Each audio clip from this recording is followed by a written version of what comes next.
Off and running in the month of March. Welcome in. If you looked at the weather report, I'm sure we're going to get one more freak, a few days of end of winter weather, maybe one more. It always comes, it does. I learned this at a very early age here in Columbia, South Carolina, in Lexington. We're always going to get one more potential snowstorm, one more frost, of course. One more, but weather looking gorgeous for the rest of the week, or I should say warmer. There's some rain that appears to be on the way, but warmer. So, hey, we are turning the calendar into the month of March. I don't know what I'm allowed to say and what I'm not allowed to say. March Madness. Madness of March.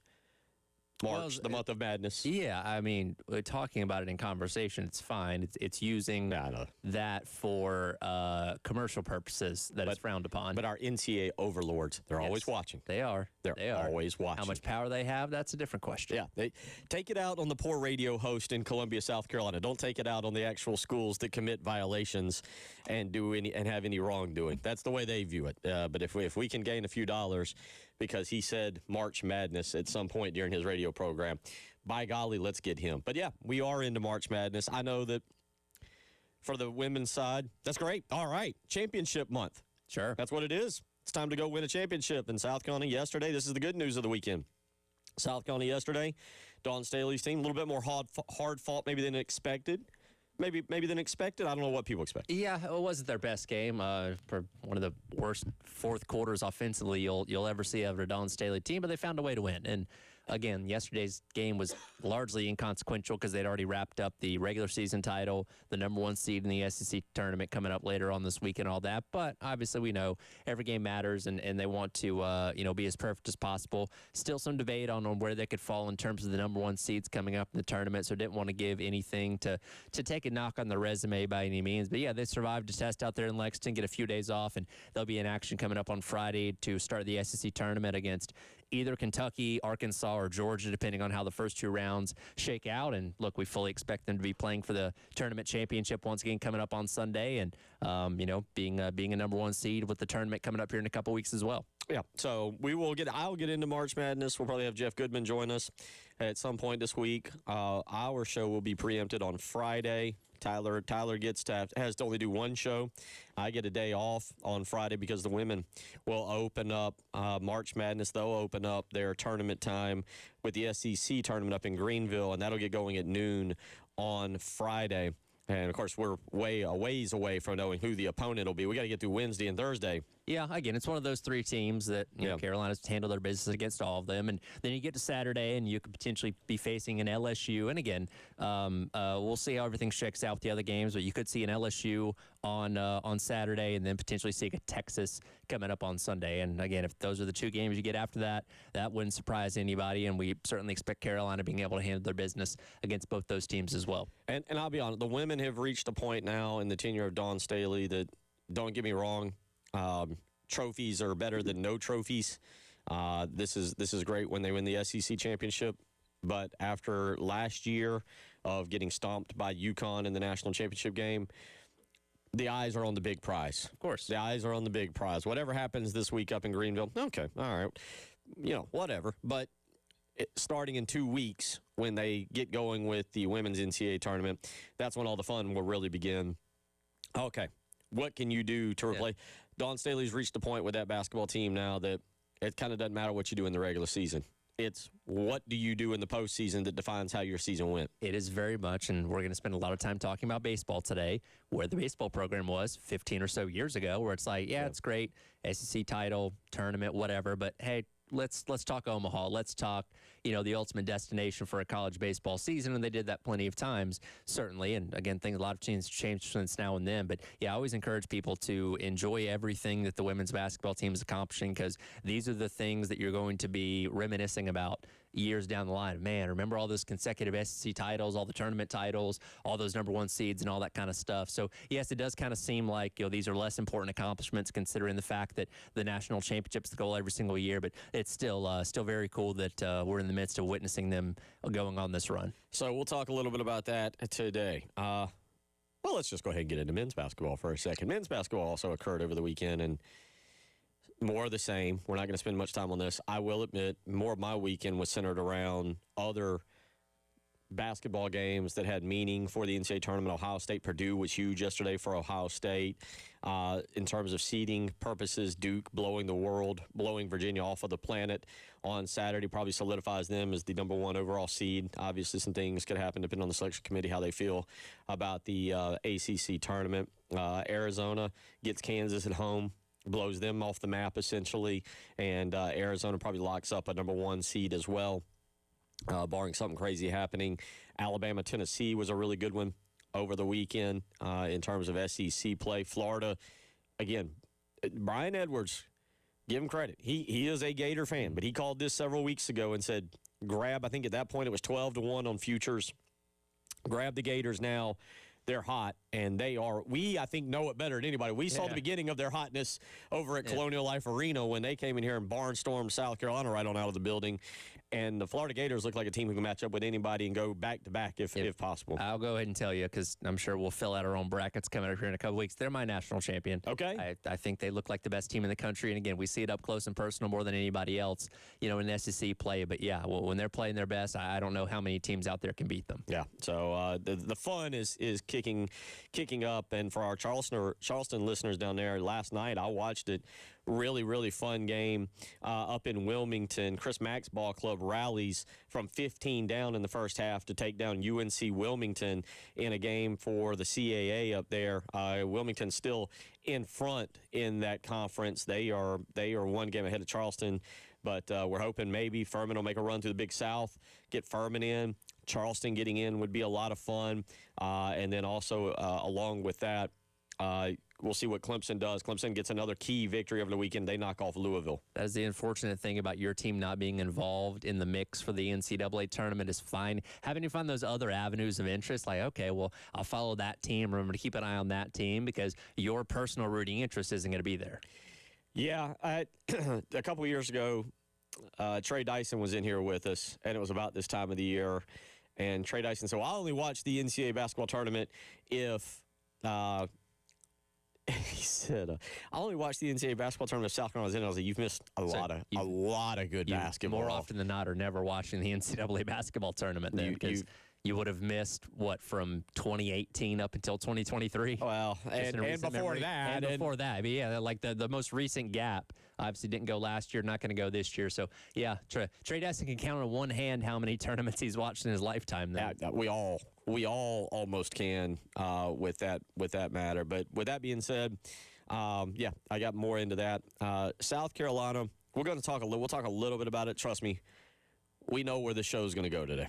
I've got a good feeling we know where the show's going to go today, and we'll get to that topic here in just a second. But we'll talk a little bit about the men's basketball team.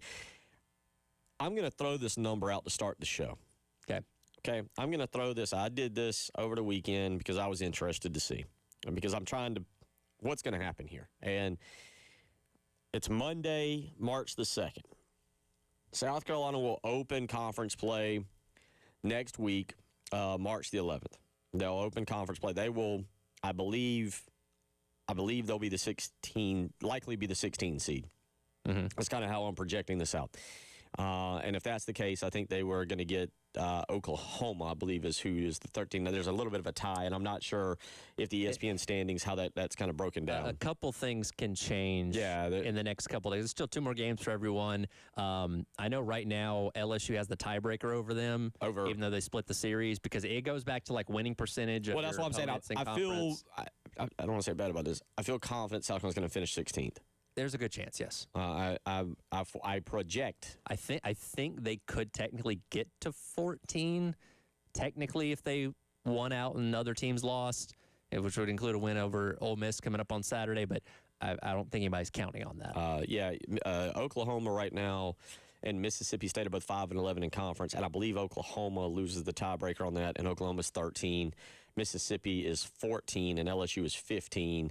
With the Gamecocks coming up 16th, and that's why I project them there. They would play the 13 seed, which, as it says, I believe is Oklahoma, if I have that right. And then you got Mississippi and LSU would play each other. But that game, that game then starts maybe the Lamont Paris watch. And so over the weekend, I was kind of looking. And I'm like, so what? The losing that has occurred here, where does it stand in the last decade of South Carolina basketball? Excuse me, the last century, the last 25, 26 years. Lamont Paris has been here 4 years. In 4 years, he has lost by 15 or more points. 15 or more, I don't know why I drew the line. I liked 15. 15 feels like more than 15 is more of a blowout. That is when you're getting into, I define blowouts as like 20 to 30, but like it wasn't close. Like if you lose by 15 plus, it wasn't close. Lamont Paris has 24 losses in his tenure by 15 or more points. That number needs a little bit of other numbers to kind of give you an idea of what it means. Darren Horn, widely considered the worst coach at the University of South Carolina, especially this century, and matching up with Steve Newton, was here for 4 years. According to my numbers, Darren Horn, in his 4-year tenure, suffered 16 losses of 15 or more points. So Lamont Paris has passed him with exceptional quickness. Frank Martin, this was kind of a strange number. In the final 4 years of Frank Martin's tenure, I didn't expect to come across this. 2018, 2019, 2019, 2020, COVID year, 2020, 21, and 2020, 2021 is the COVID year. That's the really bad year, 6 and 15 overall. But coming off of the Final Four run in the Final Four run 2016, 2017, skip a year there, and then the final 4 years of Frank Martin's tenure, he had 24 losses of 15 or more points. I was surprised to learn that doing these numbers on the end of his tenure and where it was kind of heading. And again, you still have a game against Tennessee tomorrow night, which could add a 25th loss to that for Lamont Paris. So yeah, essentially when you're looking at 4 years under Lamont Paris, last 4 years under Frank Martin, you're basically getting the same results in terms of how you're performing. Well, they had better conference records. That's a whole other. Yeah. It's just when Frank lost, lost. In terms of how you lose these games. You could wrap up. You could wrap up watching kind of an early rate in that. But the SEC record, bottom of anybody that's ever coached at South Carolina in the SEC. I'm curious, very, very curious. There's going to be so much learned about Jeremiah Donati this month. Sure. This will be a very telltale sign to me of what Jeremiah Donati's mindset is, and also how he can handle things financially. So we'll learn a lot about that. 803-404-6100. And then that all brings us to baseball. Okay, that's the end of the show. Well, that was a fun 15 minutes. No, y'all want to do another 2.5 hours? All right. We'll talk a lot of baseball. South Carolina has a fun, exciting, almost what's the word I'm looking for? Euphoric. Cathartic. Yeah. Win on Friday night. And not just in baseball. Almost across, we've talked about this, across men's sports. Hadn't beaten Clemson in baseball since 2013. Hadn't beaten Clemson in men's sports since 2014. And you go out, and they didn't play good, but South Carolina didn't play particularly great. South Carolina just took advantage of theirs. But they win, and they do it in a dominant fashion. And you got Josh Gunther with emotion and excitement.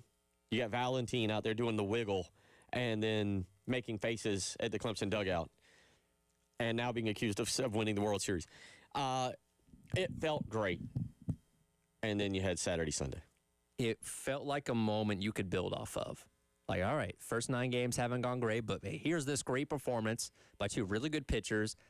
You're up 1-0 in the series on the weekend. You got a quasi-home game at Segra the next day. Don't go into Kingsmore. It's going to be tough, but you're in the driver's seat right now. Can you build off that? And they couldn't. No, they couldn't. So I know a lot of people want to weigh in, angry, upset. You need to vent. We're here for you. I'll try and get it all on air within reason. No personal attacks on anybody, and let's keep it somewhat clean to where I can read it between 12 and 3. You're listening to Tyler Head, Bill Gunner, Captain David Ayer. It is the Halftime Show.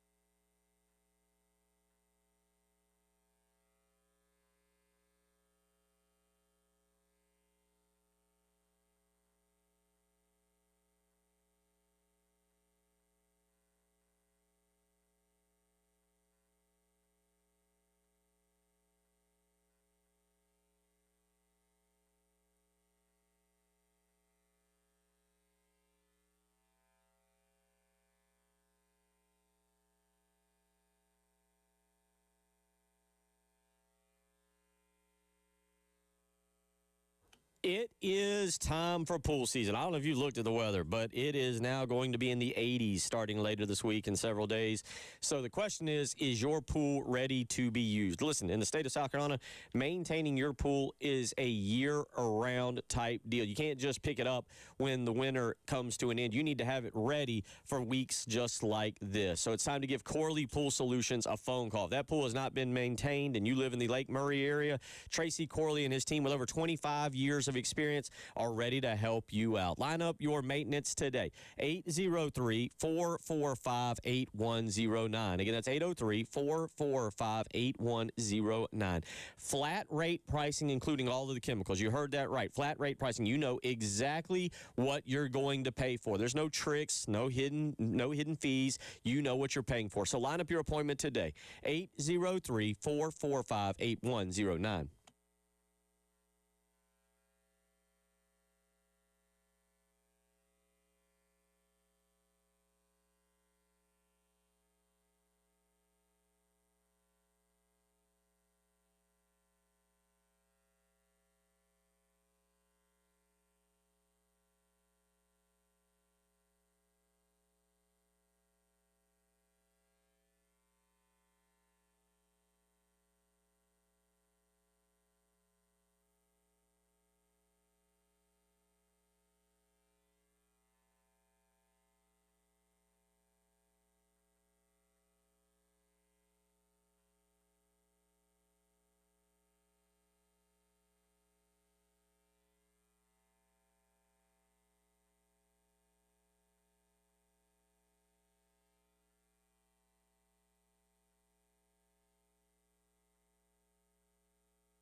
It is a 12:20 on your Monday.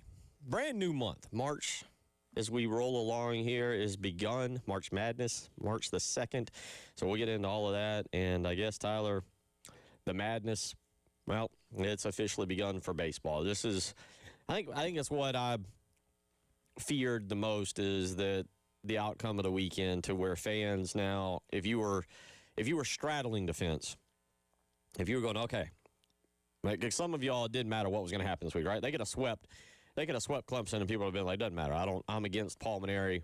I'm not involved in this. Whatever. That was a fluke weekend.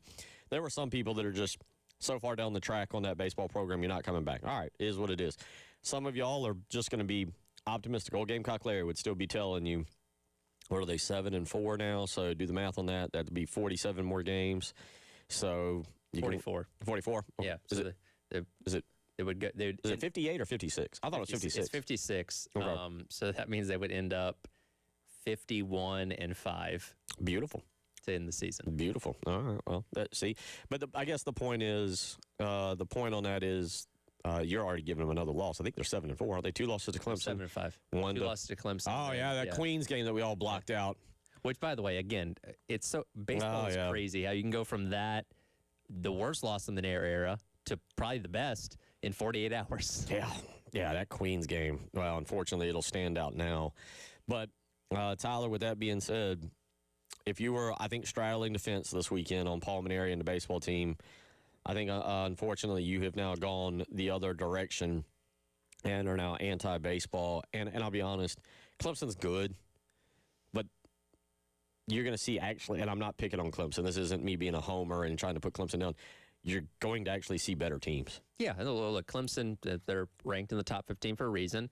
They're probably in line to be another host team this year like they've been the past couple of years. Are they good enough to get to Omaha? I don't know. Maybe, maybe not. We'll see. But, yeah, like you said, just from the rankings alone, you're going to see teams ranked above Clemson once you get into conference play. Like, there's a reason why we look at this series as the true litmus test for how you're going to fare. And I tell you what, if you only get 12 hits over the course of a weekend against Florida, LSU, Kentucky, all these other teams, you ain't winning those series. Yeah, our good buddy who joins you a lot, now he's having to actually work because there's basketball, baseball, a whole bunch of stuff going on. But, yeah, Jack Veltri putting out that total for the weekend. South Carolina went 12 of 91 this week, and that's a 132 average. Now, I put on Twitter, just for the record, for whatever it means, and I think for a lot of y'all it doesn't mean anything, Clemson did enter the series with the number 2 ERA. They did. In the country. So you weren't facing the three-man rotation of Tyler Head, Bill Gunner, and Captain Dave up there. All right? You were facing some pitchers who have pro potential, but still, that's pretty unacceptable. And here's Paul Maneri after yesterday's game talking about only getting 4 hits per game this series.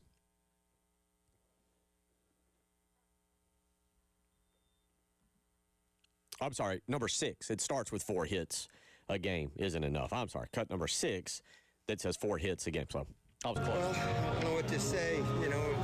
4 hits a game for 3 straight days is obviously something that we got to get better at. You need a phenomenal starting pitching performance if you're only going to get 4 hits in a game. And that we got that the first game, but obviously the second and third games we didn't get that kind of performance from our starting pitchers. I give credit to Clemson. They got some big hits. Their pitchers did a good job, and they played better than we did, and they deserve to win today. Listen, I'm not a baseball. I played it growing up. I'm not a baseball guru. There are things it's not that I don't understand the sport, but at the college level, it's over my head. I'll be dead honest about that. So when he says, well, we got to get better at it, my personal opinion, you're in college and you're now 12 games into the year. You are or you are not good at it. Like there's no like, well, we'll hit the cages the next few days, boys, and by the time we circle back, yeah, we're going to be a hitting team.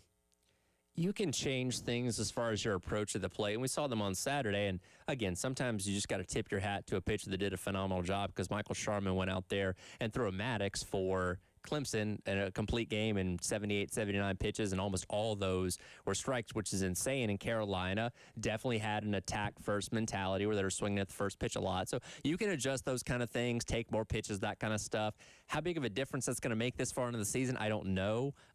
Because, again, you're a fifth of the way through the year. You kind of are what you are in a lot of ways, which is what makes this all the more frustrating because we looked at the failures of last year, and Maneri, as we got towards the end of the season, said as much like, hey, we just don't have the horses to do this. Okay, well, you cleaned out the roster. You went out there and got a ton of guys, many of which were hitting the baseball very well at their prior stops, and now you're getting into this year, and it's not happening. Yeah, you've had good things out of Lee Croy, good things out of Craddock to start his tenure here at South Carolina, but everybody else hasn't been consistent enough. And it's like, okay, well, what was wrong? What happened since those guys got here that's not translating them hitting the baseball? Again, you look at Maneri, you look at Monty Lee, like something is going wrong here. And again, when you're 20% of the way through the season, I don't know how much can really change going forward. That's my point. I'm with you on that. I don't know. I don't know what is changeable. You're right about the approach, but you're either a good hitter or you're not, right? At this point, like I'm guessing baseball gurus out there, like there's no getting in the cage and changing whether you can hit the ball or not. And that's off-season stuff. Right, exactly. That's done in October. And I the approach to swinging the bats, I'll be honest, I don't have a lot of confidence in it. So therefore, it's hard for me to say, well, yeah, that's going to solve everything. I don't quite know. I know that they're not hitting the ball. I know all of you know, and I'm sure there's a lot of you out there who have theories and reasons, and you understand. What I do know is I don't see any reason to expect a change, and you will now again face pitching in SEC play that is going to be at least as good. I won't say better, because when you got the number 2 ERA in the country, that means you're pretty much up there. But you're going to face pitching that's going to be as good. If you can't do that this weekend, what is my expectation when you take on other teams in the country? Yeah, and the pitching itself for Carolina is still, it's up and down. Yeah, if you can go out there and have Josh Gunther throw like that every Friday night, you'll be in good shape for game number 1, but we haven't seen it consistently throughout the other starters. Again, Amp Phillips had a shakier day on Saturday. Riley Goodman had a rough day on Sunday. Like, you just haven't seen enough of everything from your entire pitching staff to think that that's going to be enough to hold you in these games, right? You can have, a bad pitching staff, but a really good offense. Okay, that's going to give you a chance, or a really bad offense, but an elite pitching staff saying, okay, we're going to try and win some games, 3-2 or 2-1. But you don't see enough from either side to really give you confidence and consistency as you get into SEC play. 803-404-6100. We'll continue to talk about this. Paul Maneri also had some comments that unfortunately have to be addressed, and that would be around his involvement. Some curious comments made regarding Riley Goodman and Terry Rooney and what Paul Maneri knew, what he didn't know, what he knew about them working together. It was kind of a strange conversation, and Jack Veltri doing what Jack Veltri does very well, going up there and asking the hard questions. We'll get back into that and move forward with some of this baseball conversation. And you're right, I didn't know this. Thank you to anonymous texter. Am I crazy? Or didn't the SEC basketball tournament used to be 16 plays 13 in the opening round, 5 through 12 got a Wednesday night bye? Or was it 11 through 14 played each other, 10? I just looked. Somebody said, 16 plays. No, I did not. I don't feel like that is. I feel like this has changed on me, and I hate to say it. The last 2 years, obviously, we've checked out of basketball by this time, or last year. Because it used to be, if you were in the bottom 2, you didn't get to go originally, right? I don't know when that was. Maybe I'm thinking of a different sport. Baseball was like that. Yeah, baseball. Okay, maybe that's what I'm thinking of there. But yeah, looking at the projections the other day, yeah, it's 16 versus 9 now. But so it used to be 13 played, 16, 14 played, 15 like on opening night. I think so. I can't remember specifically. Or maybe it was 11 versus 14 and 12 and 13, and then they switched it last year when we had 16. But no, thank you for that text. Yeah. I would have continued to say really, really dumb stuff for the next week and a half. So I really appreciate you helping me out, because listen, I knew where South Carolina was going to be. There was no need for me to look it up and figure out the matchups and realize that they made a change. And again, last year, I think we were all pretty checked out by that time. 803-404-6100. We'll stay on baseball when we come back. It's the halftime show.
12:35 on your Monday, coming off a sports weekend where women won.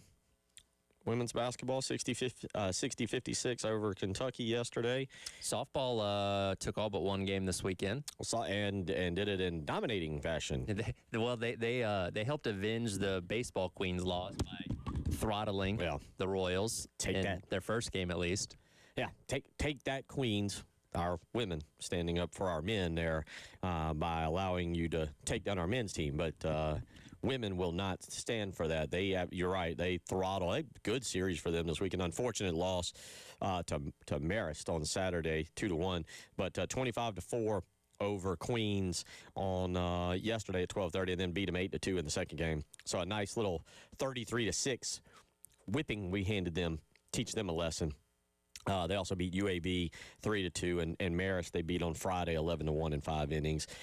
It is going to be a big week for them. They get going with Texas here in Columbia this coming weekend. It is really funny. I don't know who Ashley Chastain Woodard made angry at the SEC office, but your first 2 seasons here, you open up conference play against Oklahoma last year, and now Texas. You got to get in softball. You got to get somebody. You do. I mean, it's that conference is so good. You got to get somebody. It's just funny that those are the 2 teams you get to open with. Back to the men's side of things. Over the weekend, again, the Gamecocks win game 1. And Tyler, I don't know what silver linings you take from the weekend. Being optimistic. I think the big one you take was, hey, Josh Gunther might be a legit Friday night guy. He looked like it. That was his first ever college start, too. He's always come in relief, and I know he was in the mix to be a starter coming into the year. And again, had a good long relief showing in that opening weekend against Northern Kentucky. But yeah, phenomenal outing for him, and you hope that's obviously a sign of things to come. He'll obviously get the start for game 1 this weekend. They won't play Friday. They'll have a doubleheader Saturday against Princeton. Assuming that goes well, then you'll have him most likely as your Friday starter for the first conference series against Florida coming up here in a couple weeks. But yeah, great showing for him. Again, things are very fluid this time of year, so you're willing to move things around. But it's that I guess now third role that we're not really sure about. And look, Am Phillips didn't have his best performance on Saturday, but he's given you 2 strong outings before that to where he's likely not going to be moved from that second spot. But I do think we're getting to some questions about Riley Goodman at this point in time. Yeah, I'll be interested to hear coming up in about 2 hours what Jamie Bradford has to say. No offense to Jamie. Jamie was just exceptionally high on Riley Goodman. President of the fan club. And it has not gotten off to a good start. Now, yesterday, Riley Goodman, again, really struggles through the first 2 innings, goes back out to start the third, walks the guy, and instantly Paul Maneri calls for the hook, gets him out. After the game, I'm still a little confused on what has kind of transpired here in terms of the interaction between Riley Goodman, Terry Rooney, and Paul Maneri. To set the backdrop of what I know, and you fill in the holes as I'm trying to kind of I didn't know any of this was going on until yesterday when this interaction came about. Yeah. But I guess after last week, Paul Maneri basically indicated that Riley Goodman and Terry Rooney needed to get together and work on some specific things, to which then Paul Maneri did not know what those specific things were in the first round of questioning. Is that fair? Am I getting this? He was initially asked about Riley Goodman's performance and was talking about how he fared and obviously pulling him in early on in that third inning. And he made mention, which you'll hear in a second here, of that interaction between him and Terry Rooney. And you'll then hear Jack's follow-up of like trying to clarify what exactly Maneri meant with this explanation. So you'll have a little back and forth between those two. Let's hear this. This is Jack Veltri talking to Paul Maneri yesterday. And again, the part you're listening here for, what does the head coach seem to know, or what has been his role with these pitchers? It'll start with the end of him answering the question about Goodman, and listen to what he says about both Terry Rooney and Monty Lee. Here it is. We're just going to have to keep working with him, Jack. You know, I can't tell you exactly what Terry worked with. You'd have to ask Terry that. It's like you'd have to ask Monty, you know, about why we went flat with the bats. You know, those guys work so hard with the players and the individuals. It's tough for the game, and at times we show flashes of being really good, and then there's other times not so much. So what else. Aren't you involved in those meetings? Like, wouldn't you be involved in those meetings though with Terry? Like, Oh yeah, I'm involved in everything. Yeah. Yeah. So wait, why don't you know like what the adjustments were talking with Terry? With Riley? No, with Terry and Riley. Like I could tell. I mean, I could. You want me to break down everything no, we talked to him about? no. I was just We wanting talked to clarification him on about that. being more aggressive. Okay. You know, last week leading into the game, there was all kinds of talk about the health of his arm. There was talk about the routine. There was there was a lot of ancillary things that were happening with him on and off the field. And this last week, we just tried to, he had an extra couple of days. And what we wanted to do was just have him get on the mound more frequently, be more focused on just competing and not worrying about some of that other ancillary things. I mean, some of that stuff is personal and private. I can't tell the world I just want a little more clarification. Yeah. I'm involved in everything. Yeah. Yeah. Real quick, the irony of Celebrate Good Times playing in the background amidst this line of questioning is funny. I was actually thinking that as well. I don't know what, this is where I love doing a sports talk radio show because I don't know everything. I try to pretend sometimes that I do, but I don't know everything. I'm truly interested to hear what others hear in that conversation. I'm interested to hear what you hear in that conversation to try and form an opinion myself because I'm kind of blown away by it because you have a coach who initially says, yeah, I don't know what was, and then he comes back and says, well, I know everything, but we can't really discuss. I'm trying to wrap my brain around what's occurring here, and I'll be honest, if John Whittle had not written that article, I believe it was an article or a message book. I almost said Facebook post. A message book, or you get the point. It was on the Big Spur message board, whatever it was. I might not have as much of an interest in it, but I am kind of now like, all right, what is Paul Maneri's role here? Yeah. Is it just being a CEO, head coach, which is fine if that's what he is, Tyler? Okay, that's fine. Yeah. And when I heard that as I'm cutting this up yesterday, it definitely made me raise my eyebrows. And then, he kind of contradicted himself a little bit when Jack was asking the follow-up. He's like, well, yeah, I'm involved in the meetings. I know all that kind of stuff. But it's like, I think he was trying to not give any information away. But the way he said it was like, well, you'd have to ask them type of thing. It's like, well, again, aren't you supposed to be in there? No, I don't know. I don't think he did himself any favors there. And you're right. If we didn't already know about the things that went wrong behind the scenes last year, maybe that's not as big of a deal. But when you look at this season not going right so far through 12 games, and then you throw that out there, and we don't get to talk to Terry Rooney. We don't get to talk to Monty Lee. Those guys are, under wraps for the most part during the season. So Maneri being the head guy, you're supposed to have the answers for everything. And in that situation, it didn't seem like he had those answers. Do you think we don't have Paul Maneri on this show, and that's fine. I know Jay does. And I'm not saying he doesn't know how to talk to the media. He's been around a long time. But this is now a couple times he said things that I think make us raise more eyebrows than answer questions. The thing the start of the season. And I'm not saying, again, and I'm trying to think of how to frame this as we work our way through this conversation. And we try and figure out, we're going to have the same, likely. And I know a lot of y'all are like, no, Bill, the decision's already been made. The results are in. The future of this baseball program, we see it. Okay, cool. I'm not arguing with you. But we're going to be trying to figure out, I think, in late April and May, all right, what is the direction of the baseball program? What is the direction? It's going to be the same daggone conversation we've been having about basketball. Unfortunately, yeah. That much I can see. And so, Paul, what is your role here? How are you managing these guys and players? And, when you say stuff like that, well, they're tired, I don't know, what is going on in that locker room? When you're talking about this meeting between Terry, Riley, and I'm assuming yourself, what does that look like? Are you leading the conversation? Are you just listening? And I don't know if he's going to give us all those details, but again, you have to raise these questions when things aren't going well. Right. 803-404-6100. We'll wrap up this conversation and move into hour number 2 when we return. It is the Halftime Show.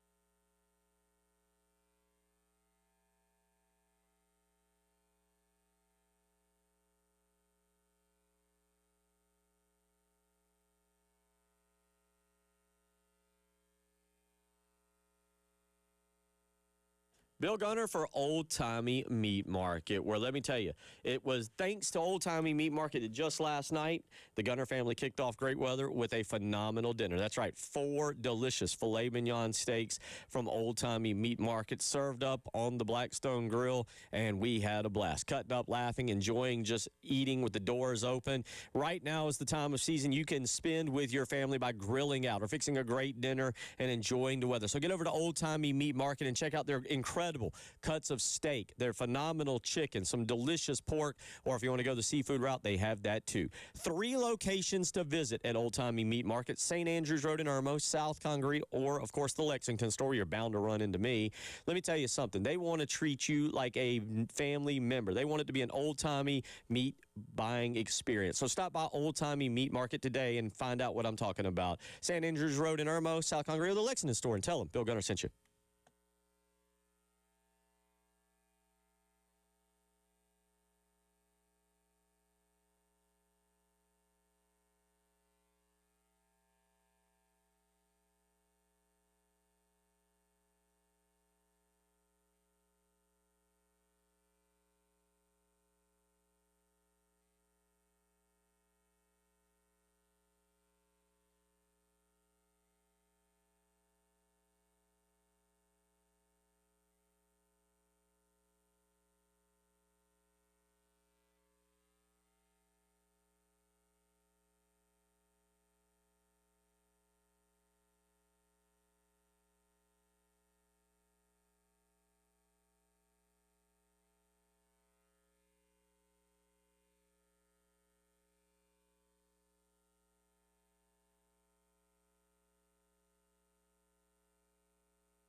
It is 12:47 on your Monday. Brand new week, brand new month.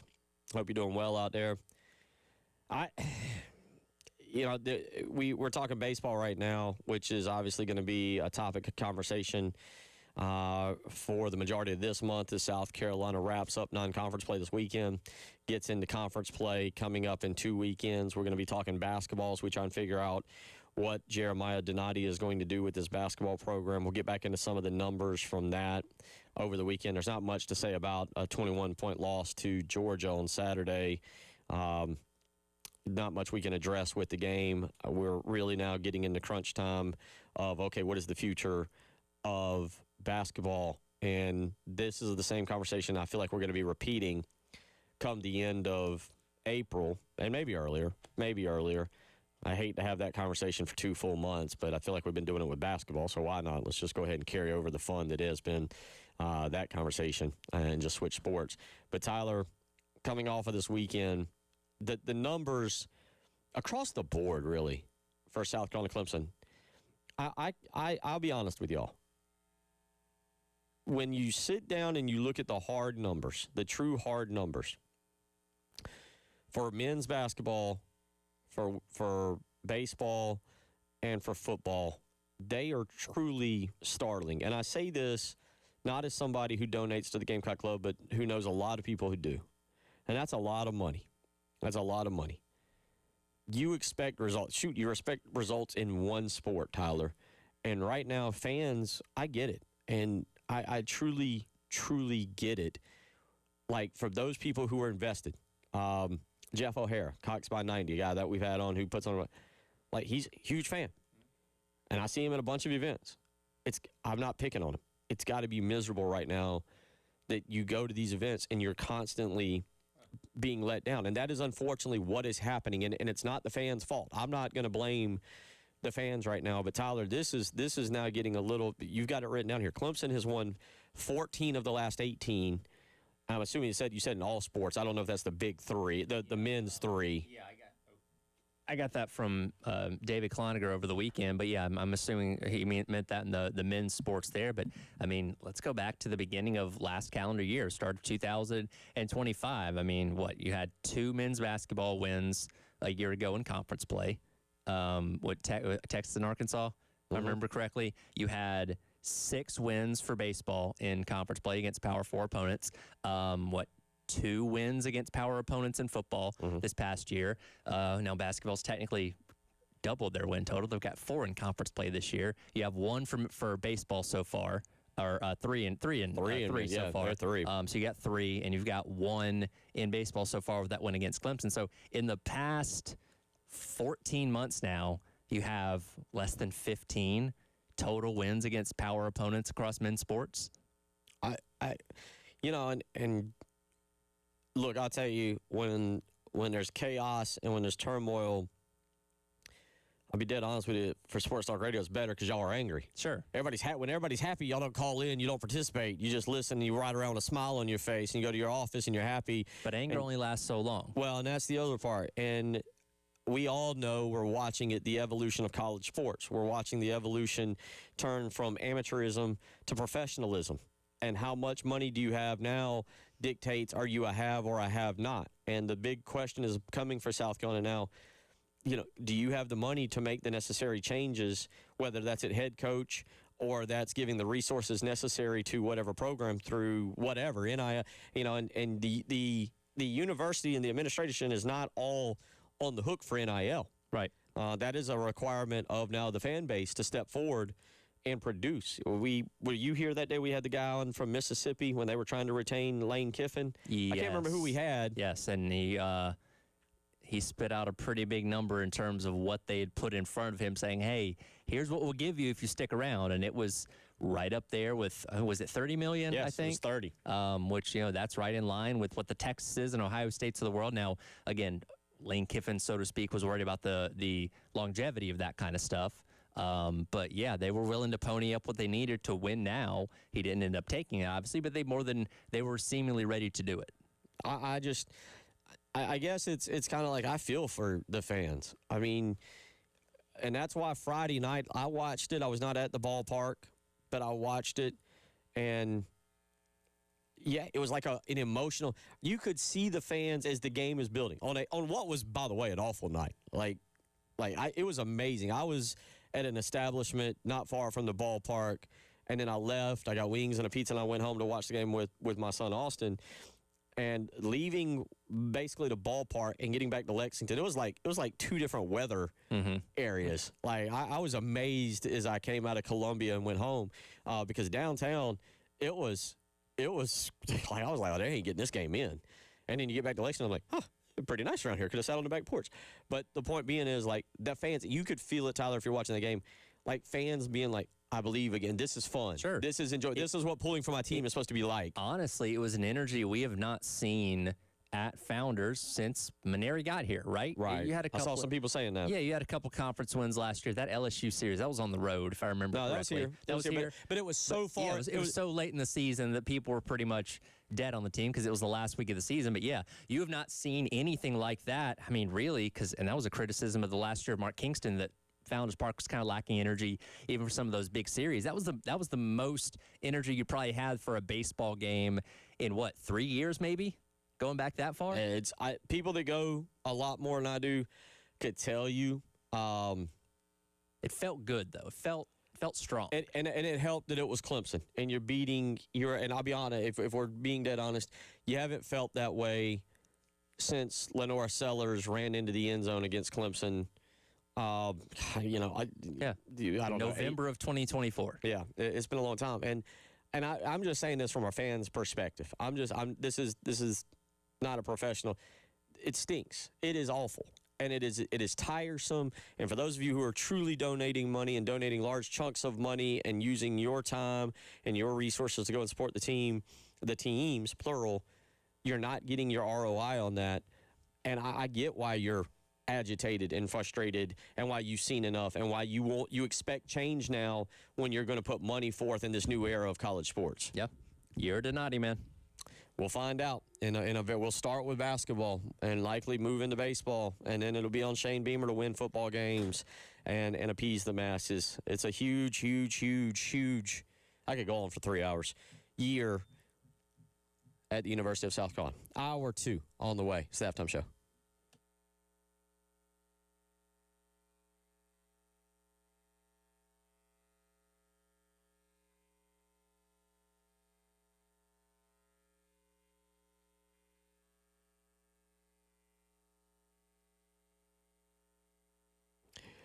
Bill Gunner for Mid-State Roofing, where for over 30 years, that's right, over 30 years, Mid-State Roofing has been the proven leader in the roofing and waterproofing industry. And it's that history right there, the 30-plus years of being the leader, that is your assurance that their professionals will provide proper advice, service, and results to the needs of your facility. But most importantly, as we all expect, they're going to do it in a manner both safe and pleasing to you and your operation. You don't just want somebody to come out and start throwing a roof up on your house and it not be safe or pleasing. You need somebody that's a professional that knows what they're doing. And Mid-State Roofing has been doing that for over 30 years. They're there for you 24 hours a day, 7 days a week. You can give them a phone call at 11 p.m., midnight, 1 a.m., 2 a.m. You'll speak with an on-call technician. That's just one of the reasons Mid-State Roofing stands out. So give them a phone call today, 803-356-1919. Again, that's 803-356-1919. If you've got a leak, let Mid-State Roofing take a peek.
Hour number 2 on what's going to be a little chilly. Not too. Speaking of chilly, I had chili before I came in, but it's going to be today. Will be maybe the coldest day of the week. And if you haven't looked at your weather report, you've been busy, kids and life and all that stuff. It's about to be very, very nice starting this week for the next several days. Today it stays around 62 and kind of overcast. Tomorrow it jumps to 67, but then Wednesday we get up to 78 as the high.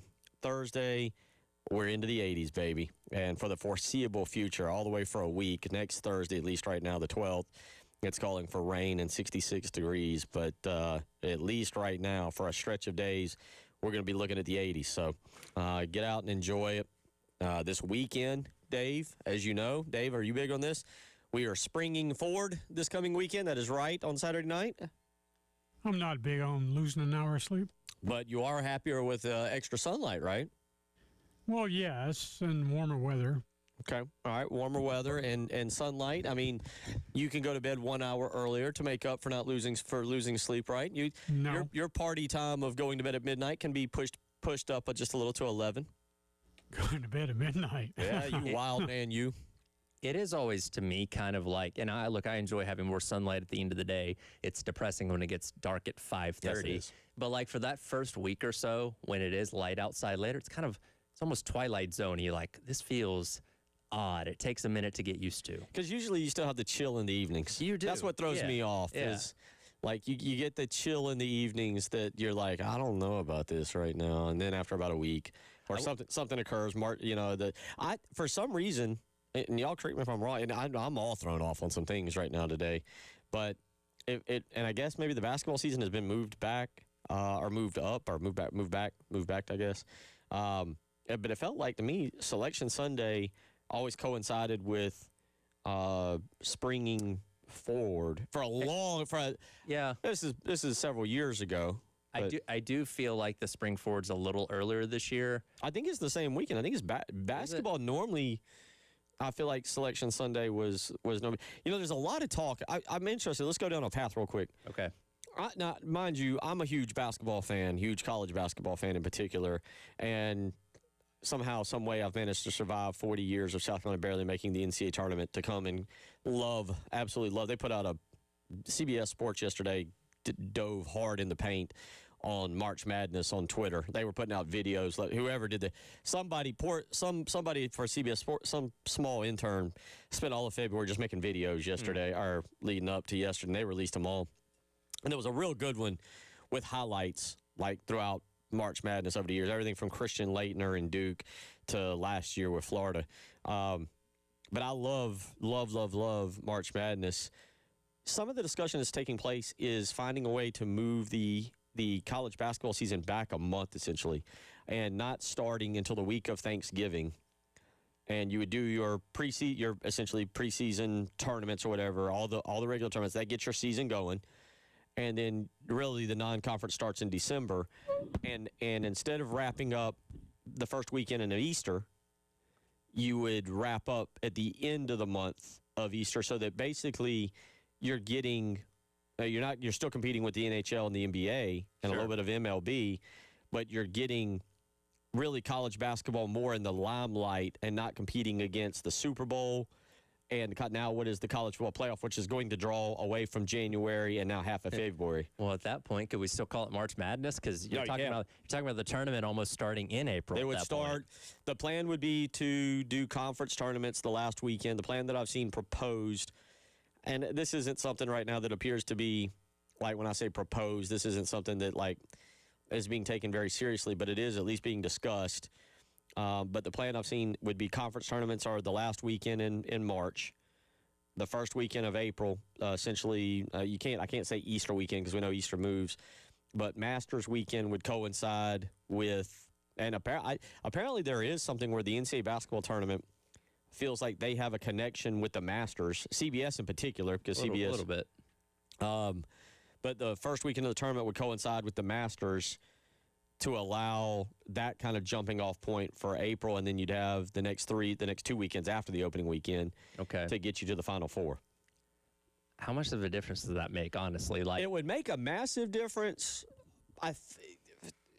I think it would make a difference. I don't know to how much. I don't think it would hurt the game. It would be a huge adjustment. I don't know if it makes it leap, because we're talking about TV revenue ratings and all that kind of stuff. I don't know if that makes it leaps and bounds of a difference, right?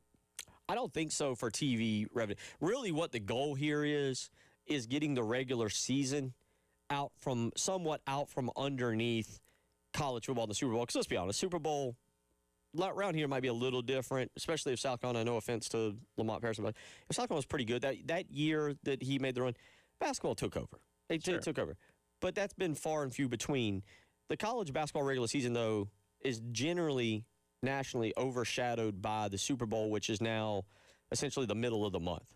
Yes. The middle of February. And you bring up a good point. College football's national championship is now stretching in to late January. So, yeah, the more conversation of college sports revolves around that until it's ultimately over. So, yeah, I mean, really, you're about halfway through conference play at that point when people finally start really turning your attention to solely college basketball. So, I don't know. Maybe it is something that could move the needle. I guess, again, we couldn't call it March Madness anymore. We have to come up with a different name because you're effectively not playing in March anymore. There still could be March Madness. Just unfortunately would be the regular season.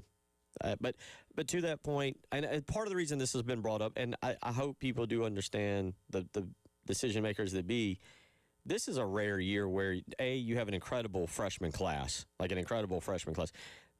You have the parity in college basketball is as good as I've seen it. The NCAA tournament, who can win that thing? It's going to be a blast to watch. But the thing here is that the regular season, what has been a very, very fun regular season for college basketball, has been overshadowed by the Super Bowl, understandably so, and by the college football playoff, which this year was pretty good with Indiana's run. You had Indiana capturing it, so a lot of people lost out or wasn't paying maybe as much attention to college basketball. And then plus, let's be honest, in the majority of the South, college basketball, except with the exception of North Carolina, Duke, and Kentucky, is that fair? Nobody's paying attention to college basketball until January anyway. Mostly. I mean, it's fair. Oh, we play so-and-so tonight? Okay, yeah, that's right. Yeah. But you don't remember you play so-and-so. South Carolina and Clemson fans, generally speaking, don't remember they play each other in basketball until the day of the game. Yeah. Well, see, the way that I always, in the conversation around moving the schedule forward a little bit is, do we need as many non-conference games as we have? Where, if you knocked off 3 or 4 non-conference games, you could start Thanksgiving week and still wrap up the season at the same time. It's just trimming a little bit of the fat off of the non-conference because, again, I don't know if you need all those games necessarily. That's shortening the season a little bit, but not by a whole lot. Could you cut back 4? I understand that. I wouldn't want to cut back too much. I love the non-conference portion. I'd hate to see us lose the multi-team invitational or whatever we want to call it. Which I don't think you would lose those games because those are the ones that do bring eyeballs and do bring revenue. But it's like, okay, well, instead of playing South Carolina State, Furman, and Wofford, maybe you just only play South Carolina State. You know what I mean? Like, it trims a little bit that's of what I'm saying. The games, and everybody would do the same thing against teams that you're better than and games that you should win. Although you would hope. You would hope. Because we're watching what's happening in college football now with the changing of the schedules. Yeah, but we've kind of been doing the same thing with basketball for a long time where I don't think you're not discouraged for playing good teams when it comes to the committee and selecting the NCAA tournament. You want to play as many good ones as possible. For a team like Auburn on the bubble, you have to maybe lean on some of those wins. 803-404-6100, how you can weigh in. Saturday, South Carolina fell to Georgia over in Athens. After the game, Lamont Paris talked about what kind of happened. One of the things he talked about was his team just kind of simply running out of gas, and certainly it was a game that I don't know if you would define South Carolina as, I guess it's in the eye of the beholder. Like, did you think they had a chance to come back and win? Could you see them getting on a 10-0 run, hitting 3 threes and some shots? Well, I don't know if I ever felt that way, but here is Lamont Paris talking about how they just couldn't simply keep up. 10 in the first half. I mean, it just was, it was an onslaught. It was an onslaught. You got to try to keep it in perspective that's what's happening. It's hard, and I'd like to say that all of it was because of the magic of what they were doing offensively, but sadly, some of it was not that. We give up a 3 on a free throw line that we don't know who we have. We haven't communicated that. We had a chase that was a poor chase against a good shooter. Urgency, I thought, in a couple of different situations wasn't where it needed to be, and then they took advantage of that by making those shots. But again, all things considered, we had a chance to, at the end of the first half, to get it right back where it needed to be. And even still, with them making 10 threes and making all that, you're at 13 points at halftime, and it could have been. You could have been in a worse situation than that. Yeah, Tyler, that's kind of, I guess, the point that I have here. Like, if you were still watching, or if you were staying invested in the game, did you ever feel like South Carolina could go on a run, or have you seen enough now, if you were still watching, have you seen enough now where you were basically like, yeah, once they got down by double digits, you were just like, nope, that's it, that's ball game? I mean, they shrunk the lead, and you mentioned at the end of the first half, to 6 with about 2 or so minutes to go, and didn't score anymore after that, and Georgia hit a couple threes there going into the break, and then about halfway through the second half, you got it down to 6 as well, but you couldn't build off of that enough, and Georgia was getting whatever they wanted at the rim. I think 19 of 23 on shots at the rim compared to like 11 of 24 for South Carolina. So, yeah, you had moments there where you were able to make it kind of interesting, but not enough to sustain or really get yourself back in the game enough to win. And then you end up with, again, another 15-plus point loss, losing by 19. Again, final was 87-68. Michi Johnson finishes with 20 points on the evening, 6 of 14 shooting, 2 of 6 from three-point range. Gamecocks, right now, a story as old as time as far as the season goes.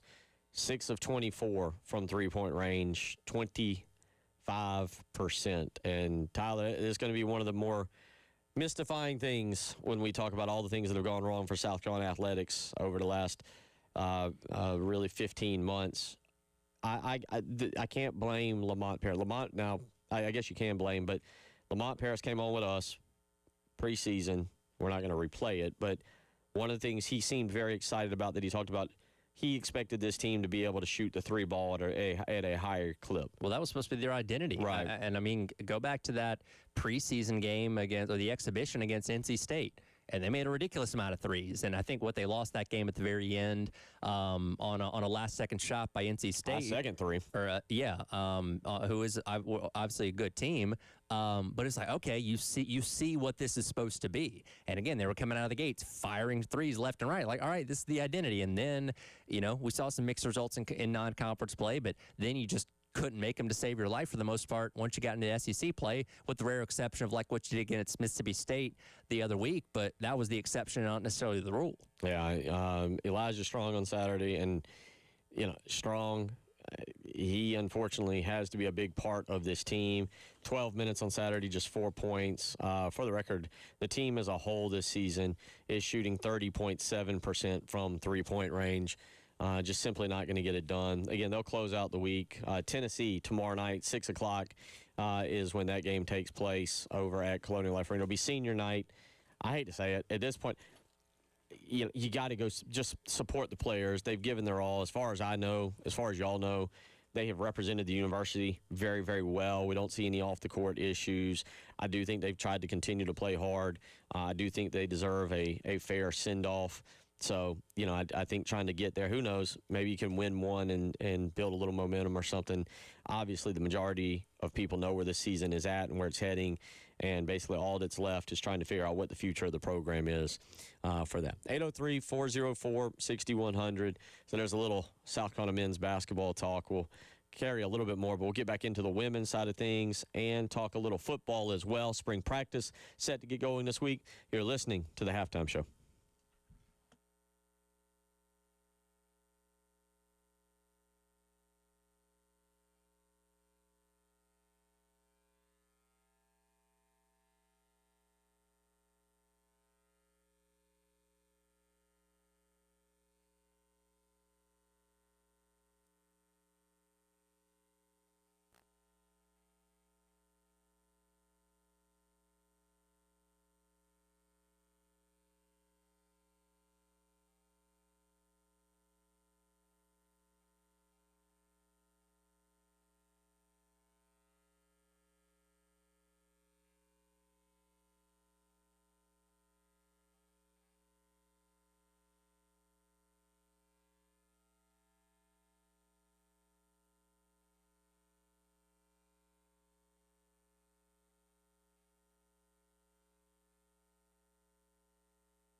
1:19 on a March Monday.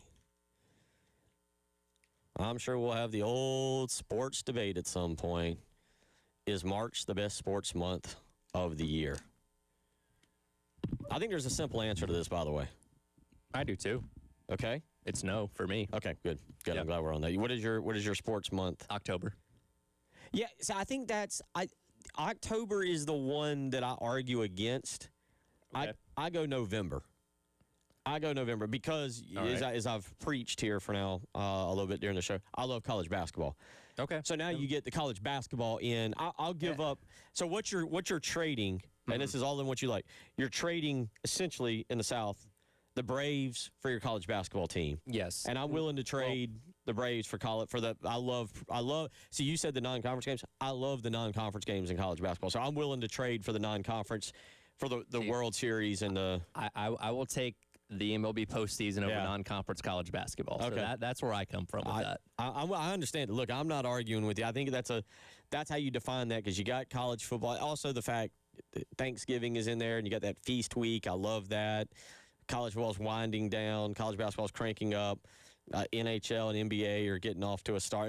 It's a great time. So I go November, October, then December.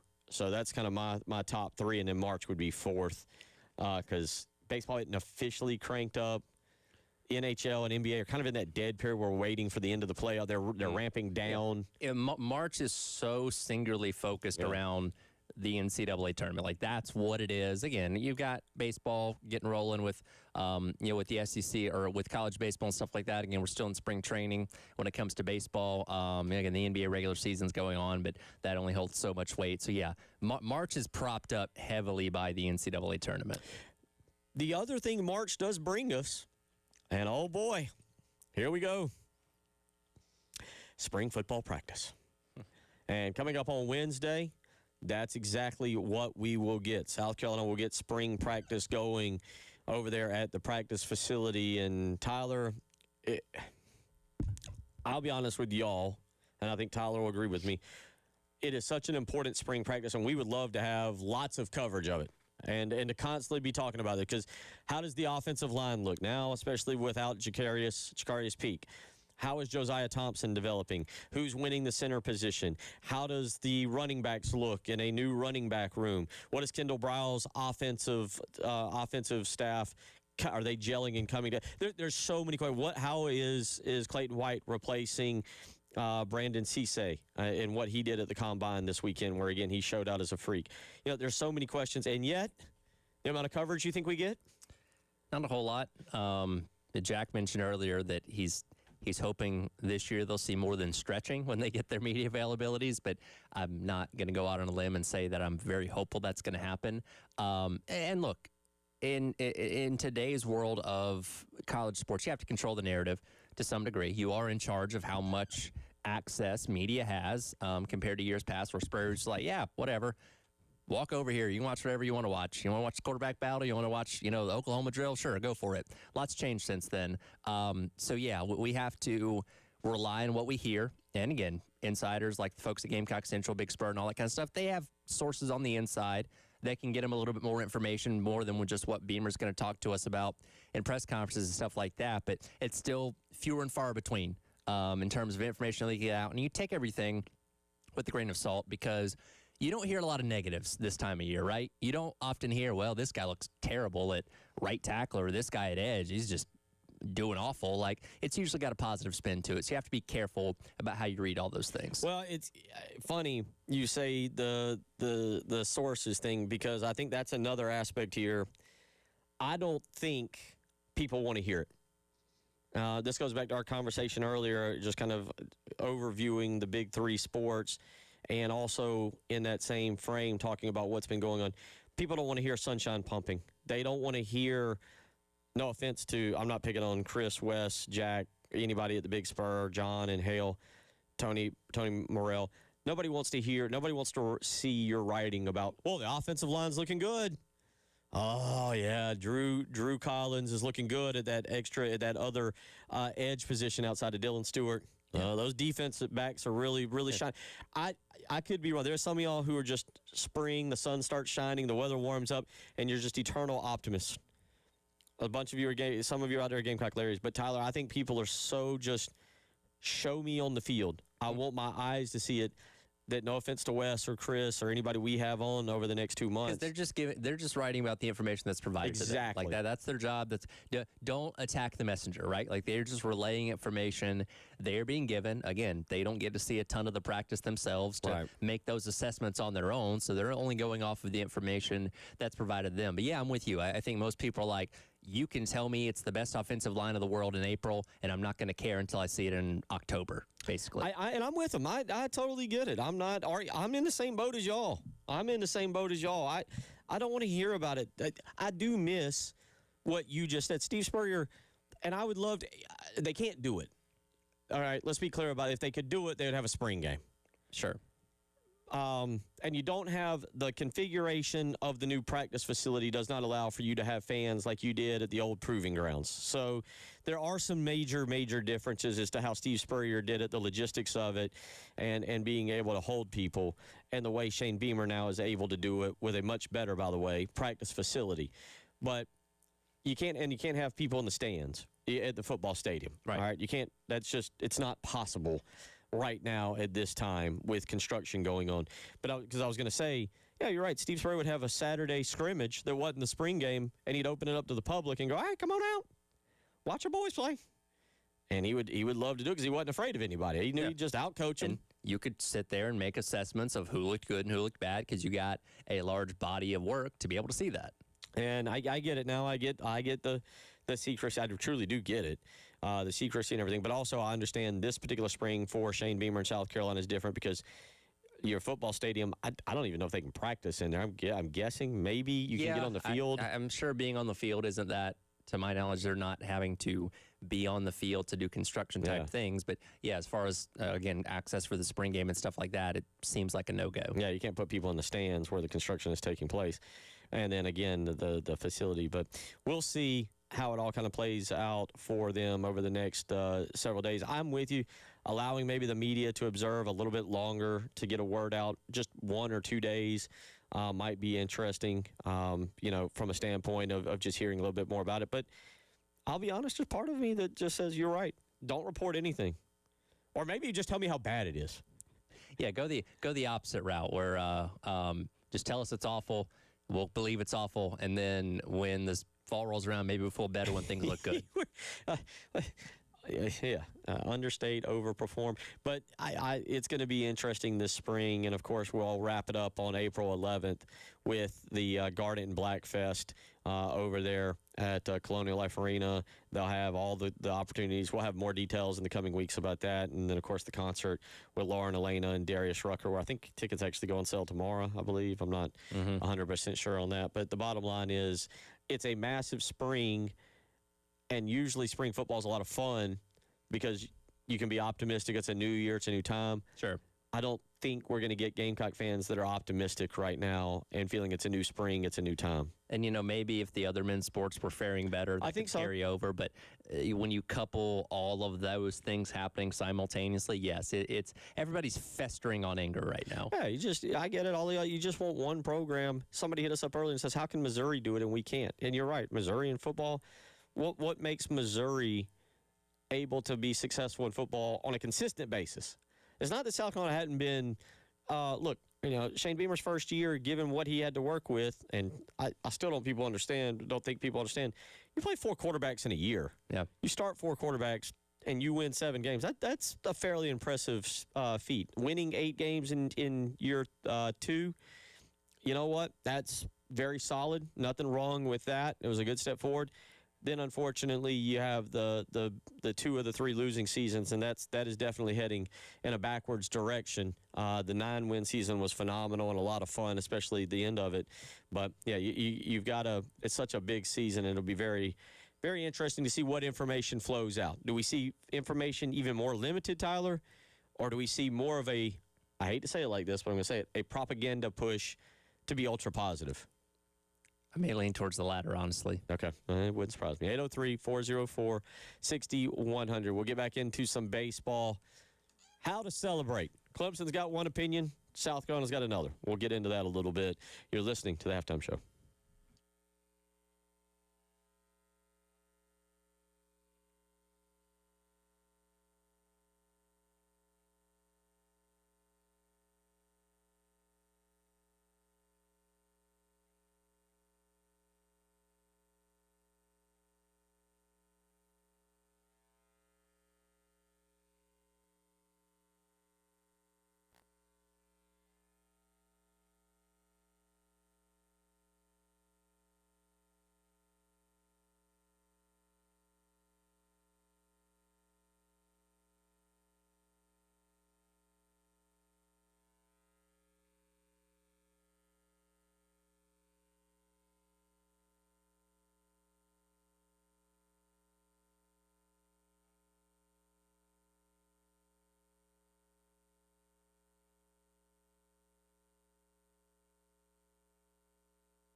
It is 1:35 on your Monday. I don't know about y'all. I just feel not the best. It's not the warmest day today. It was a little windy when we came in. It's going to be overcast. But just looking at the weather report, seeing that we are going up after this, and then there's a week of days in the 80s. And I know that the time is changing. And I know that college basketball is really getting into the fun portion. I know that the Players' Championship is 2 weeks away. The Masters is now a month away. Easter is a month away. It makes me happy. Oh, yeah, and yesterday was phenomenal. Yesterday was yes. Got out, did some walking yesterday afternoon.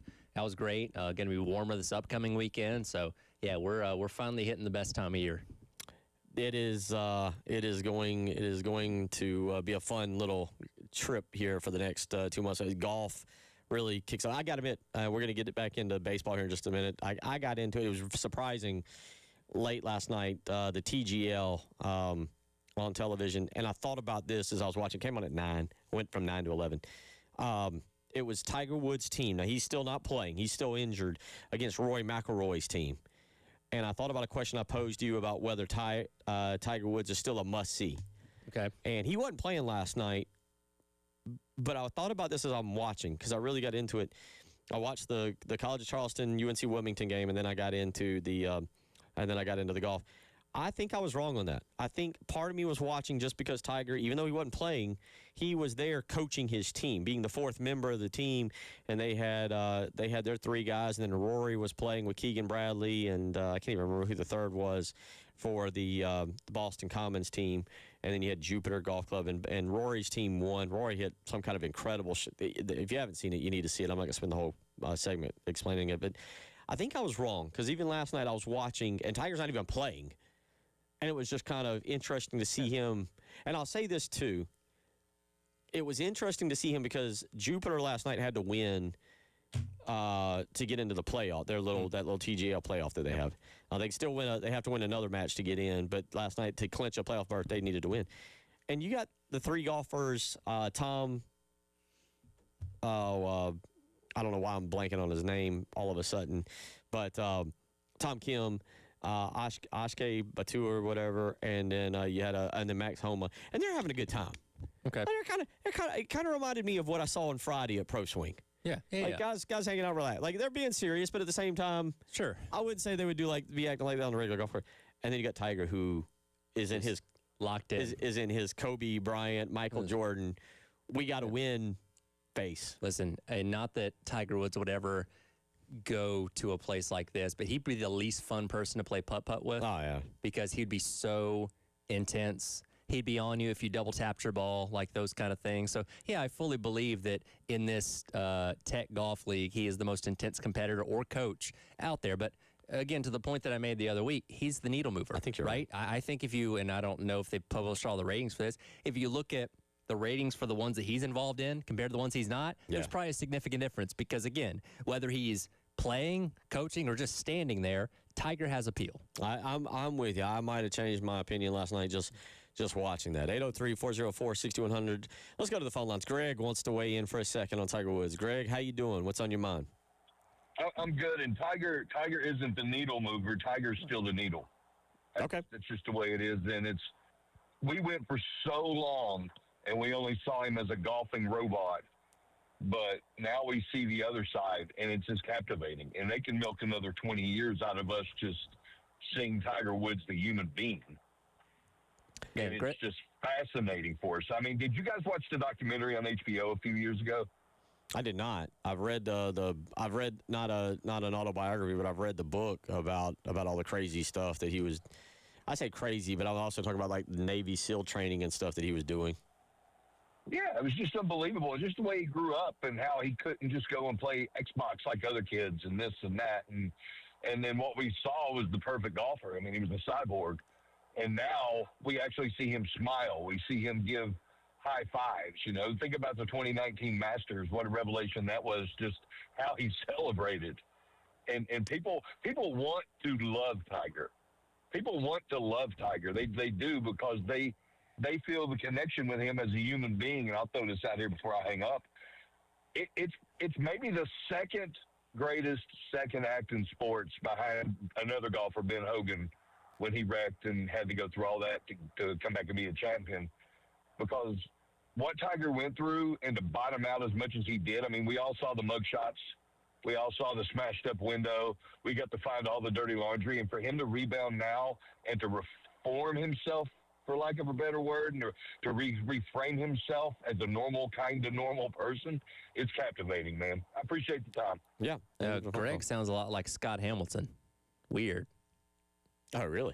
That was Scott Hamilton. Oh, okay. All right. Under the alias of Greg. Okay. Oh, way to call him out then. No, I mean, I listen, the Tiger story from a human perspective is very interesting, and especially for me, given how I grew up, in the fact that, and when I say how I grew up, because Tyler, like you, there's probably a time period where you go, that's really when I got introduced to sport, like really understood it. Yeah. So Tiger Woods is 96 to, really, 2009, 2010. So essentially for me, that's my formative high school years, freshman in a high school, through really being an adult and being a parent and everything. Sure. And so that little 15-year gap from about Bill Gunner being about 15 to being about 30 is when I would say, okay, yeah, I'm not just watching sports now, I'm understanding it. You're understanding, you take in the gravity of what you're witnessing, certainly his accomplishments and all that kind of stuff, like with the Tiger Slam and everything. And I had kind of the opposite because I was very young during those things, and I was aware that he was a great golfer and he had the video game and his own Gatorade flavor and all this kind of stuff. So I knew he was a big deal, but I didn't understand the gravity of it because I didn't understand the game of golf at the same level then as I do now, which, again, I always go back to that 2019 Masters being one of my favorite sports memories because I could experience what looked like prime Tiger while still being able to appreciate everything at the same time. Yeah, but again, I watched last night, and I think Scott Gregg there I'd agree with his take on that. 803-404-6100 over the weekend. South Carolina drops 2 of 3 to Clemson, but on Friday night it was glorious, 7-0 at Founders Park.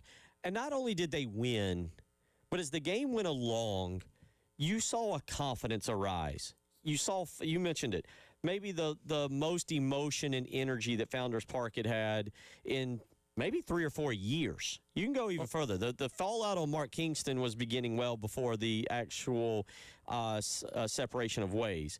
And with that being said, Friday night was truly just an emotional release, if you will. And South Carolina celebrated. They did. South Carolina truly celebrated. And that, I watched it, and in the moment I thought, that might draw a reaction. And sure enough, after Clemson won on Saturday, Eric Bakich had a little something to say about it. Here is him talking about celebrating and how Clemson does it compared to other teams. Let me pull it back up. It is 18. Bakich. Thank you. I mean, not to get too high, get back to the middle. We got another big one tomorrow, which is why we don't celebrate like out of control like we just won the World Series after one win. So we still got a lot to play for, and it's a big one tomorrow. Did you hear that on Saturday? I did. Okay. Yeah. We're gonna hit it. You're gonna give me your thoughts. We're gonna hit a break and come back and continue this conversation. Yeah. I'm not sure what Eric Bakich knows about winning a World Series. He's never done it. Very nice.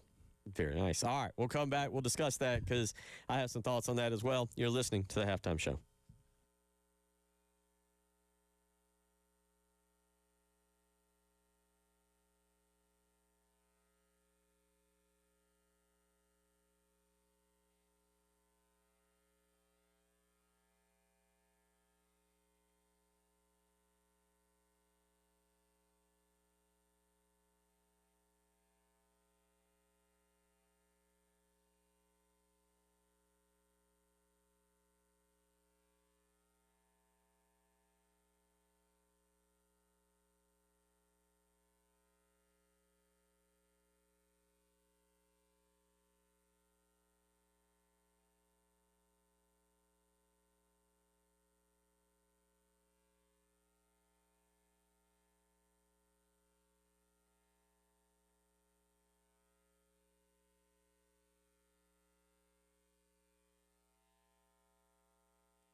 Final segment of the hour. Jamie Bradford coming up in the next hour. We'll get more into the South Carolina baseball team as the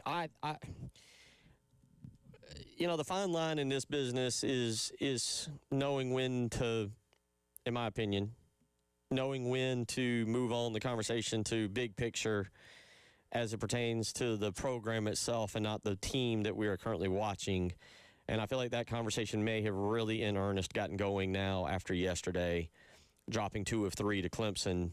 And Clemson's good. Clemson's a very good, credit to Eric Bakich and what he's done up there. They will be a College World Series-esque type team. Can they win it all? I don't know.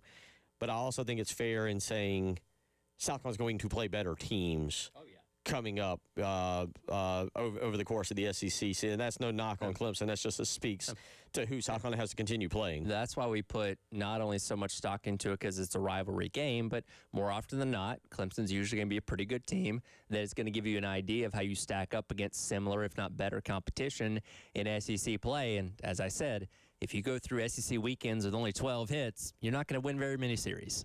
No, but Friday night was glorious. And it was made even more glorious by seeing, in my opinion, let me speak for me. Tyler, stop me if I'm putting words in your mouth. Captain Dave, yell at me if I'm speaking for you. To me, on Friday night, it was even more glorious seeing swagger behind it.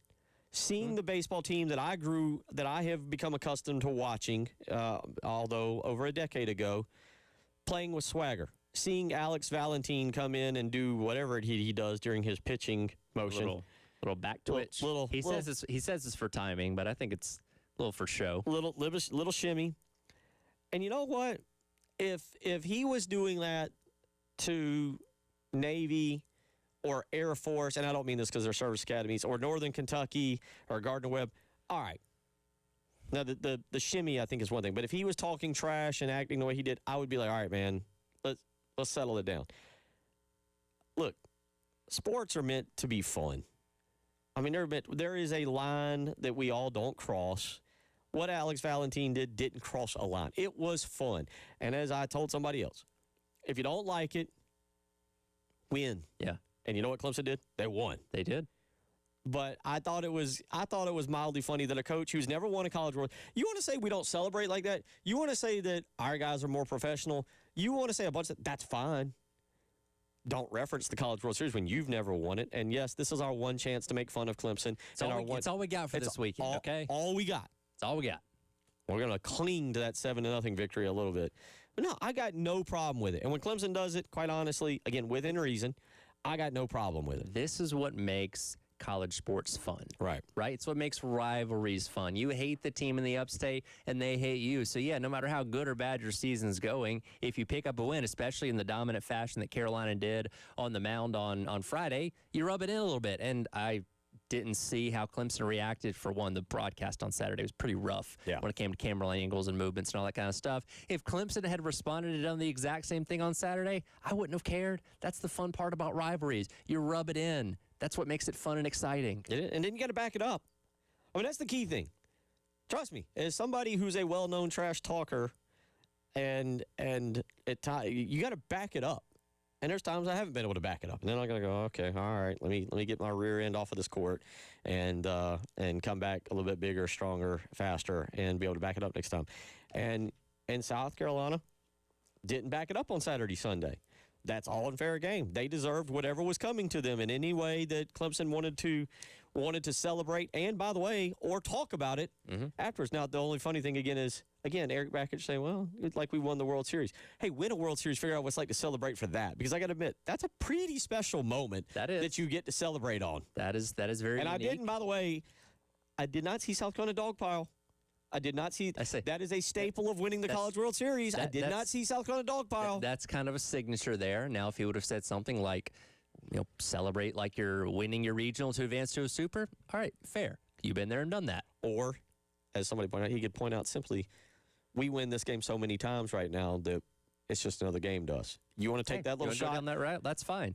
And all, again, all I can do is put my head down and be like, I know. And again, I invite that kind of stuff because it's what makes it fun. I love and again, I'm not somebody that grew up in this rivalry, but I enjoy getting mixed up in that all over the weekend with, the Clemson fans being upset about the way Carolina celebrated and trying to loop that conversation into football as well, because that's somebody bring up like, well, y'all don't know what it's like to celebrate a college football national championship.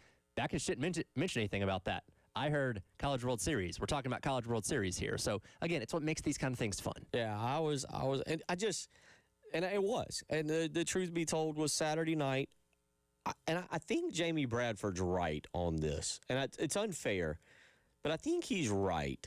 In today's age of social media and the anger and vitriol that can come out of people behind a keyboard, behind a fake name, with no repercussions, I think the baseball team does genuinely feel the pressure for them of carrying, and I'm saying this in all kindness, but two other loser programs right now in football and basketball. Oh, yeah. They are definitely shouldering that load, which, again, goes back to why, we'll use your word, Friday night felt so cathartic. Yeah. Because for the past 15 months, men's sports is since the comeback win against Clemson in November of 2014, there has almost been nothing to cheer about for men's sports. And I think we all enjoyed it, and we hoped for the best. 2024, sorry. Yeah, we all hoped for the best. We all hoped that Saturday and Sunday would continue to be like that. And when you win game one, you're obviously like, man, we can just find a way to scratch out. And in all honesty, you mentioned, if you're breaking down the baseball game, we'll do this more in the next hour with Jamie Bradford. I can't really fault the plate approach. I know it's easy. When it doesn't work, the easiest thing in the world is to fault the plate approach. But I can't really fault the plate approach with the way that that Clemson was throwing strikes on Saturday. Yeah. When he's throwing, I don't have the number in front of me. He threw 79 pitches, 67 of them were strikes. 67 out of 79. That's like an 85% first pitch strike clip. Yeah, that's insane. Never got into a 3-0 count or anything like that. And, when they're throwing strikes, you got to swing. So, anyway, we'll talk more about the game itself, but in terms of the celebration, and I'll say this, too. It's hard to do when you're losing to Queens and when you're getting blown out by Army and when you're losing to Northern Kentucky. It's hard to play with that kind of swagger. And I remember when South Carolina was starting to come off the top of the mountain at the beginning of the Chad Holbrook era, and there were games that they lost, and they were doing some of that goofy stuff that was kind of swaggery in the dugout during interviews, and people are like, these guys don't focus on baseball enough. Look at them. They're having too much fun. And there was a line drawn there where I kind of agree. But maybe they're not having enough fun now. I do wonder. Something is not connecting. Something, or maybe they really are that bad. Well, we'll talk with Jamie Bradford in the next hour and get his take on it. You're listening to the Halftime Show.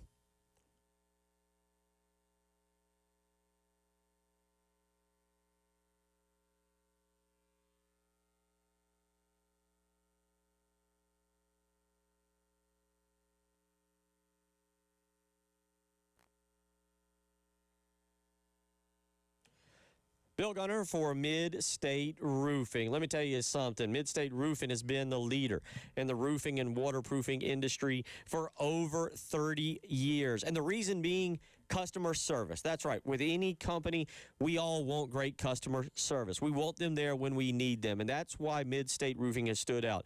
Being available to you 24 hours a day, 7 days a week. You can give them a phone call at midnight, 803-356-1919, and you know what? An on-call technician is going to answer the phone. They're right there. You don't get a voice machine. You don't get an answering service. You get an on-call technician ready to help you. That's one of the main reasons that for over 30 years, Mid-State Roofing has been the proven leader in the roofing and waterproofing industry. So from high-rises to hospitals, manufacturing to industrial, let Mid-State Roofing design and install a bonded system with a protective guarantee that'll keep your operation dry and running long into the future. 803-356-1919. Tell them Bill Gunner sent you.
Final hour of the program where we'll cover a lot more baseball coming up throughout this hour with Jamie Bradford. Is obviously interested to hear his opinion on where this team is, where this team is going, where this program is going. It's going to be a big discussion coming up with him. We've also covered a little basketball, men's basketball. They fall 87-68 on Saturday in Athens, 3-13 in conference. It is the 24th loss of the Lamont Paris era by 15 or more points. That is the most in a 4-year period by any coach this century for South Carolina. Yeah, no, obviously. And I guess when you look at it and you compare it to like Frank Martin and stuff like that, the SEC is theoretically the strongest it's ever been, but it also further paints a picture of you being even farther away now than you were then in terms of competing the way you want to in the conference. For the record, I looked this up. In Lamont's first year, he had 9 losses by 15 or more points. In the record 26-8 regular season, he had 3 of those 8 losses came by 15 or more points. Last year, he had 7 losses by 15 or more points, and this year, he has got 5 losses by 15 or more points. Also did the math. He has got 7 home losses. Now 4 coming in the first year, so more than half coming in the first year. At home by 15 or more points. But kind of the really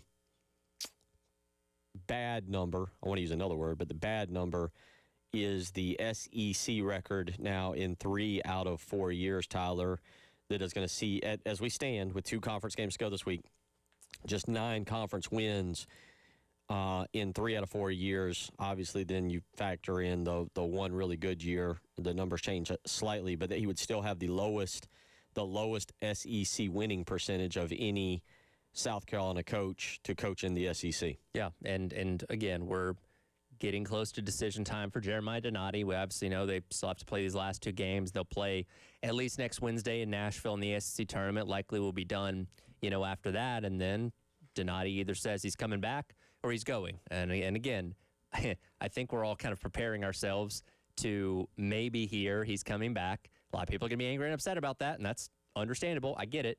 And hopefully if you are bringing him back, you're promising X amount more resources, because I don't see any other reason why you would do that unless you very well know that you can give him more to work with because you think that will help him be better.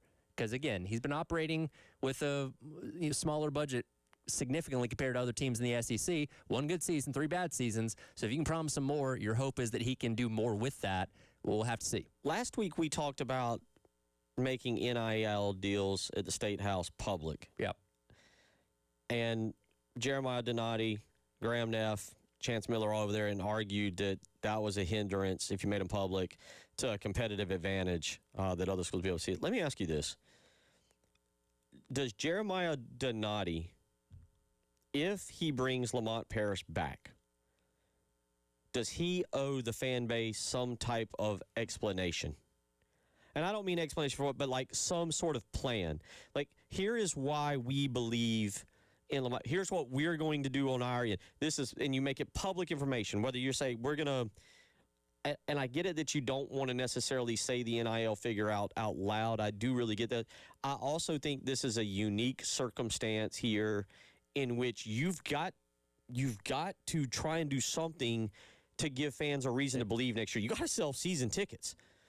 Fans, it doesn't matter if it's you, me, Lamont Paris, they bring Frank Martin back, whomever you put on that sideline. If they win next year, come February, if they're in the hunt for the NCAA tournament, I don't care who the head coach is, that arena will be featuring 15,000, 16,000 on the weekends. And look, Jeremiah Donati's not dumb, and he knows the fan base isn't dumb either, so you can't get up there and just specifically say, hey, we think Lamont Paris is a winning basketball coach, and we're going to bring him back just because of that. Because you can look at the results of 3 out of 4 years and see that's obviously not the case. And you're right. You're not going to sit there and say, all right, we're going to promise him $12 million in NIL and revenue share for next year. But you have to make some kind of mention of we're significantly stepping up resources. And significantly is the key word here, because and again, the numbers are all speculative. Let's just say they were spending $4 million on the roster this year. You can say we're going to give them more. Well, that could be $5 million next year. You know what I mean? Like, you have to make it a point that it is going to be a significant leap forward in terms of the resources you're giving him to give the fan base expectations that something can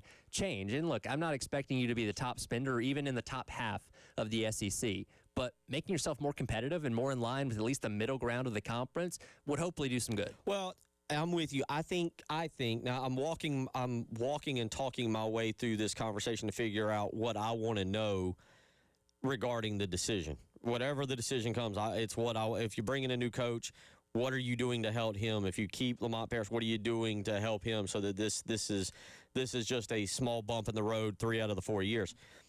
But with that being said, I get that you can't be specific, but what can you say where the fan base goes, all right, I see why you're doing that. Or, okay, and what I'm going to say I think sounds bad, but I hope you understand what I mean. If you bring him back, you're doing it in a way where you're saying, this is on Lamont Paris. We're going to give him everything he needs, every dollar he needs. And, again, maybe you're not giving us the actual number, 12 million, 14 million, 5 million, whatever it is.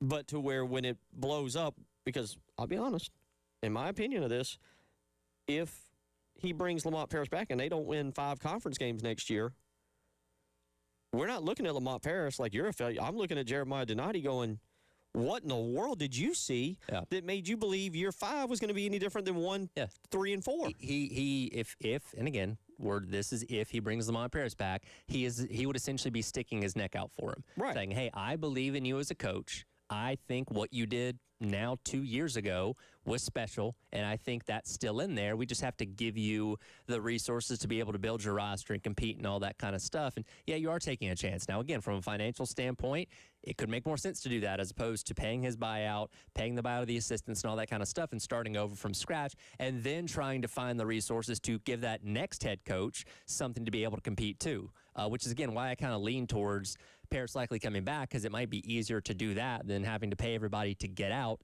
and then starting fresh over again and making sure you have resources for them as well. But yes, that would essentially be Jeremiah Donati saying, I believe in Lamont Paris as a head coach. I'm going to make sure he has what he needs to be competitive, and we're going to bank on the fact that he's going to be able to take this team back to the type of success they had 2 seasons ago. Does it also, and this is the other part to where Jeremiah Donati's walking a fine line, are you also admitting in a small way, if you bring him back and you're giving him more resources, hey, part of the issue is us. We didn't give him what was necessary for him to be successful. It's not necessarily his fault he couldn't get the roster and maybe couldn't get the players because he couldn't pay them the necessary amount. It's been our fault for handcuffing. Like, you see, there's a lot here, I feel like, that we're going to take away from whatever the decision ends up being, and part of it is what you just said. Oh, okay, you're going to make a change? Well, how much are you going to give that guy? What are you willing to pay that guy? What guy can you get? Because if you go out there and make a hire of insert mid-major coach that wins a couple tournament games here, and you're still giving him $4 or $5 million, are we really expecting it to be that much different? Are you trying? That's the thing, is you have to ask the question: is this program trying to operate on a shoestring budget with a coach that's just really, really good that can stretch those dollars really, really far? Or are you willing to say we're going to make ourselves more competitive from a financial standpoint and have a coach that we think can capitalize on that too? Like, you have to figure out what you want to be. 803-404-6100.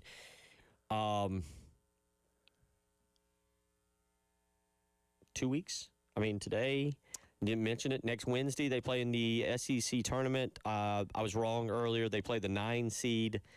I hate to say it. We were so all checked out last year. We didn't realize they had moved from 14-11, the seeds, to now 16 playing 9. So that ups the quality of competition. You're going to be playing a middle-of-the-conference team that you have not beaten. Do you think we're sitting here not this Friday but next Friday? Are we waiting on a decision? I would hope, and again, this is you think we're waiting on a decision on that Friday, or a decision's been made? I think on the assumption that Carolina's season ends next Wednesday in the first round, I would hope we'd have an answer by then, right? Especially if you're bringing him back, that should be something that shouldn't take a ton of time, because these conversations have been going on for a while, right? It's not one of those things like, oh, let's wait till the end of the season and assess everything. No, you've been assessing it for a while. So when the season does ultimately end, likely next Wednesday, it shouldn't take you long to come to that decision. I hate to say it because, I know more goes into it than I'm well aware, but you're right. The numbers in the budget, I mean, I guess, a donor could step in at the last minute and be like, I got $20 million. You guys want it? The numbers aren't changing in any way, shape, or form. The numbers aren't changing with the records. The numbers aren't changing with the history. The numbers aren't changing on the budget sheet. You know what it is. Well, and this is where Jeremiah Donati has to be a real salesman, right? Because if you are bringing Lamont Paris back, you have to convince the people that do write the big checks, hey, I know 3 out of 4 seasons have been significantly underwhelming, but if you're willing to give X amount of dollars to make sure that we can be competitive against other teams in the SEC, I promise you, I think this guy's going to be able to succeed. Not everybody's going to buy that. Some people will, but that's where Jeremiah Donati really earns his money as an AD. I'm thinking out loud as we're talking about this because we've never seen anything truly like this at this university, where the one decision is so from what we understand, based so appears to be. At least the rumors coming out. To Jeremiah Donati's credit, nobody truly knows. This decision may be done. The fact that he hasn't given a vote of confidence, I think, tells you that he hasn't either made a decision or he's leaning toward letting Paris go, right? Like, the easiest thing in the world for him to be like, look, we know this year's been rough. He'd already put out a statement. He'd end our conversation. We wouldn't be sitting here talking about this. I do wonder if you're going to make those kind of promises, have you already lined up 3 or 4 donors that you know that have made a commitment? Like, I think that's the other part. Maybe. You can't say, well, we're bringing them back and we're going to get you more money. Now let me hit the fundraising trail. And you know what? This is where Lamont Paris, being just like a good guy, can go a long way, right? Because if he's a bleep hole coach that's mean to everybody and doesn't interact with the boosters and stuff very well, then maybe we're not talking about a situation where that's possible. But again, everybody kind of leads the sentence off when talking about Lamont Paris is he's a nice guy, but I don't like the results on the court. Maybe the relationship he has with Donati, with the donors, whatever it may be, maybe that's enough to continue to further that relationship because people do like him as a person. They just haven't liked the results on the court. 803-404-6100. Let's go out to the phone lines before we get to Jamie Bradford. Larry wants to talk basketball. Larry, we got about 2 minutes. How you doing this afternoon? What's on your mind? Good afternoon, gentlemen. How are you today? Good. Hey, listen, I know there's a lot of talking heads and everything like that, but Coach Paris is actually a very good coach, okay? And it's very easy to blast on somebody when, you haven't actually done the job. You see where I'm going with that? No. Oh, you don't? So you've been a head coach? Yeah. Oh, you have? Mm-hmm. Where at? Well, I've coached at Lexington under Bailey Harris. I was a head coach there, and then I didn't talk about high school bullshit. You didn't say. All right, that's it. If you're going to cuss, I can't keep you on. And then I also interviewed for Mike Young at Wofford. Now, I'm not going to argue with you on whether he's a good coach or not. That's in the eye of the beholder. And I'm sorry. I'll let you call back later on. You can't do it today. Don't ever cuss again on my radio program. It's that simple. Tyler and I are not going to stand for it. Tyler and I are not going to stand for it. You're not going to ever do that again. Nobody will ever do that. It's inappropriate and it's unnecessary. It's sports talk. Don't ever do that again. 803-404-6100. Unfortunately, the conversation doesn't get a whole lot better. We're going to talk with Jamie Bradford about baseball when we come back. You're listening to the Halftime Show.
It is 2:19 on your Monday afternoon, where we are talking basketball, baseball. We'll get into there's a lot of interesting stuff happening across the board in sports. I want to get into this thing the St. Louis Cardinals are doing later this week with ticket prices, which sounded delicious. $29, all you can eat, like everything. We'll get into that later this week. I don't know all the details. I didn't read it over the weekend. Donald Trump, I guess, is going to have many different sports figures. Everyone from, I think, Tiger Woods to Nick Saban up at the Capitol. I believe Thursday is the day. I need to preview this. I need to read on this a little bit more to discuss the state of college athletics. That's, if you were commissioner, I'll ask you this later, what would you do to fix it?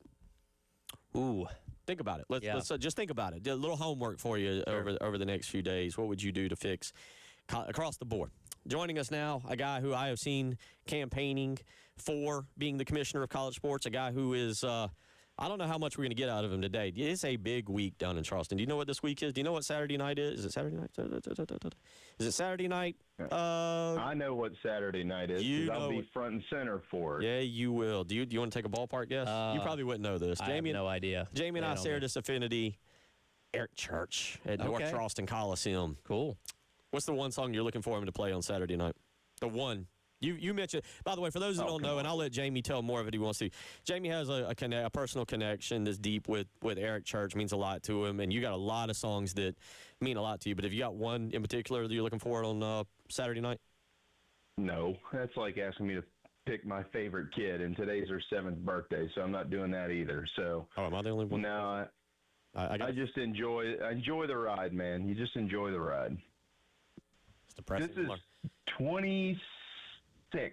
My 26th show, but now that's dating back 20 years.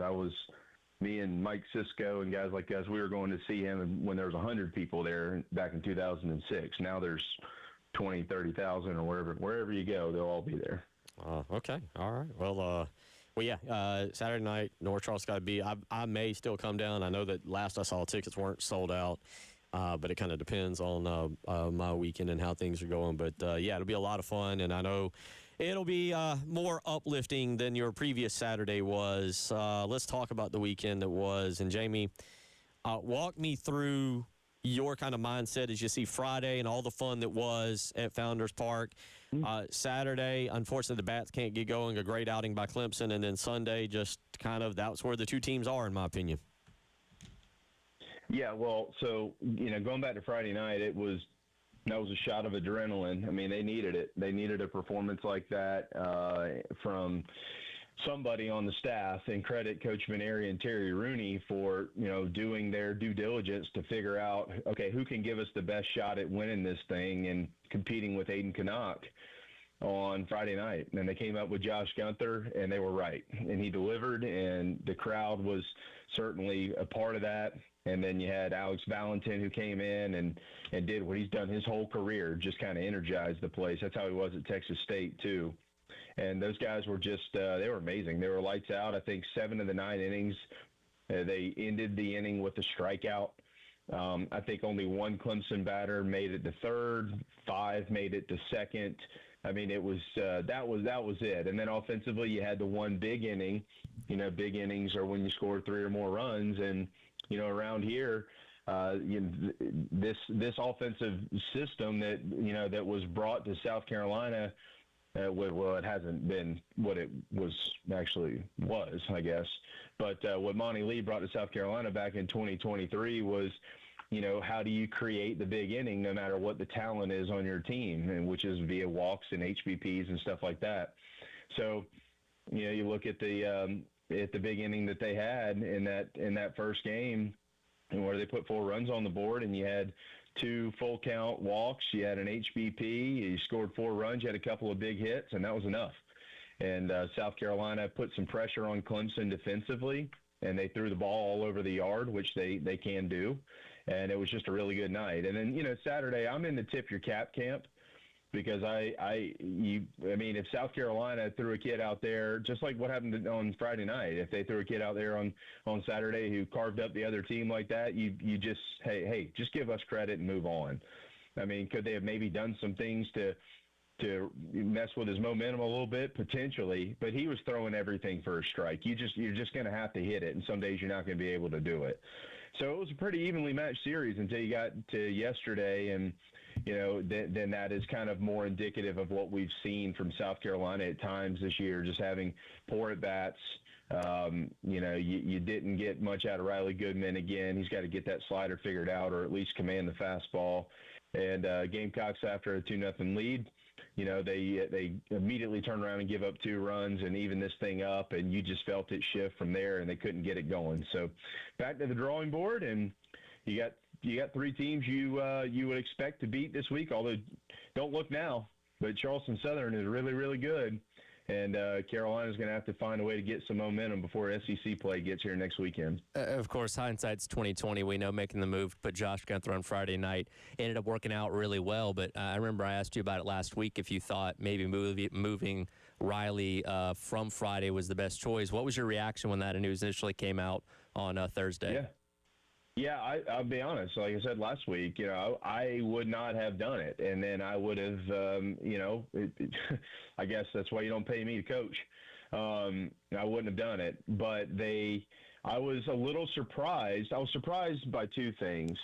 I'm not necessarily questioning anything, but I was surprised by 2 things. One, that they were giving Josh Gunther his first career start against Clemson on a Friday night. And so that's not ideal, right? Obviously, they knew he had the makeup to handle it. So, again, major kudos to Terry Rooney and Paul Maneri for that decision.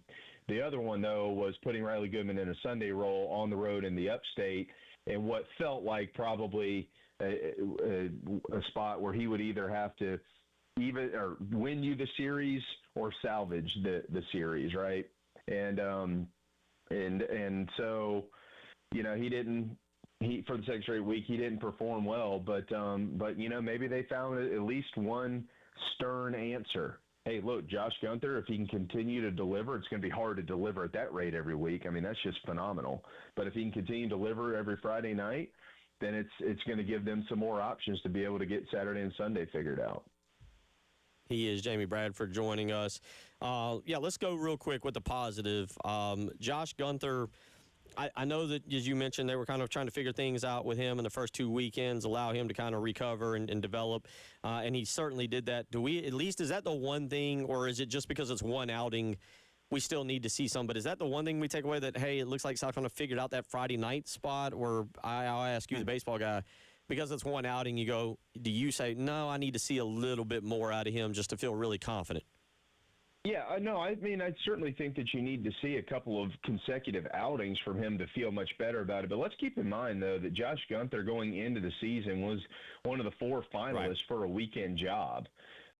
Out of the blue. I mean, they've been considering this for a while with this kid, so they decided, well, let's go ahead and move him in there on Friday night, and it absolutely worked. I mean, he's got the stuff. The stuff isn't the issue. He was still 92, 93 in the 7th inning the other night, basically where he started the game. So the velocity was there. I'm sure there's some adrenaline pumping and stuff like that. But can he go out and duplicate that next week? So you're looking at mental makeup right now. Where do things stand? And I think that he's the kid. Like, if you listen to him talk, all that stuff adds up. I mean, he is a very mature young man. He gets it. He gets it. So, I mean, I'm confident that he's going to continue to put himself in a weekend spot, and if he keeps pitching well, it's probably going to be on Friday. He is Jamie Bradford joining us. I'll tell you what, we'll hit a break. We're right there up against it. We'll come back. I want to get into the future of the program. The weekend's over and done with. There's only so much to analyze. I want your opinion on where we are now going, coming off of that weekend, opening with a 7-5 start, knowing what lies ahead with SEC play, and just the overall, you've mentioned it, the baseball program at times feel like, because it comes on the rear end of the season, it's shouldering the load of the other men's sports and the failures that they have had. So what do we do here with this program? And, Jamie, I'm just kind of warming you up for the next segment. You also got to think about the situation with South Carolina basketball, so we'll get into that as well. You're listening to The Halftime Show.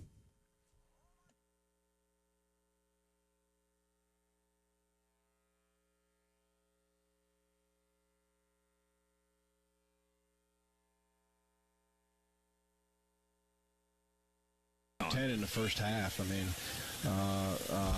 it just was, it was an onslaught. It was an onslaught. You got to try to keep it in perspective that that's what's happening. It's hard.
2:34 on your Monday afternoon. Joined, as always, on a Monday by Jamie Bradford. And now looking back, and real quick, final thoughts on that. Jamie, we talked about it today. Look, Clemson's fine. They're a very good team, Omaha worthy.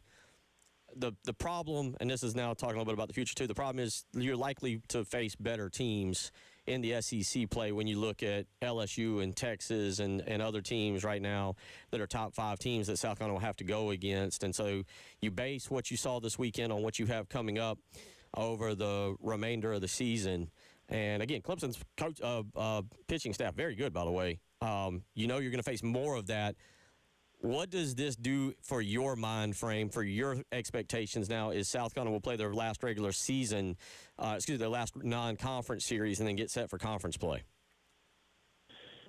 Well, look, I think that they need to be consistent to be consistent if we're talking about offense. And what I'm saying there is, to this point, I mean, Paul Maneri has been fairly dramatic with how often they have moved things around from a lineup standpoint. And I'm not saying that, that he's wrong in doing that necessarily. I mean, to this point, I mean, it hasn't really worked, but I'm not saying that he's wrong in trying as much as he can either. But they did this a lot last year and it didn't work. So,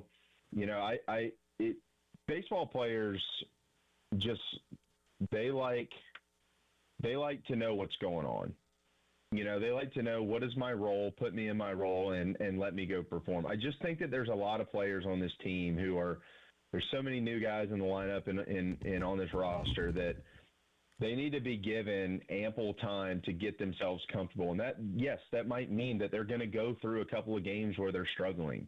But you're going to have to live with that and work through it and let them get comfortable and start having some fun out there. Like, Logan Sutter needs to be in the lineup every day. I mean, he's 6 for his last 15. I mean, they finally put him in the lineup in Game 3 this weekend, and I'm sitting here. I mean, he had been 5 of his last 11, but he wasn't in the lineup. Why? I mean, they hit Jake Randolph in the second game against Clemson. He had won it back this year, trying to win a series and get yourself some momentum.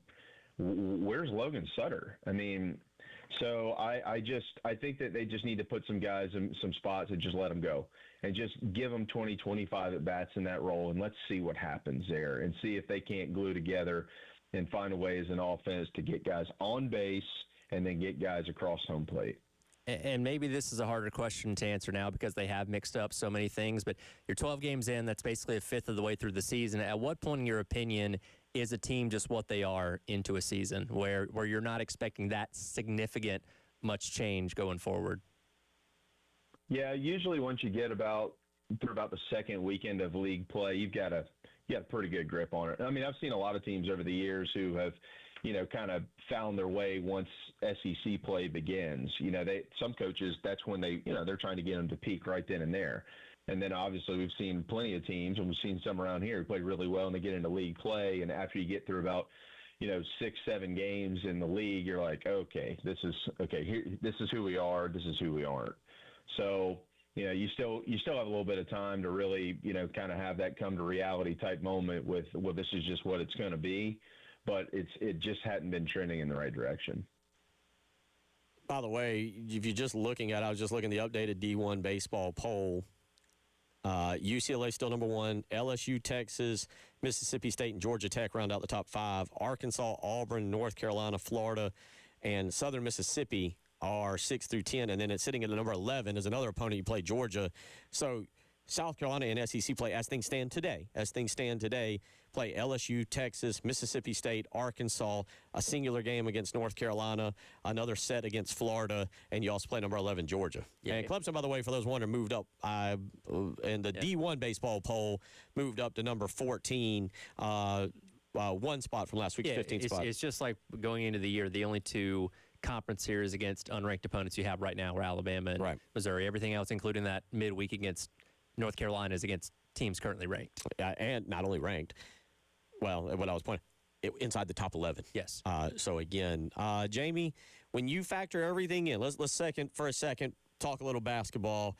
As by next Wednesday, this regular season should come to a conclusion. let me start with this question. In your opinion, it's strictly an opinion question. Do you think we have an announcement on next year for Lamont Paris and the basketball staff as early as next Friday after this one? Yes.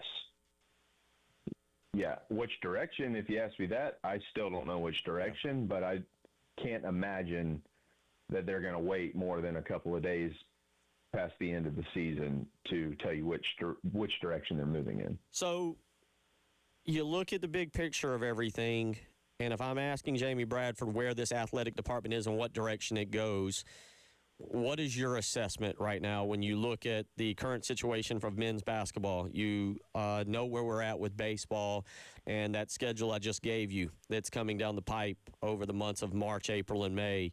You know the importance of football season, and we get spring practice going on Wednesday. Your assessment of this athletic department and what that means for Lamont Paris coming up over the next 2 weeks, and what that potentially means for Paul Maneri, and this is strictly your opinion on kind of how you feel. Where do you stand on that, Jamie? Well, I certainly believe that the athletics department, led by Jeremiah Donati, is in an unenviable position, that's for sure. It's very easy to say that, as it stands in this moment right now, and obviously this could change, but as it stands in this moment right now, it's very easy to say that there's not a scenario from a result standpoint that warrants the head coach of either program returning. It's South Carolina baseball or South Carolina basketball. But I don't envision a scenario where he is going to fire both coaches in the same year either. Now, could that mean that there are other ways to move on from, like, if you're talking about like both coaches, Bill, is what I'm saying here. This is all for anybody wondering. Like, this is just conversation. Yeah, that's what I'm asking you. I'm not asking for you to. Yeah, go ahead.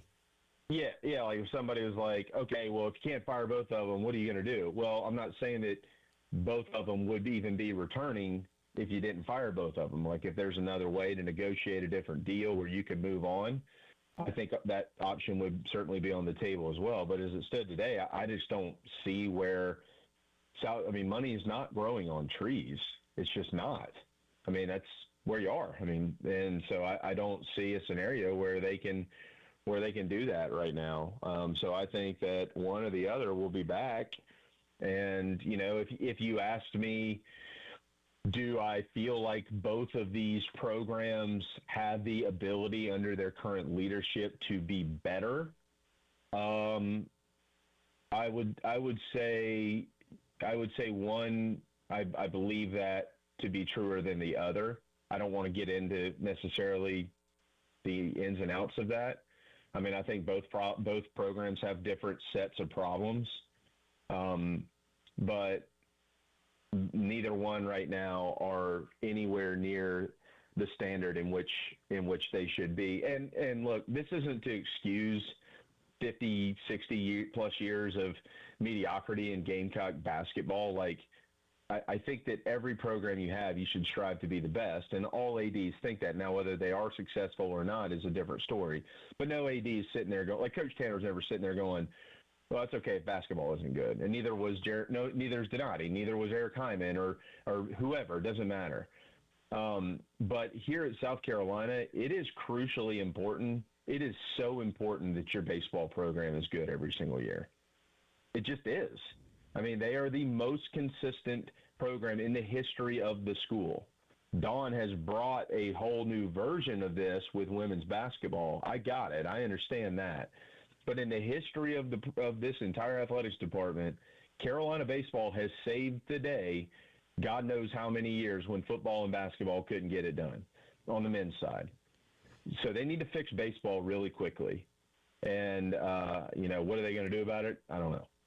803-404-6100 is how you can weigh in. We'll come back, wrap things up with Jamie. Do need to ask him about his thoughts on Paul Maneri, the little exchange with Jack Veltri, and just get Jamie's baseball mind on what he's hearing when he hears Paul Maneri say that as we try and address all of this here on a Monday. You're listening to The Halftime Show.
803-404-6100.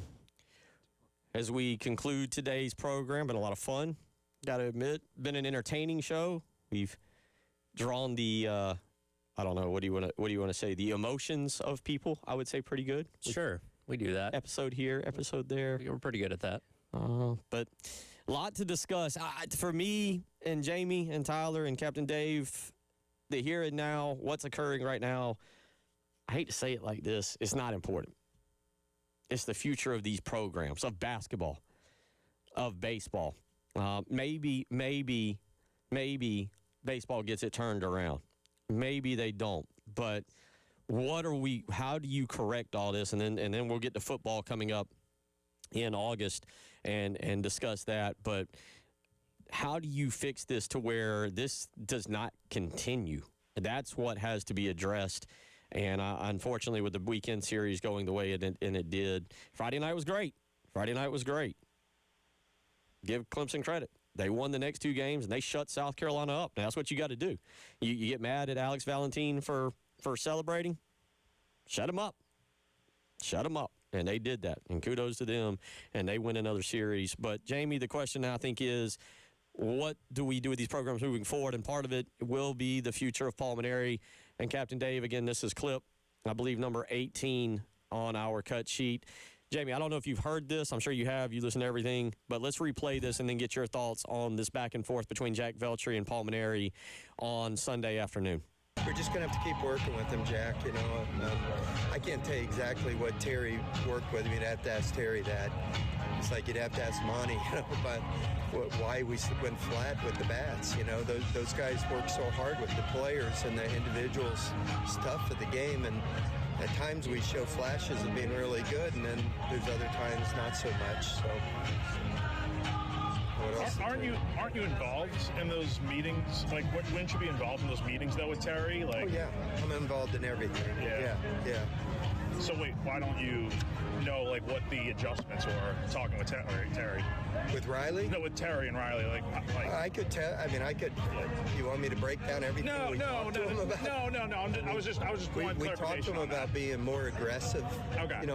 Last week leading into the game, there was all kinds of talk about the health of his arm. There was talk about the routine. There was there was a lot of ancillary things that were happening with him on and off the field. And this last week, we just tried to, he had an extra couple of days. And what we wanted to do was just have him get on the mound more frequently, be more focused on just competing and not worrying about some of that other ancillary things. Some of that stuff is personal and private. I can't tell the world what. I just want a little more clarification. Yeah. I'm involved in everything. Yeah. Jamie, I've been trying just to kind of figure out if this is important, not important, if it means something. I said this earlier to give you a little clarity. I think if John Whittle had not written the piece he did on the Big Spur last year, probably I don't think anything about it. But then you factored that in with what was said post Northern Kentucky game.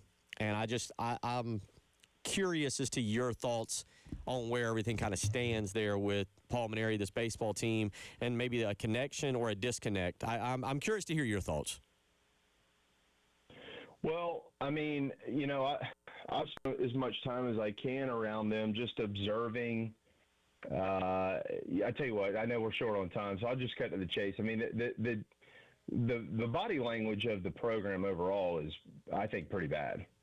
And, the question is why is that? And I don't have the answer, but the body language of the overall baseball team is just not very good, Bill. And, it wasn't at times last year, too. I think you had more guys in that uniform last year who really were playing for the name on the front of the jersey because they kind of grew up in this state and it meant so much to them. And I'm not saying that a lot of the guys in this uniform aren't playing for the name on the front of the jersey because they're transfers. I'm not trying to call anybody out like that, and that's not what I mean. But it does take time to kind of become ingrained in a community, and once good things start happening, you start to feel that a lot more, right? But when you grow up in this state and it's just a part of your DNA, you'll die for it. And so, I think that overall that's something that greatly needs to be improved. I mean, I think they've got pretty good players. I think that Monty Lee and Terry Rooney and Paul Maneri and Chris Gordon and John Hendry and everybody else on that staff actually did a pretty good job in the postseason getting players. I mean, they were ranked in the top 4 in the transfer portal. That's pretty good. So, why does the body language kind of resemble last year's team, and why are the results worse thus far from a team that was expected to be better? Do I have the answer to that? No. Could it be turned around tomorrow night and throughout the rest of the year? Absolutely. But as it stands today, that's certainly what it looks like. Real quick, I know we're right up against it, and this is kind of a loaded question. Do you think Maneri might have viewed this job as being easier than it ended up being when he took it? I do, and I think that because I think that the game changed so dramatically in just a couple of years from when he walked out the door to when he came back. I mean, college sports changed immensely overnight. And I think that was a little bit of a shocker to him. I think he's even talked about that publicly. And I don't know who could have handled it any better, honestly. If you're out of it and then 2 years later you show back up and you realize all the things you have to worry about to get players aren't what you were worried about before. Like, that's difficult. But they've gotten players, and but the results, unfortunately, still have been not very good. About a minute here, and so I'm asking you a loaded question with only about a minute to answer. All right, you've seen 12 games now. Yeah, 12 games. Where is this team in terms of your thoughts of hosting a regional? Like, just how good are they? Where is this team now through 12 games? They're a team that's capable of playing in the postseason, but they're also a team that's in jeopardy of being record-wise worse than last year's team. But the expectation for them should be to be in the postseason, and right now they're nowhere near that conversation. They're going to have some substantial SEC. They're going to have to get some big wins early in the league. They're going to have to win out in the non-con, and you better be careful with Charleston Southern and going to the Citadel next week. The Citadel took Florida State to the wire in almost every game they played them this weekend. And then you're gonna have to do some damage early in the league to put yourself on the map, but right now they're not close to that. Jamie, we always appreciate it, man. A lot of honesty from you there. Look forward to catching up next week. Enjoy Eric Church on Saturday night. You got it, man. Y'all have a great week. Thank you very much. Thanks, Jamie. You too. All right, that is a wrap for us today. Tomorrow will be kind of a weird, wild program. Shane Beamer speaks at 1 o'clock tomorrow. We'll have that for you. Anything else from you today? You ready for a nap? Yep. Me too. Dave, you ready for a nap? It's been a day. All right, we're out of here. Y'all have a great day.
Here on the Game Network, and on our cool little YouTube channel at the Game TV Radio. Put my bag down out there talking to Gunner. Tyler. All ready to go. It was a weekend. Started promising on Friday for the baseball team. That promise did not hold up, obviously, Saturday and Sunday. Men's basketball team pretty much got blitzed from the get-go by Georgia. Got it to 6 points later in the contest, and then Georgia popped it right back out with a 10-0 run. And that pretty much was the end of that. The women got the W. Wasn't easy. It was a grinder in Lexington. Kentucky's a good team. South Carolina didn't have really anything to play for, but still found a way to win. Not the prettiest basketball game, but who cares? Wins are wins, especially when you have nothing to play for. So that was a weekend in a nutshell, and we're going to go into all of it with you. Paul Maneri, the South Carolina head baseball coach, will be on bottom of the hour, 3:30. So we will talk to the coach about the weekend against Clemson, losing 2 out of 3. And you know it was when you have game one the way it goes, you get such a fantastic pitching outing. And you're like, it's human nature. You're like, all I got to do is split the other two. And you walk away with a series win. Fan base feels better. Folks across the street feel better. Team feels better. Coaching staff feels better. Athletic department feels better. Jeremiah Donati feels better. Everybody feels better. But then you lose the next two. You got pitched against the way you pitched on Friday, Saturday, and then you get to Sunday. And you just, again, you didn't hit for 3 days. You didn't even hit in the win. And that's like, it's like, look, you go, okay, maybe with Gunther you have a Friday starter. Maybe. Look really good. Hopefully he can build upon it. That'd be nice. You know, you saw the back end of your bullpen look good for you in a high leverage situation on Friday. Saturday, you got a good outing out of the pen from Brandon Stone, who came in relief of Amp Phillips and went 4 2/3 strong innings. But then Sunday, once again, you hit early and you got a couple of runs and you couldn't build upon that momentum, and you lose 2 out of 3 to Clemson. Charleston Southern this week. That's tomorrow night. You can hear it on our sister station, 98.5 WOMG, because we have men's basketball tomorrow night here versus Tennessee. We'll get more into all that stuff, trust me. Kale's here punching buttons for us. We appreciate him being here. Hey, bub. Trying not to self-destruct the station. You'll do something. I'm quite confident you will hit the wrong button at some point and probably knock us off the air and cause millions of dollars of damage. Hey, every time I'm on the air, I tell you that self-destruct button's calling me. So Kale's here taking care of it for us. Our buddy Jay Phillips resting again this week. We're hoping Jay will be, as he rehabs and gets himself together, coming back from, obviously, major surgery. Everything so far so good with Jay, and we will, like I said, hopefully we get him next week would be great. But Jay rehabilitating himself back from the surgery he got for the bladder cancer. That, by the way, surgery, if you did not hear last week, was successful. So we're very happy to pass that along. All right. When you look at the baseball weekend, and the theme really was you win a game when you get phenomenal starting pitching. You scored on a couple wild pitches. Clemson made some errors. You didn't really, what you call, knock the cover off of it, but you didn't have to with the pitching performance that you got. Saturday, obviously, you have to score more runs. You couldn't because, again, sometimes the starting pitchers got you. That's what happened Saturday. And then Sunday, like I said, you score early, you can't build upon it, and you go through a weekend where you just couldn't hit. And, you can't ask your pitchers, obviously, to go 7 scoreless all the time. So the theme of a lot of this is, you offensively, you got to get this thing going. You just do. Nobody really had a consistent 3 games of any type of wow production all weekend long. Yeah, moments. one guy get a couple hits on Friday, another guy might get a couple of base hits on Saturday. You know, someone else might, you know, get on base a couple times Sunday, but it wasn't like any kind of consistency through the batting order in any way, shape, or form. And it's been like that all year. I guess my question is why? Is there like a difference in the philosophy of hitting since Paul Mainieri has taken over? You know, Monty Lee had a certain way. We have not seen that certain way. We didn't see it last year or this year. Monty's teams were walk, hit home runs, strike out. That kind of was the MO there. A very new age, new world analytical view of offense. The three big outcomes: walk, strikeout, home run. It feels like that's not been the MO since Coach Mainieri took over. Now, again, we would sit around at times and talk about the South Carolina offense under Mark Kingston and say, well, if you're not hitting home runs, you can't score runs. You can't put together innings where you're scoring a lot of runs without a long ball. You're really one-dimensional. Now it feels like you're no-dimensional. So what's up offensively hasn't been a change in philosophy from what Monty did in the past. Or is it just the guys that South Carolina has in this lineup, they can't do what previous offenses did with Monty? I don't know. Maybe we'll ask Coach Mainieri a couple things like that when we get him on later. But the offense has scuffled and struggled. It's at the bottom of the SEC in many categories.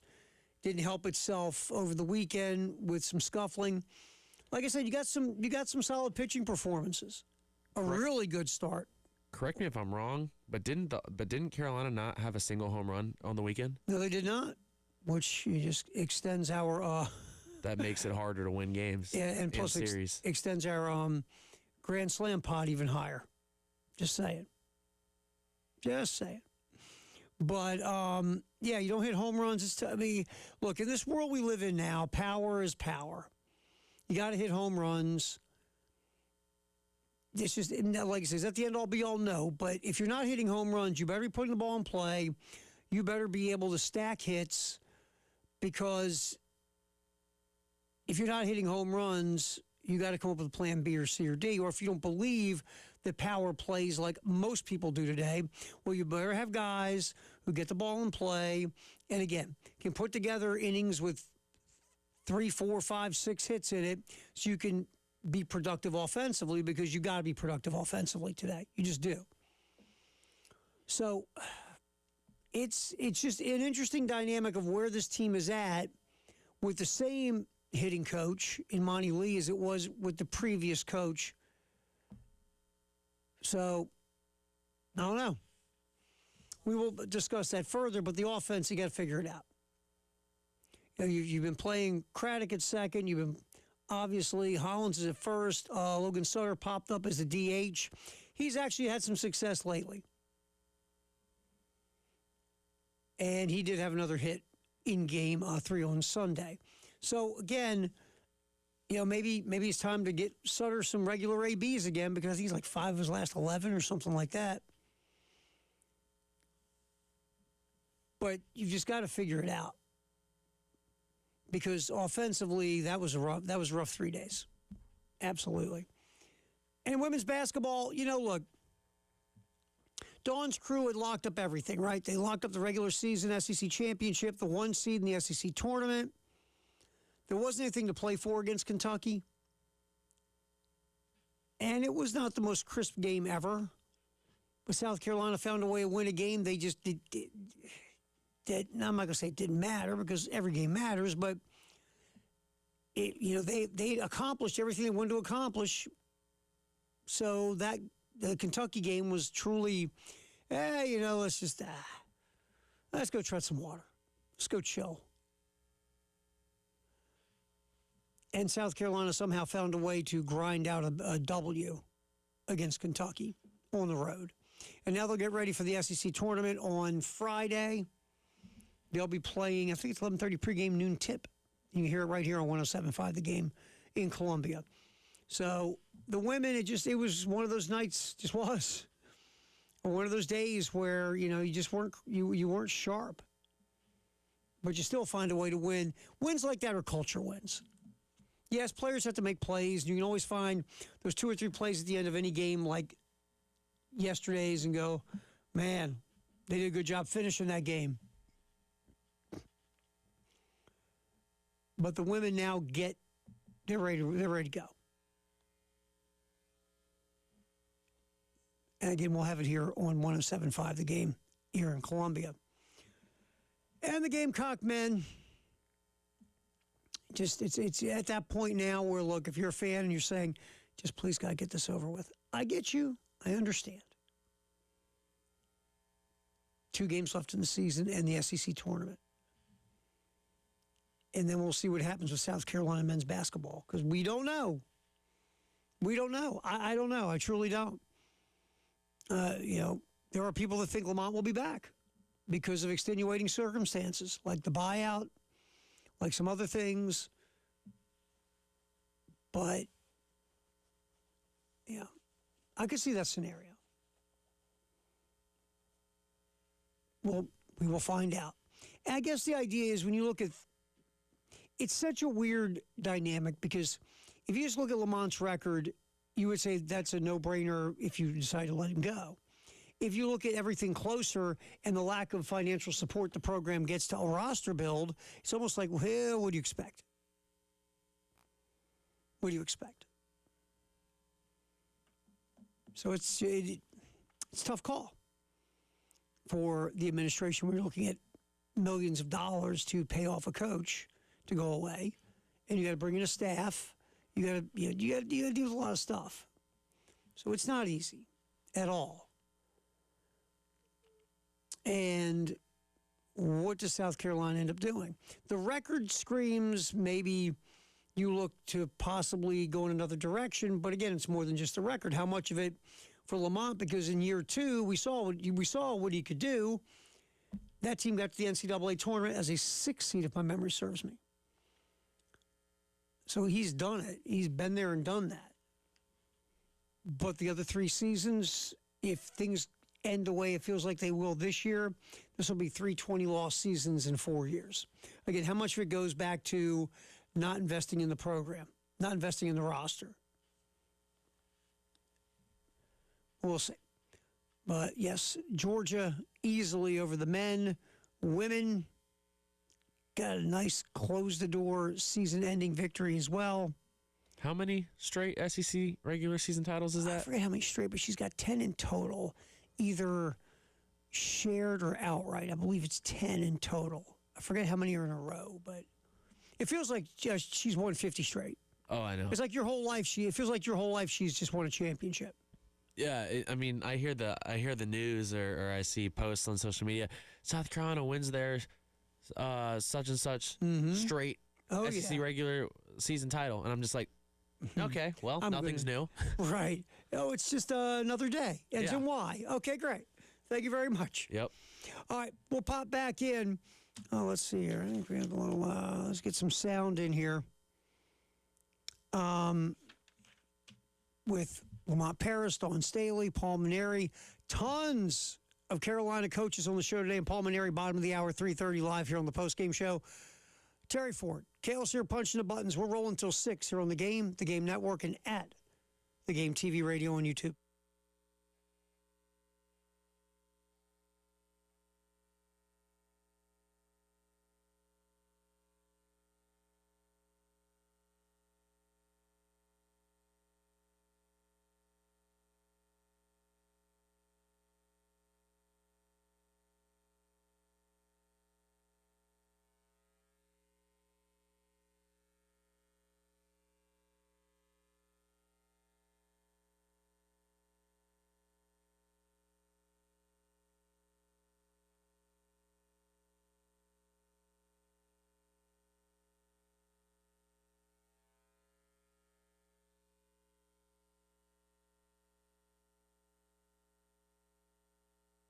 Men's Clinic of South Carolina.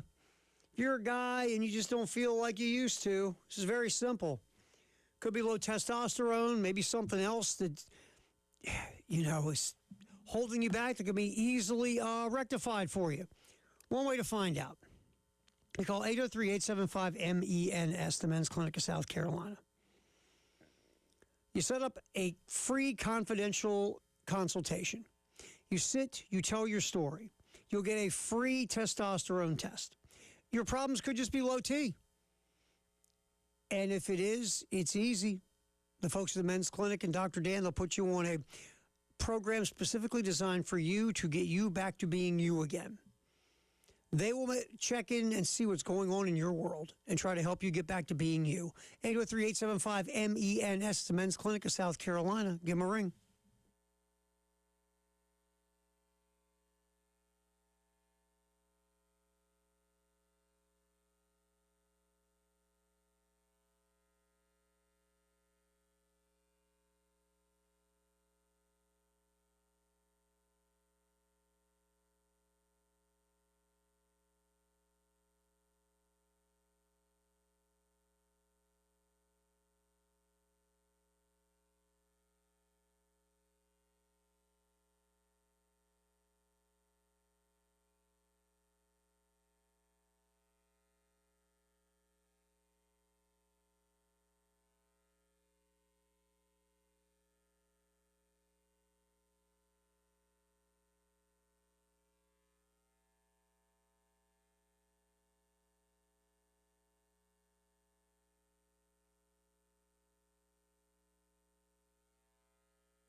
Post-game show. Kale's punching the buttons. Terry Ford, happy to be with us. Paul Maneri, bottom of the hour, 3:30. We will talk to the South Carolina baseball coach. His thoughts after a weekend losing 2 out of 3 to Clemson. So we'll hear from Coach, like I said, at 3:30. All right, so get some sound in here from the weekend. And we will, let's hear one from Paul Maneri. Let's go to cut 6 here, Kale. Here's Coach talking about 4 hits a game just isn't going to cut it if you want to win baseball contests. Well, to say, 4 hits a game for 3 straight days is obviously something that we got to get better at. You need a phenomenal starting pitching performance if you're only going to get 4 hits in a game. And that we got that the first game, but obviously the second and third games we didn't get that kind of performance from our starting pitchers. I give credit to Clemson. They got some big hits. Their pitchers did a good job, and they played better than we did, and they deserve to win today. So that's Coach Maneri just saying, look, I get more than 4 hits. And like I said in the opening riff of the show, it wasn't like a couple guys were crushing it and everybody else was struggling. No, it was tough getting any kind of consistency across 3 games. It just was. It was a tough road to go for South Carolina offensively each and every game. Like, you look at, we'll go back real quick. If you check the box score, game 1, KJ Scobie got a couple of hits. Craddock, Lozama, no, I shouldn't say Craddock. Craddock walked. Lozama did get a knock. Tyler Bach walked twice. So did Talmadge LeCroy, but again, not getting a lot put together. You scored on a couple of wild pitches, an error. But you take what you can get, and Josh Gunther was unbelievable in game 1. But then you get back to game 2, and then you got what Gunther gave, what he gave to Clemson, you got back in game 2. And you couldn't get a whole lot done. And offensively, you get a 4-1 loss. And look, Michael Sharman was really good. Complete game, gave up an earned run, only 4 hits, only struck out 4. Still threw 78 pitches. That was it. And Phillips scuffled, 4 earned runs, 8 base runners, 3 1/3. Brandon Stone, excellent relief, 4 2/3 scoreless. But again, you couldn't hit. Brandon Stone did his job. Your job is to hold him, hold the fort, wait for the reinforcements. It didn't happen that way. But in that game, Will Craddock and Ethan Lozama both had 2 hits. Not exactly a recipe for success. No, it's not. And you look through, and then you get to the final game. So you scored. Let's be real. I think that last game was the one that I feel like Carolina fans kind of would have the most. What's the right word? I guess it would kind of get them more flustered. Yeah. Because you took the lead, and that was in the second inning. Mm-hmm. So that was early on, and it was like, oh, okay. You're feeling pretty good. Yeah, we're feeling pretty good. We got a 2-0 lead. And that was it. That dwindled really quickly, by the way. So, again, you give it right back in the bottom of the second. Riley Goodman struggled with his command again. 2 hits, couple of walks, 3 earned runs, and now you're behind the 8 ball. Coach Maneri had some interesting comments about Goodman I want to get to right here. I will hold the Riley Goodman. Let's get to cut 12 real quick with Coach Maneri. The back and forth with Jack Veltri here on the Extra Point and also Gamecock Central about his involvement regarding the pitching staff or the offense. Here is Paul Maneri's interaction with Jack Veltri from Gamecock Central about his involvement. Cut 12. We're just going to have to keep working with him, Jack. I can't tell you exactly what Terry worked with. You'd have to ask Terry that. It's like you'd have to ask Monty, about why we went flat with the bats. Those guys work so hard with the players and the individuals. It's tough for the game, and at times we show flashes of being really good, and then there's other times not so much. So. Aren't you involved in those meetings? Like, wouldn't you be involved in those meetings though with Terry? Oh yeah, I'm involved in everything. Yeah.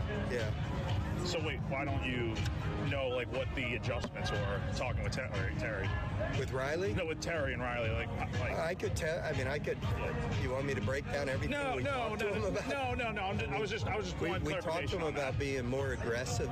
Okay. You know, last week leading into the game, there was all kinds of talk about the health of his arm. There was talk about the routine. There was there was a lot of ancillary things that were happening with him on and off the field.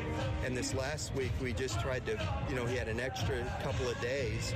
And what we wanted to do was just have him get on the mound more frequently, be more focused on just competing and not worrying about some of that other ancillary things. I mean, some of that stuff is personal and private. I can't tell the world I just want a little more clarification. Yeah. I'm involved in everything. Yeah. Now, so the thing with Riley Goodman that's interesting, and again, it's personal. Some of it's personal with Riley Goodman, and some of it's off the mound stuff. Some of it is what Paul Maneri's saying with Riley Goodman. Some of the issues are on the mound, some are off, which, again, that's Riley Goodman's business, but it does make you kind of raise an eyebrow going, what's up off the field? That could be hurting his early progress on the field. Hopefully, whatever it is, it gets straightened out. And that part you can push away, right? The other part is, I mean, look, Paul Maneri said he's very involved in everything. After saying, well, you can ask Terry Rooney, you can ask Monty about the offense, Terry Rooney about the pitching, and about the plans and the adjustments and things of that nature. And then Jack, I give Jack credit. It's a good question about, well, aren't you involved in all that stuff? And then, of course, Coach Maneri says, yep, yeah, I'm involved in all of it. I'm very involved. So at the end of the day, there was some stuff in that back and forth where you're like, this is interesting. And even though Coach tried to explain that out, maybe we'll get into some type of conversation about that with Coach bottom of the hour, just about how it rolls out. Because, we hear all the stuff in football all the time, how these things are put together in game plans and all that. Maybe we'll just ask Coach how all that stuff goes with him regarding with Terry Rooney and the pitching and with Monty and the hitters and how much he's involved in the say and all that kind of stuff. Just to get clarification, and B, because it'd just be interesting to hear a little behind the curtain. Maybe we'll hit that coming up in the next segment. All right, no grand slams. So like Cale said, no home runs for South Carolina over the weekend. The Crescent Construction Grand Slam contest, the pot keeps growing. Just go to 1075thegame.com to register. If a Gamecock hitter does go yard with the bases loaded, you can win cash. It's sponsored by our buds at Crescent Construction, the Crescent Construction Grand Slam contest. We'll come back, talk with South Carolina baseball coach Paul Maneri. That is next here on the post-game show. Cale steering the ship. Terry Ford, we go till 6 here on the Game Network, and at the Game TV radio on YouTube.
Post-game show. Terry Ford hanging in solo. Jay hopefully be back with us next week. Kale's here. We're going to get Paul Maneri on here in just a second, head coach at South Carolina. Talk with Coach about a variety of things from the weekend, losing 2 out of 3 to Clemson. Busy week this week with 5 games, one a doubleheader on Saturday versus Princeton. And then you have, of course, the midweek games coming up as well with USC Upstate tomorrow, Charleston Southern on Wednesday. So we have all that coming up. We will talk with Coach Maneri here in just a minute. We had him, then we lost him, now we got to get him back again. So we're working on that right now to get Coach back, and we will get rolling here. Are we ready, Kale? We good? We good? Hey, Coach, how you doing? Good. Who's this? This is Terry Ford. How you doing, my man? Okay, Terry. How you doing? Doing great. Sorry we lost you there for a second.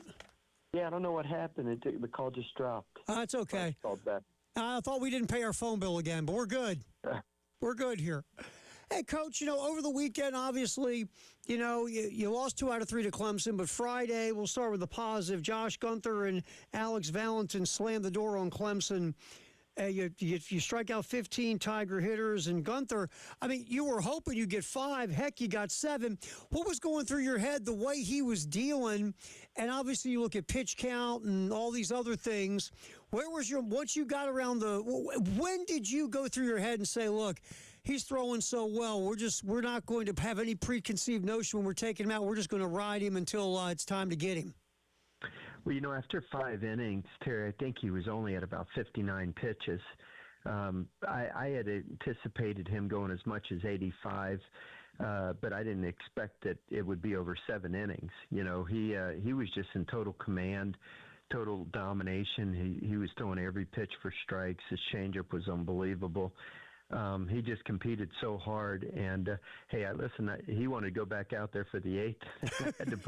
I had to put my foot down there, but it was just a tremendous performance. And Alex Valentin followed it up, striking out 5 of the 6 batters he faced, or 6 outs that he got, I should say. And it was a great way to start the weekend. Unfortunately, we just couldn't finish off the weekend and win the series. We just couldn't muster enough offense, and we didn't quite get the starting performances that Gunther gave us. So we just have to accept it and move on.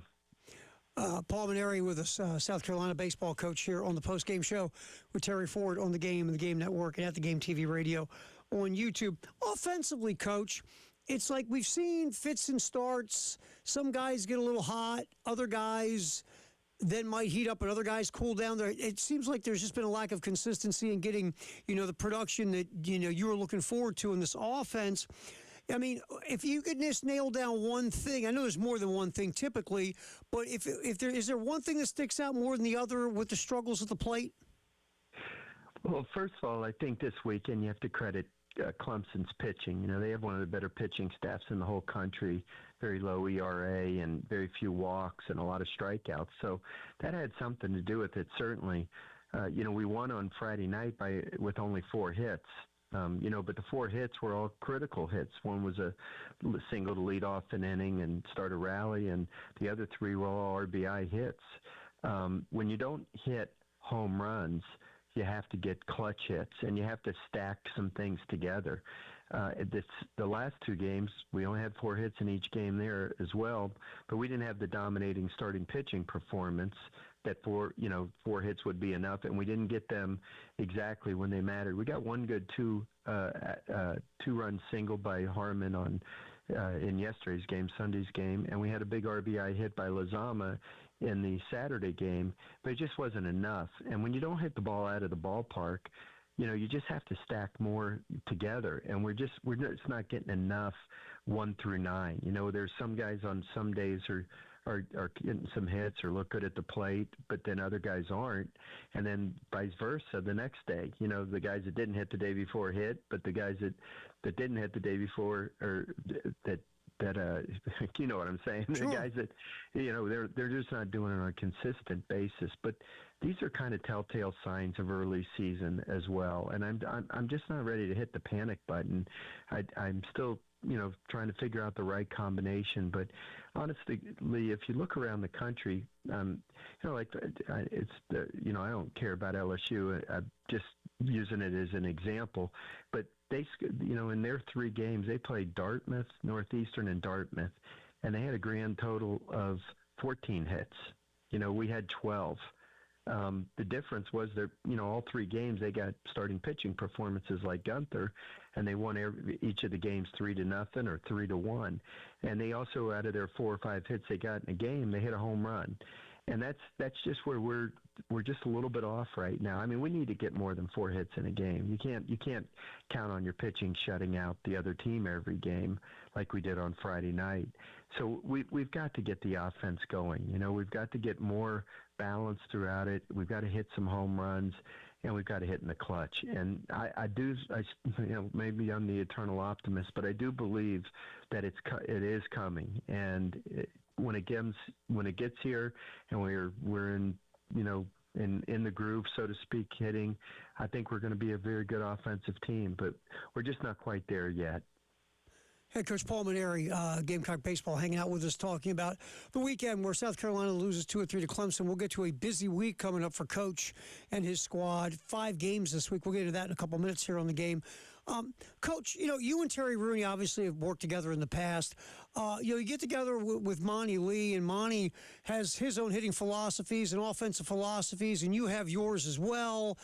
I just want to peek behind the curtain, I guess, for 2 questions on that. Number one, how different when you guys got together to talk about hitting and offense for this team, was there a lot of different philosophy with you two in the beginning that you had to kind of meet in the middle with, or kind of just figure it out, or were you guys kind of looking at offense the same from the get-go?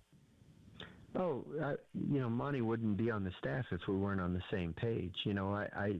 I think Monty's an excellent hitting coach, and he and I talked a lot about it before the decision was made to keep him on the staff, and before he was willing to stay on the staff. He preaches the same things that I preach to hitters, and we don't do exactly the same way to instruct that. If I would have been instructing hitters throughout my career, I did a few things different than he does today, but not enough to change a philosophical way of hitting. But Monty's a little frustrated right now, to be honest with you, because the things that he is, expressing to our hitters, occasionally they're being done, but they're just not being done consistently enough. And that's the challenge of coaching, is you're judged as a coach by the efforts of a bunch of 18 to 22-year-olds. Just like me, Monty doesn't hit, he doesn't run the bases, he doesn't throw the ball. Terry has to do the same thing with the pitchers. We're judged as coaches by what the players do on the field, and it's our job to get them to play at the very highest level they possibly can. But I can assure you that Monty and I, as well as Terry and I and John Hendry, we're all on the same page with everything. We're a very unified group, and we're trying to get the best out of the kids. Sometimes it doesn't work exactly the way you want it to, but that the season is young, and I believe the best is yet to come. Coach Mainieri hanging out with us, talking some Gamecock baseball on the post-game show with Terry Ford on the game. And it is early, Coach, and you're right. There's still a long way to go in the baseball season. Heck, we just hit March. But quick question, from last year to this year, because you brought in a bunch of different guys through the portal, guys with track records of hitting, whether it's the Big Ten or different levels, but a lot of guys who are successful offensively, and it just hasn't clicked yet. But just from last year to this year, how much of your approach did you change with your philosophy of offense? You say, look, I've been doing this the same way for a long time. I know it works. Last year it just didn't. We're going to bring in some different guys, and I know my way. Mixing with Monty's way, we're going to make this thing work. Was there any tweaks, or is it just, look, we know what we're doing. Let's just get this thing with the right crew? Well, there was a very conscious effort to recruit hitters that had proven power, could hit the ball out of the ballpark. I don't think we had enough power last year. And that's probably been the most disappointing thing, is we just haven't hit that many home runs. I mean, we have guys on the team that hit a lot of home runs last year at whatever school they were at. A couple of them were at junior colleges. A couple of them were at other Division I schools. But we just haven't hit for the power that I thought we would hit. You can't it's very hard to find kids that are 5-tool guys, that hit for power, can run, and play defense. Those guys are getting a lot of money in the first couple rounds of the draft and are usually not going to college. And so, when you gamble and go for guys that you think are going to hit for power, you might be sacrificing a little defense. You might be probably are sacrificing speed on the bases, bat handling ability, those kinds of things. And so, you're just banking on some guys being able to hit the ball with authority, and we haven't done enough of that yet in this early part of the season. Like I said, hopefully it's to come. I mean, if you looked at a stat sheet like I'm looking at our stat sheet right now, you guys that you're expecting to hit a lot of home runs haven't quite done that yet, or even extra base hits, just doubles and that kind of thing. So I'm still the optimist that it's coming, and when it does, I think we're going to be a good offensive team. Final thing for you, Coach, before we get out of here. I'm just curious about this. I enjoyed your back and forth with Jack about, what you do and how you interact with Terry Rooney and with Monty and everyone. Because a lot of people know this with football, but with baseball, some might not. So kind of talk about the between games preparation you guys do. From like right now, you finish up with Clemson. You got a short turnaround tomorrow night. How do you handle that from meetings with coaches and scouting and preparation, maybe watching film, maybe whatever you guys do to get ready? Give the fans a little peek behind the curtain real quick. Well, as the head coach, I can't be everywhere at all times. That's why you have pitching coaches, and that's why you have hitting coaches. And it's why Shane has an offensive coordinator and a defensive coordinator and a special teams coordinator. You can't be everywhere at all times, So, for example, I'm doing this interview with you, and the hitters are hitting on the field, so Monty's with them, and the pitchers are over in the bullpen, and Terry's with them. And, so you can't be everywhere. And so you have to empower your assistant coaches to do a lot of the coaching with the kids, the day-to-day work with them. And what we do then is we sit down, I'll sit down with Terry and, couple times a week and go over, our own personnel, go over the teams that we're playing, go over our strategy of how we're going to attack them and what guys do well on our staff and how we can use them. And I'll do the same thing with Monty. I don't ever write out a lineup without consulting with Monty on it and him giving me his honest input on what situations we think are the best ones. And, I go, over the scouting reports on the opposing pitcher. Chris Gordon is very involved in all of that information, as is Caleb Westfall, our graduate assistant. So, it's kind of a team effort in a lot of ways. But, man, you got to empower your hitting coach and pitching coach to work with the guys. I can't be in the bullpen while Terry is working with a particular pitcher and the hitters are hitting on the field. There's only so much time in the day, and you can only be, you can only be at one place at one time. And so, we have outstanding assistant coaches. They're doing a good job. They're working as hard as they possibly can with the guys.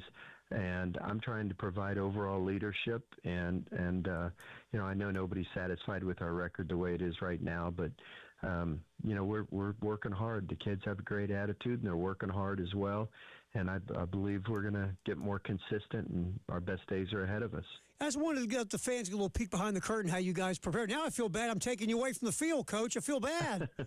Well, these are the duties that the head coach has, and that's why you have to empower your assistants a lot to work with the players individually, because you can't be everywhere all the time, and whether it's doing media interviews, whether it's being across campus working with, the athletic administration, whether it's, dealing with other issues that you need to deal with, medical issues and so forth. So, everybody has a role, and we just got to kind of all work together. And but I'm involved in everything, just not as much as I can't just be with one pitcher or one hitter when you have 16 hitters and you've got 18 pitchers. So you have to empower your assistant coaches and hire good people to do the job, which I think we did. Coach, we always appreciate you every Monday, so thank you very much for your time. We'll catch back up again next Monday, and good luck this week. It's a big week for you, so good luck. All right, thank you. Thank you. That's head coach Paul Mainieri, South Carolina baseball. We'll come back. Post-game show Short little segment. We went a little long with Coach, getting some interesting answers. We'll come back, talk more about the weekend next here on The Game.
Oh, let's try the vault. We don't have a whole lot of time for the vault. Let's do it.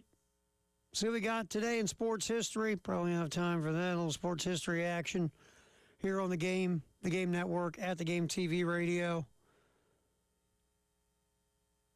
This day, this is a good one, though. We don't have much time, but this is a good one.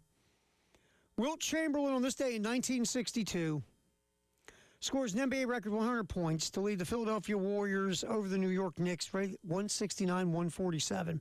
People go sideways over the lack of defense today in the NBA. 169-147. Philadelphia beat New York. Chamberlain scored 59 points in the second half, 28 points from the free throw line, both for records. Now, there's no video of this game, like real video of this game. Which has caused a lot of people to question if that actually happened. And it was in Hershey, Pennsylvania, of all places. This was not played in Philly or in New York. This game was played in Hershey, Pennsylvania. And if you talk to people through the years, Cale, that arena wasn't that big, but 1 billion people will tell you they were there. I was there, so was I. Wow, that's like 100,000 people telling me they were in a really small arena. Yeah, Terry, I was there, dude. I know you were. I was there. You got that picture of you and Wilt. Yeah. See, you want to go through Photoshop or Canva or something, make a little thing of you and Wilt Chamberlain standing together hugging. Yeah, and I'm also going to make a little picture of me holding up the piece of paper that says 100. Oh, don't you love that thing with the 100? Yeah. It's such a weird record because of where it was played, that there isn't really a video of the whole game, because again, it was in Hershey, Pennsylvania. It was a very bizarre moment in history, but Wilt on this day scores 100 points to set the NBA record, by the way, that still obviously stands today. That happened today in 1962. Also, as we cut through the vault, 2012, Major League Baseball expands its playoff format to 10 teams, adding a second wild card in each league. The decision builds a one-game wild card round. Each league between teams with the best records who are not division winners. Basically, it was a one-game playoff. And old-school baseball fans went insane. How can you, someone plays 162 games, how can you have their season come down to a one-game playoff that's totally against baseball? And I get what they were saying, and they were right in theory, but here's the thing. Again, what is more exciting in sports than a Game 7? Nothing. So that's a Game 7. That's a winner-take-all, do-or-die, you get beat, your season's over game. Is it really totally fair in the context you play 162 games to play in a one-game playoff? No. But it was built not for hardcore baseball fans as much the casual. Because you know what a casual likes? Game 7s. Casuals love Game 7. Casuals love do-or-die games. Loser goes home games. Those are the games that always get the most views. Yes, that's the games that get the ratings. That's why that was built. I kept telling people all the time when they get so upset, I go, you understand, this is not built for you. You're a hardcore baseball fan. This is built for the casual fan to stop and watch it and go, ooh, games, this is a do-or-die game. I'm in. I'm watching. That's what it was built for. It wasn't built for baseball heads. It was built for the casual fan to watch a do-or-die winner-take-all game. And by the way, last one real quick, 2024, LeBron James becomes the first player in NBA history to score 40,000 regular season points as the Lakers beat the Nuggets. There is your vault. We'll pop back in here, 4 o'clock hour, circle around to what happened this weekend. We'll hear from Lamont Paris and Dawn Staley and others as we look over the Gamecock weekend. Also, we'll talk about Gamecocks at the Combine. That's coming up here on the postgame show. Terry Ford, Kales here on the game.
All right, 4 o'clock hour post-game show. Terry Ford, appreciate you hanging out here. We will circle back to some of the sound from the weekend. Lamont Paris, the men got beat at Athens by the Georgia Bulldogs. Georgia got up big early. South Carolina chipped away, cut it to 6, and then Georgia went on a 10-0 run, and that was it. And South Carolina took the loss, I believe, lost by 19 to Georgia. Also, we'll get some sound from. Team. What was that? Georgia's a pretty good team. I mean, they're going to be in the NCAA tournament. They're fine. They're not great. They're not terrible. They're fine. Yeah, I'm not going to say they're great, They're but fine. Under Mike White, they've improved each year. Mike White's a good coach. Yeah. Everybody Mike White. The thing Mike White did wrong is he followed Billy Donovan at Florida. Dude won back-to-back national championships, and Mike White got to what? An Elite Eight, a Sweet 16, I think Elite 8. It's just kind of funny because there's been multiple times where I've seen like Georgia will lose a game they shouldn't lose, and people all over the social media will be like, fire Mike White, and I'm just like, dude, Georgia's not a blue blood. Right, and do you remember what it was like before Mike White? Yeah, when they had Tom Crean, they went 6-26. You're acting like they're Duke. I'll be honest with you. I thought Tom Crean would be better. Tom Crean was a disaster. Oh, absolutely disaster. If he didn't have Anthony Edwards play for him, he wouldn't have lasted. And that team wasn't even that good with Anthony Edwards. It wasn't. They went 15-15. Right, and so Georgia. Like, here's the thing. At the end of the day, Georgia's just better than South Carolina. That's the reality of this. They're the better team. On paper, on the court, in the parking lot, they're just better. And you saw that on Saturday. Georgia's just better. They came out of the gate on fire. They shot, 60% from the floor, almost 60% from three in the first half. They were just, and South Carolina couldn't stop them, had no answer. And then when Georgia finally cooled off, South Carolina's offense, they went silent. It just look, we say this all the time. We get nitpick at all these games and say this happened, that happened. No, it's just simple. And it's been the theme of the year. The other team's just better. The other team is just better. South Carolina now is sitting in what would be the projected 16 spot for the SEC tournament, which means right now, just looking at things that are always fluid, you might get Texas A&M, which when you played Texas A&M in College Station, they took you to the woodshed. It's a weird style to play, but the good news is you played against that style once now because you played them in College Station, so you're a little used to what they do, even though you had a tough time with them. So we'll see where it goes. Tennessee, tomorrow night, you'll hear it on 107.5 The Game in Columbia and our affiliate 100.3 The Game in Myrtle Beach. Again, Tennessee's better. I mean, they had an injury that could be huge to the freshman Ament. We'll see what happens there if he can go against South Carolina. But even without him, Tennessee's just better. You're going to go into Oxford. Ole Miss has been bad this year too, but you saw what Ole Miss just did to Auburn over the weekend. So South Carolina is predicted and projected to lose their last two games, and they'll go in the SEC tournament, see what happens against A&M, and then we just let the chips fall where the chips fall. But that's been the theme of the year, Cale. It's just we can sit here and go, well, Georgia did this and South Carolina didn't do this. It's very simple. Georgia's better. There's a better team. That's all. So we'll get some Lamont Paris sound in here as well. Circle back with some more Paul Maneri. Of course, we just had Coach on the show. We appreciate Coach, especially appreciate him now, taking him away from practice. I feel terrible. But, Coach coming on with us, and just a couple of, just behind-the-curtain questions with him this week. Because Monty, the reason I asked the question about the offense is Monty's offenses under Mark Kingston look different than Monty's offenses under Paul Maneri. I just was kind of curious how much of that was, two guys who might have some varying ideas but are kind of on the same road philosophically. They just look at the process as different. And then I just was interested in, because Jack Veltri, who obviously does the extra point here with Tyler on the game, and obviously his main job is Gamecock Central, asked Coach Maneri a couple questions in the post-game presser, and he was kind of talking about, Paul and how much hands-on he is or his daily duties or whatever. I just wanted him to give us a few minutes behind the curtain about how he handles his business as a coach. And, again, I know things have been tough here since Coach Maneri took over when you look at the one-loss record, which is very weird because, look, the man is a Hall of Fame head coach. He's been to Omaha multiple times. He's won the College World Series. And I don't think anybody saw the struggles that they've had. And against early this year still, last year was very difficult. So I was just wanting to just kind of pull the curtain back a little bit and get the idea of what, how Coach handles it between games and what he does, and to let you get a gauge of it as well. All right, so South Carolina, some guys at the NFL Combine. Brandon Cisse is kind of like the headliner. Cisse, I've seen a lot of mock drafts where Cisse is in the first round, somewhere between like 17 or 18 and 32. I've only seen one mock draft. Cisse's not in the first round. I feel like there's a good bet that Cisse will end up going somewhere in the bottom part of the first round. He just, and at the Combine, he jumped. He did the broad jump and the vertical. He was really good.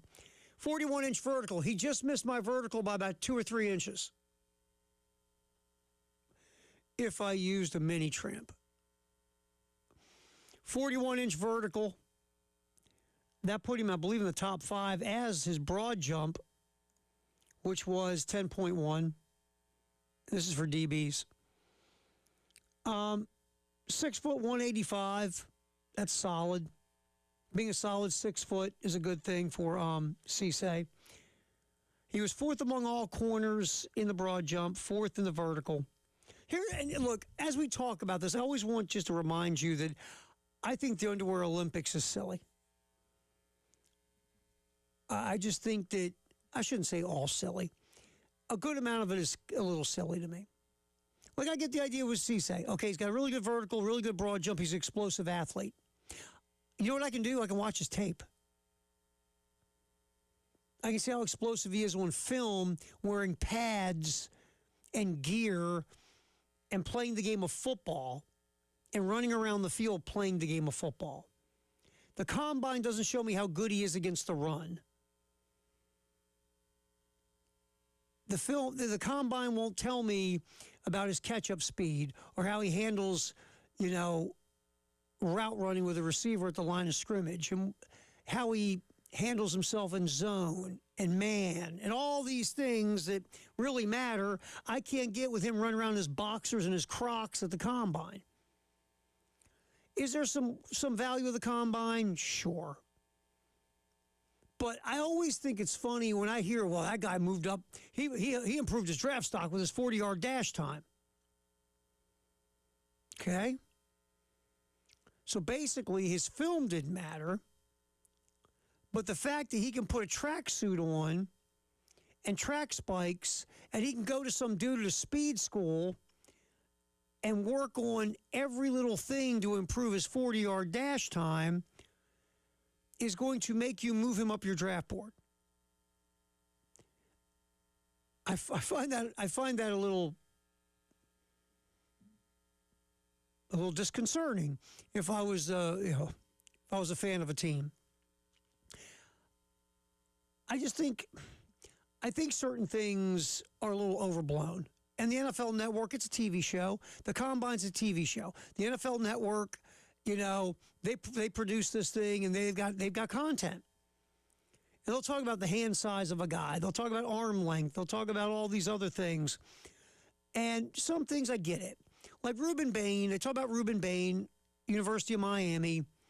He's got shorter arms, and sometimes a pass rusher with shorter arms might crush it in college, but because his arms are shorter, he has a tougher time getting to the quarterback or getting away from like a left tackle in the NFL because he has shorter arms, and the hand fight and the keep off and all these other things get affected, and you can hide it a bit in college because you're so much better than the guy across from you, but if you're going up against a legit NFL offensive tackle, now you're going to have trouble. But I still say about Ruben Bain, turn on the tape. Find him play. I mean, he played against guys with longer arms than him in college. See how he reacted to it.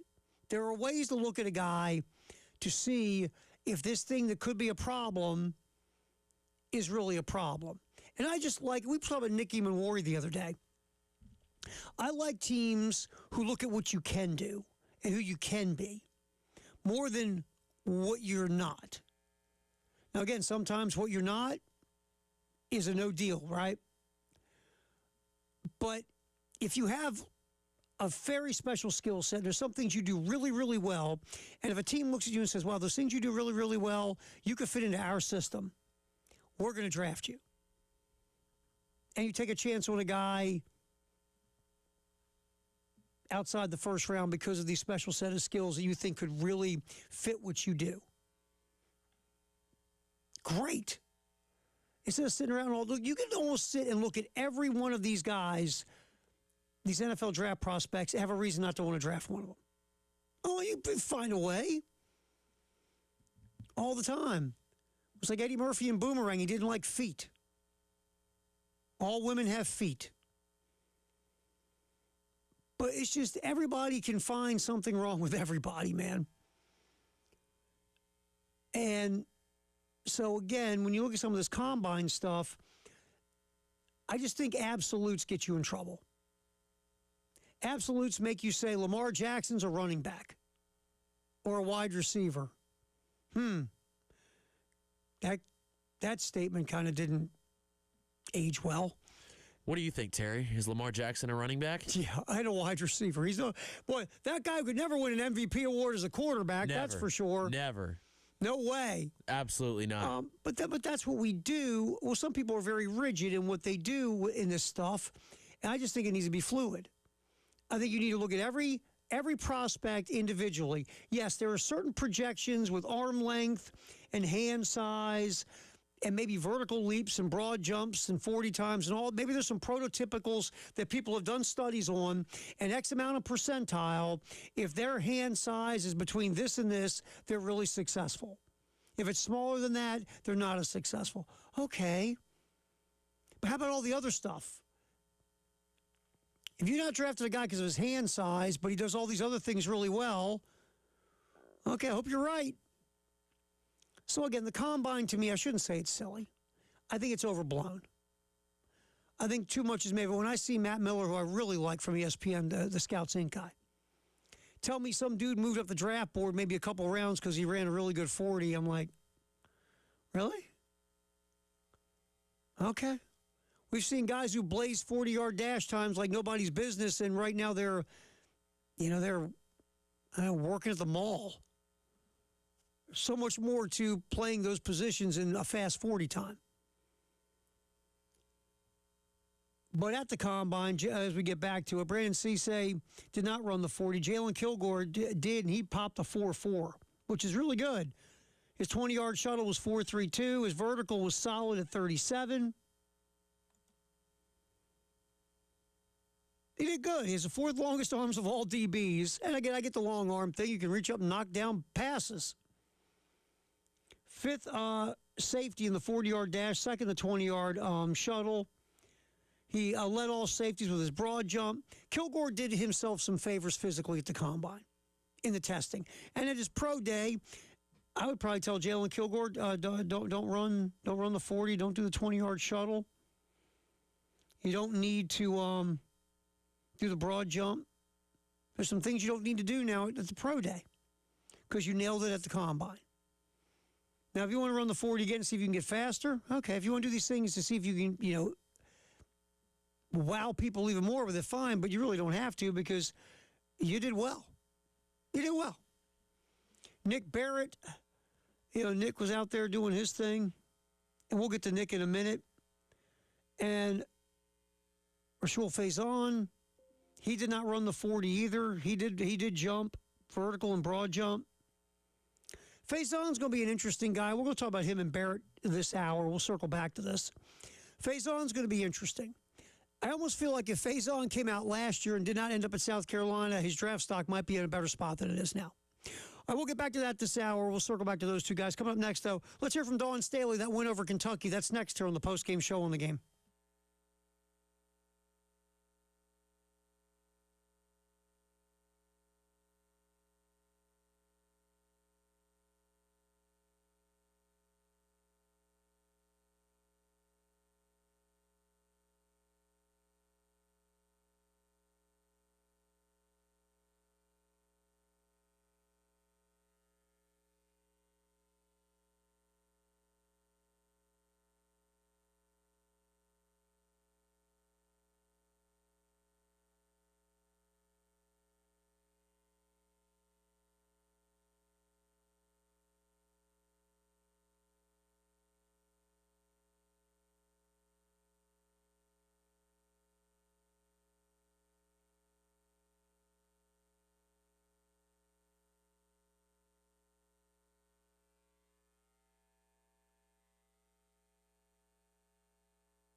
All right, post-game show. Terry Ford, appreciate you hanging out with us. Again, we have got basketball tomorrow night here on the game. Tennessee and South Carolina. 5:30 pregame, 6 o'clock tip. Here on 107.5 The Game and our affiliate 100.3 The Game in Myrtle Beach. Baseball. Tomorrow night, USC Upstate, if my memory serves me. That will be on our sister station, 98.5 WOMG. 6:15 pregame, 6:30 first pitch tomorrow night on 98.5 WOMG. The women, it was a slobber knocker in Lexington, Kentucky yesterday. South Carolina women survive against the Wildcats. Rough fourth quarter for South Carolina. But again, you found a way to win. Another kind of like culture win. You have nothing to play for. You've sewn up everything. And you got to play one more. You score 6 points in the fourth quarter, 27 points in the second half, and somehow you still hang on and win 60-56. Let's grab some Dawn Staley sound here real quick. Okay, let's start off with cut 13. The issues in that fourth quarter where the Gamecocks only scored 6. Missed some shots. I thought we got in a scramble situation after those missed shots in transition. And then Strack did a great job. They really got her the ball in her spots, and she delivered. Yeah, look, South Carolina, it was just a clunky offensive night, especially in the fourth quarter. And the flip side, Clara Strack, 24 points, 11 of 19 shooting, did miss both her twos, only got to the line 4 times, also 9 rebounds, did have 5 turnovers, but got going is the point. Started making some buckets. As South Carolina, again, struggled themselves in the fourth quarter offensively. Tori Morgan leading the nation in assists, only had 4, had also 4 turnovers, and really struggled from the field, 3 of 11. Raven Johnson and the other perimeter defenders did a really nice job driving Morgan crazy. Again, all you can do in basketball is make things as difficult as you can for an offensive player, and South Carolina on the perimeter, led by Raven, really did that with Morgan. But Strack got hers. But Kentucky themselves, Strack was the only Kentucky player with over 5 shots who shot 50% from the field. Kentucky struggled to make shots. They just did. South Carolina did too. It was just one of those games. And South Carolina only got to the line 7 times, 3 of 7 from the line. All those are Joyce Edwards. Joyce had a tough time, 3 of 11.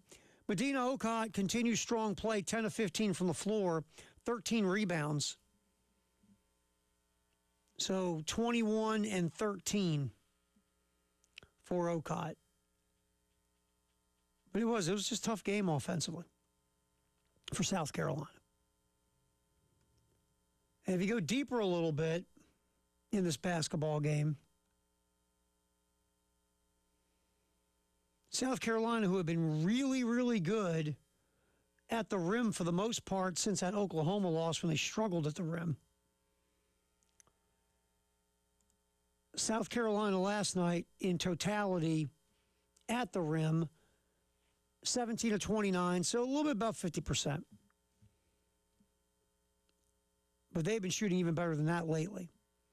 Mid-range, only 4 of 14, only 5 of 18 from 3. Just it was just a struggle.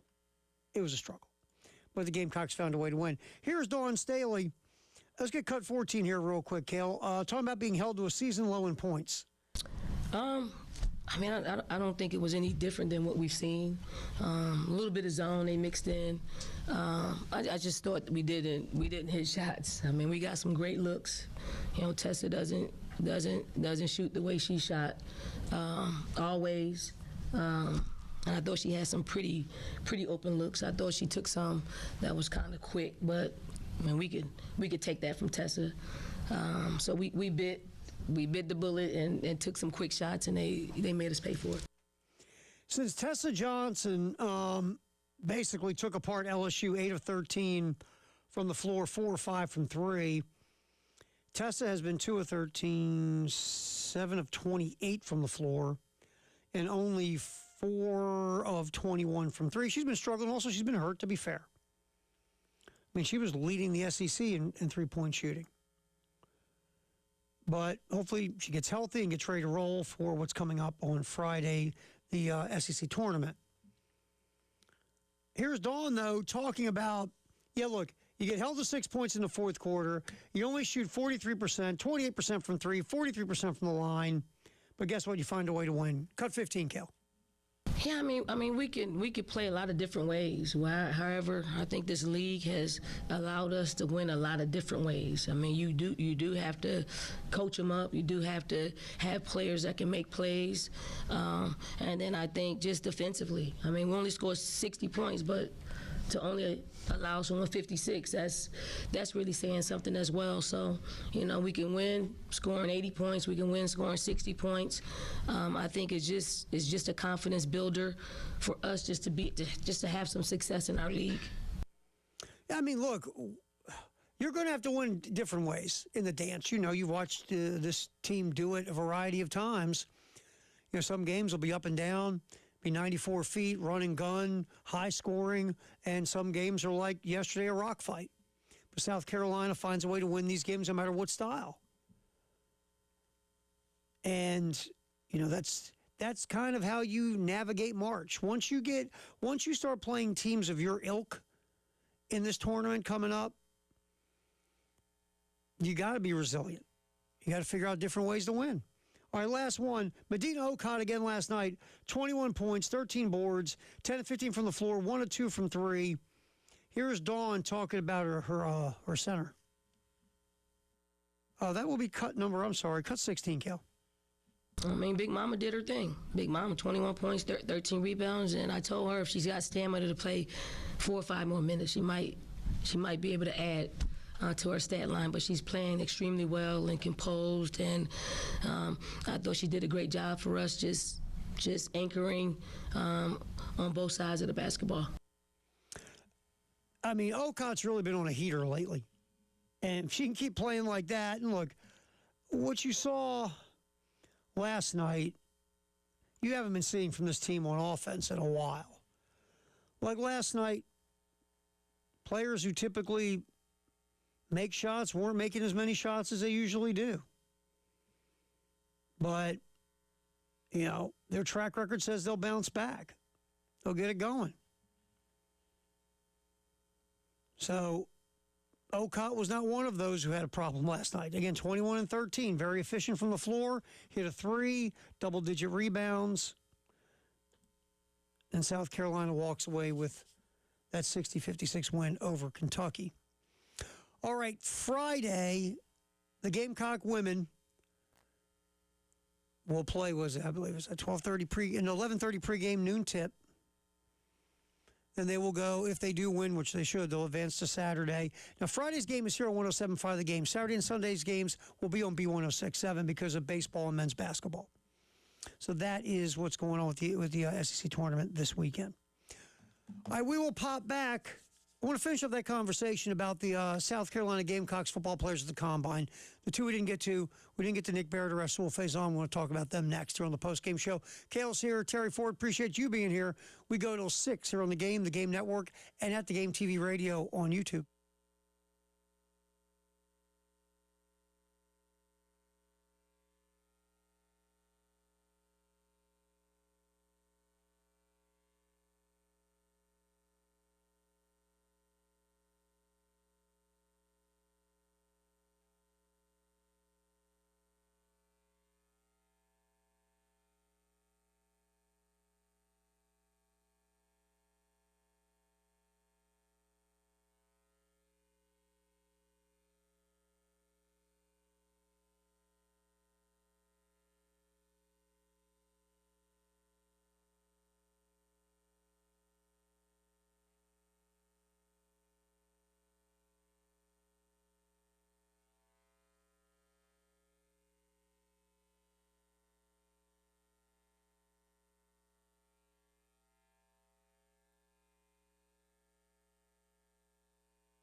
Here's the accidents to report for the traffic.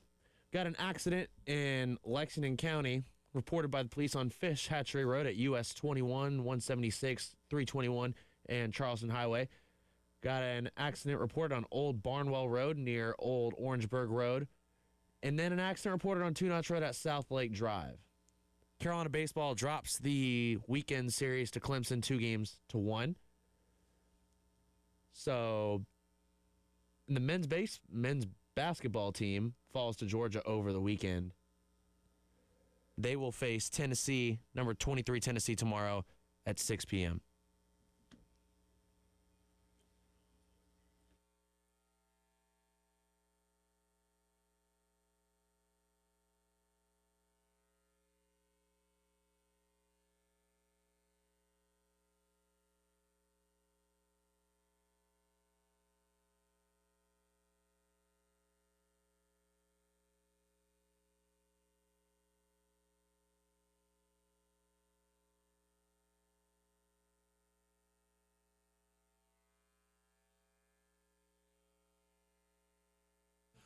Post-game show, Terry Ford, appreciate you hanging out with us. Kale's here punching the buttons and doing the traffic, and we have to go back and fix everything he touched.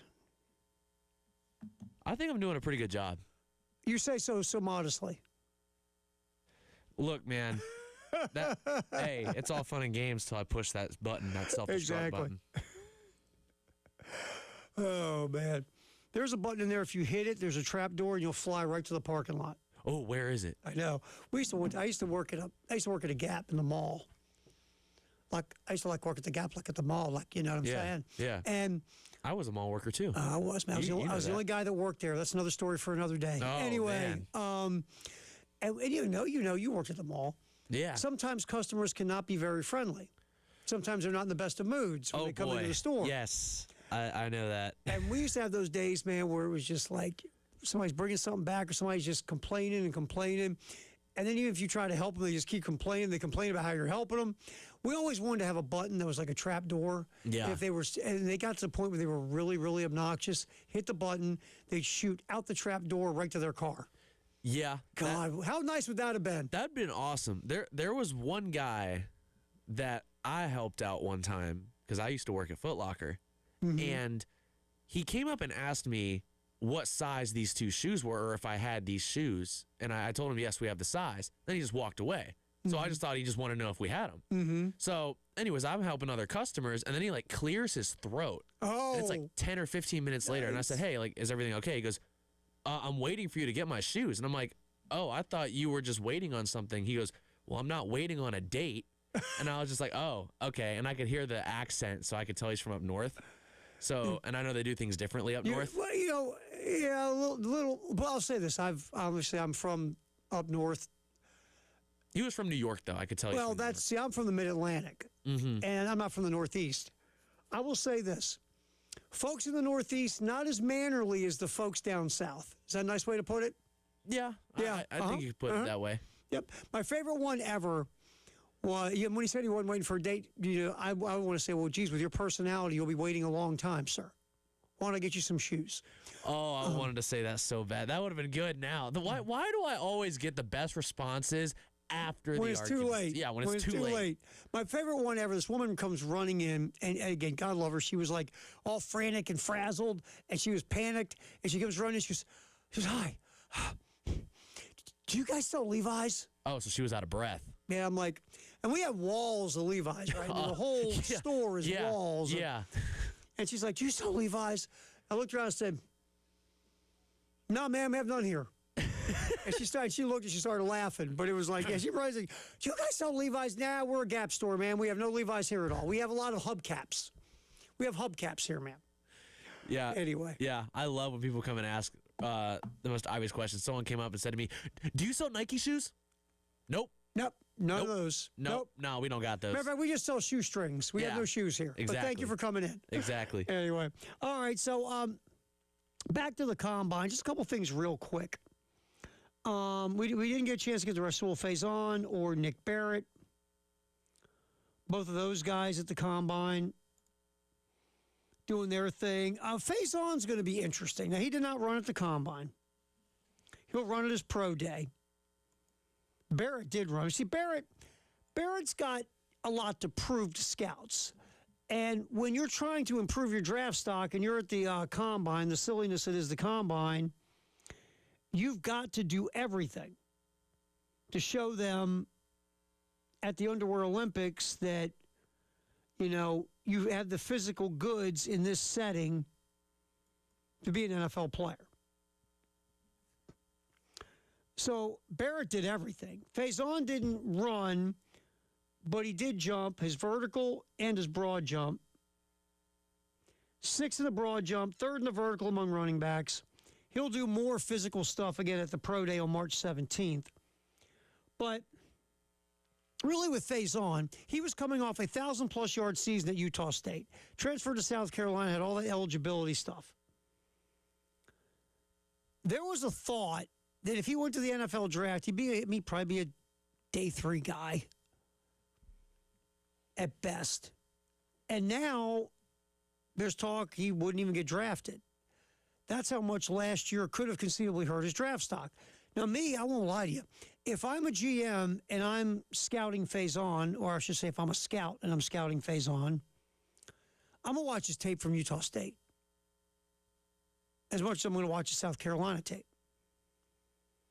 Because how much of it was the offensive line? How much of it was the offensive coordinator in the system of offense? How much of it was Faison?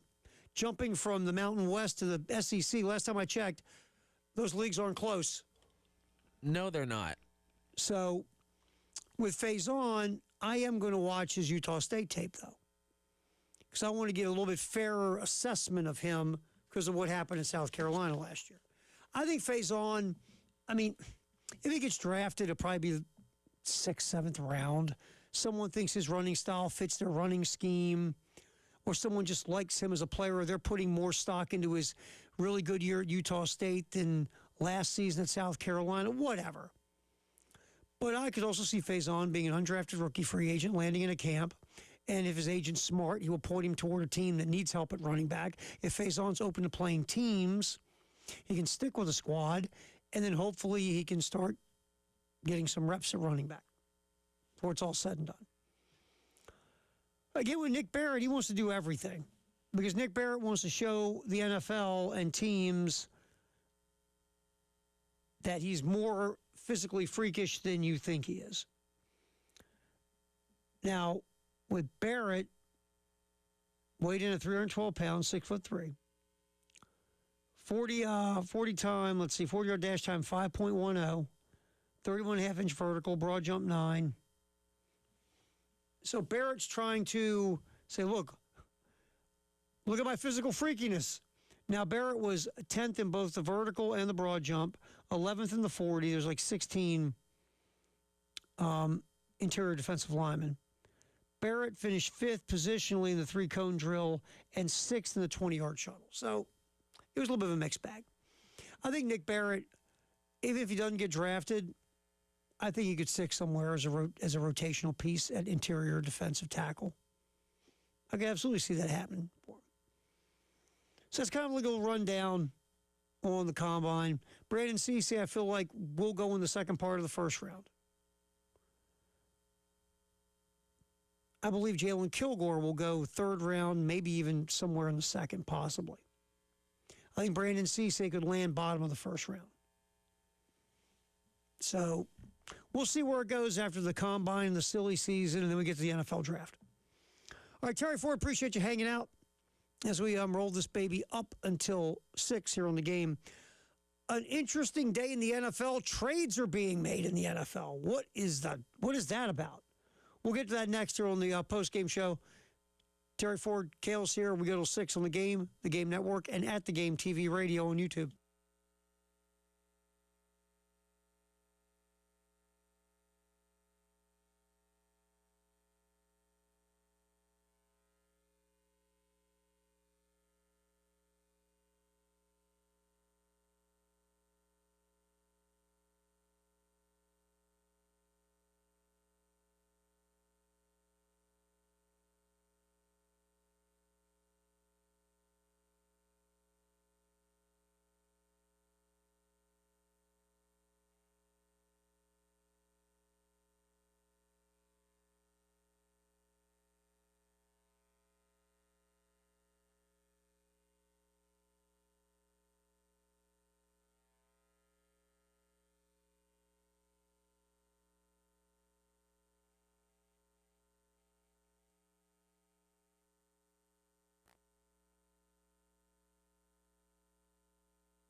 Interesting day in the NFL.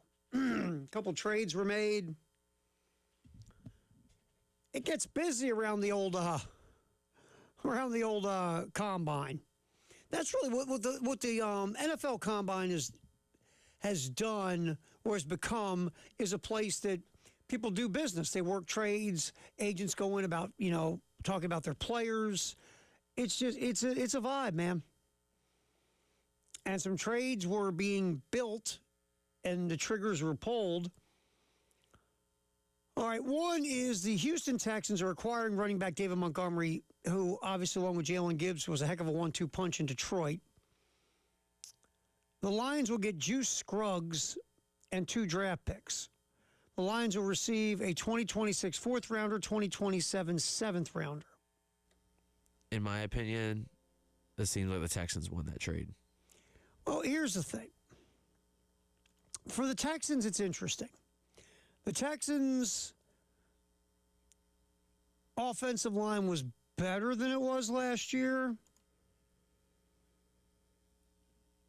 but they still have work to do. Scruggs struggled. If you look at his pass blocking grade, under 60, overall grade in the mid-40s, run blocking grade right around 40. Did not give up any sacks, but did give up 11 pressures in 212 opportunities. So Scruggs, it was a mixed bag. And a lot of that bag wasn't very good, just to be fair. Montgomery, I like Montgomery as a back. I think the Texans need a good running back.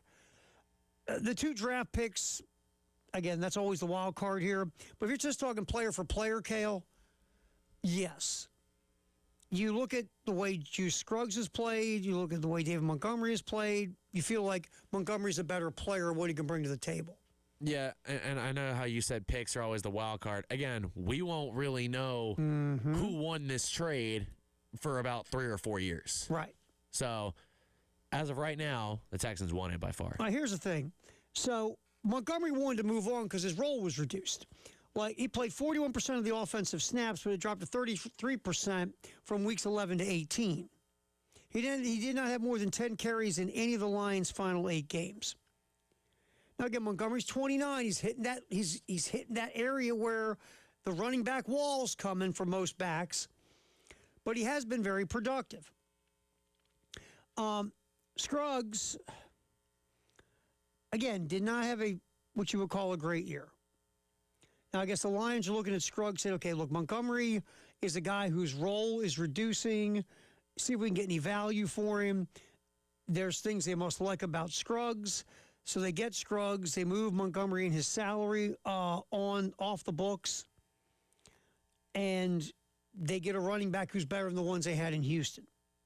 Here's the thing, though. The Texans traded 2 offensive linemen today. The other, Titus Howard, was traded to the Browns in exchange for a 5th-round pick. Okay, Howard, on the other hand, had a better season than Scruggs. Now, Howard overall only like a 63 grade, but a 77 pass blocking grade. Howard on the season gave up no sacks, 21 pressures, pass rush grade, like I said, over 77. The Browns actually did a good thing here. They got a solid offensive lineman. So now the Texans have moved out 2 starting offensive linemen. Off an offensive line, the one was only right? It's going to be interesting to see what the Texans do. Look, they have not put a consistently good offensive line in front of C.J. Stroud since he's been in the league. And this just kills me. My soapbox moment. You go get your franchise quarterback, right? But then you don't build an offensive line to protect them. And then the offensive linemen that are good in the past couple years, you've traded them for whatever reason. It's just you've got to be able to fortify your franchise quarterback. You can't let him get the snot knocked out of him. And the Texans, they have a plan. Look, again, Scruggs didn't have a very good year, but you move an offensive lineman off who, by the way, played in 351 snaps. You move another lineman off who, ready for this, played in over 1,000 snaps. So we'll see how you'll see what you do to replace him, especially Howard. especially Howard. The Lions must see something in Scruggs. And they wanted to move Montgomery's salary off the books. That's my guess. All right, also in the NFL, the Commanders, they release corner Marcus Lattimore. He'll be let go before the league year begins. The league year begins, by the way, 4 p.m. on March 11th. The Commanders will save $18.5 million in salary cap space. Right now, they have the fifth most space available. That way, they can fix what ended up being a very disappointing year. There was a lot of injury issues. Both sides of the ball had their problems at times. Jalen Daniels was hurt more than once. So when you got Jaden Daniels out, you've got some other issues on both sides of the ball. You end up underachieving and missing the playoffs. So Marshawn Lattimore let go by the Commanders. He had a season-ending injury in November. And let's see here. You look at what's happened with Lattimore and the injury. Then you have Trey Amos, a starter as a rookie before he broke his leg. And Mike Sarenstill, second rounder, who a lot of people really like. So again, you get cheaper. You move on for a guy that's been hurt and could be arguably past his prime. And you got the fifth most cap space. And you save more. You got to go, though, make the pieces around Daniels better. Because that's your dude. And he's been nicked up his first 2 years. He's another guy. Do things to help him. I mean, if you look at the Commanders,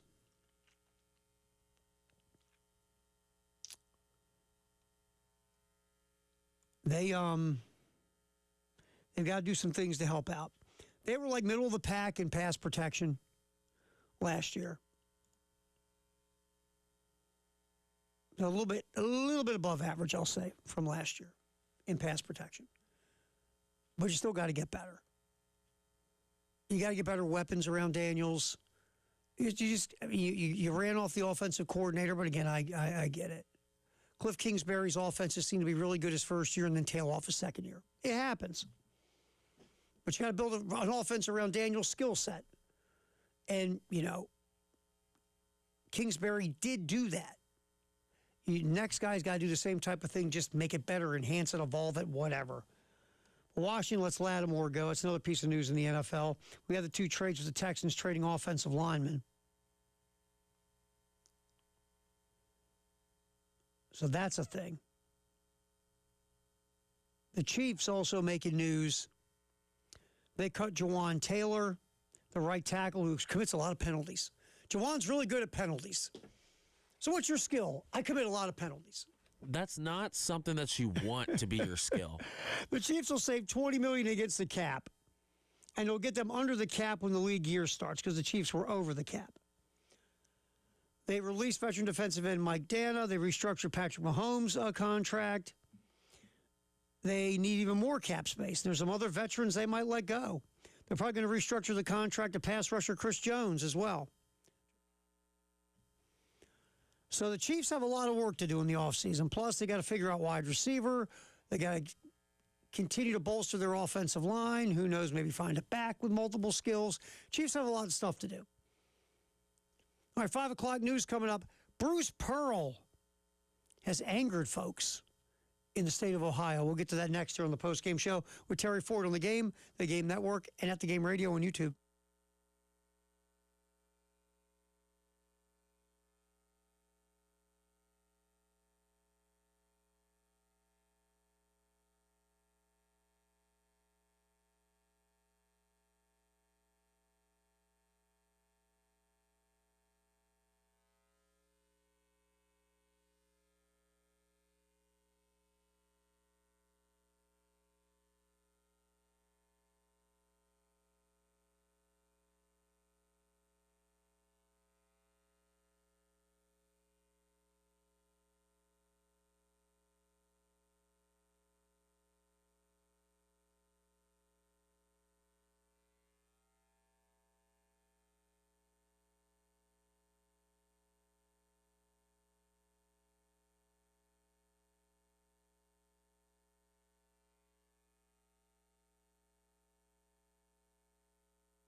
Checking in here on the traffic.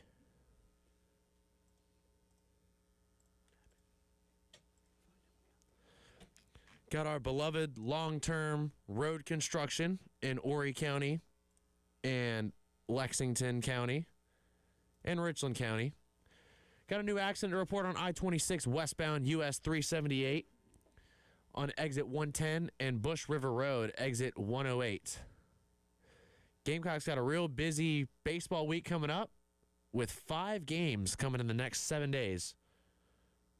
We're going to talk about Bruce Pearl here in just a second.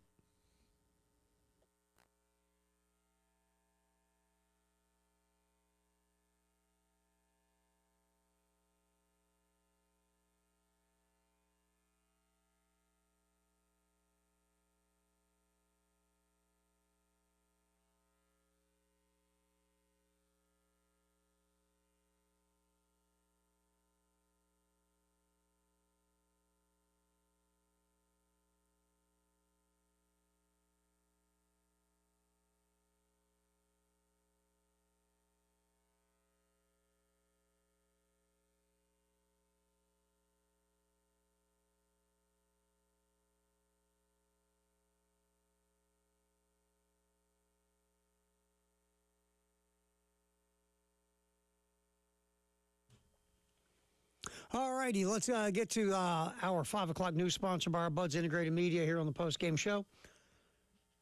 Obviously, we looked over the Gamecock weekend. We were doing that on and off all through the show.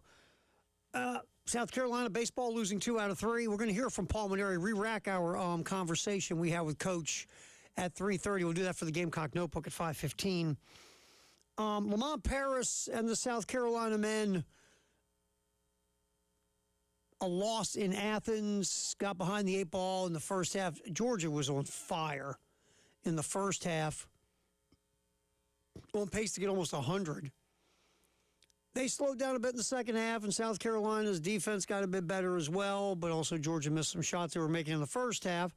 South Carolina offensively, they just couldn't get it going. They just couldn't. And when you look at this basketball game, when Georgia finally cooled off and South Carolina kind of did a little bit better on the defensive end of the court, offensively, they just struggled, especially at the rim.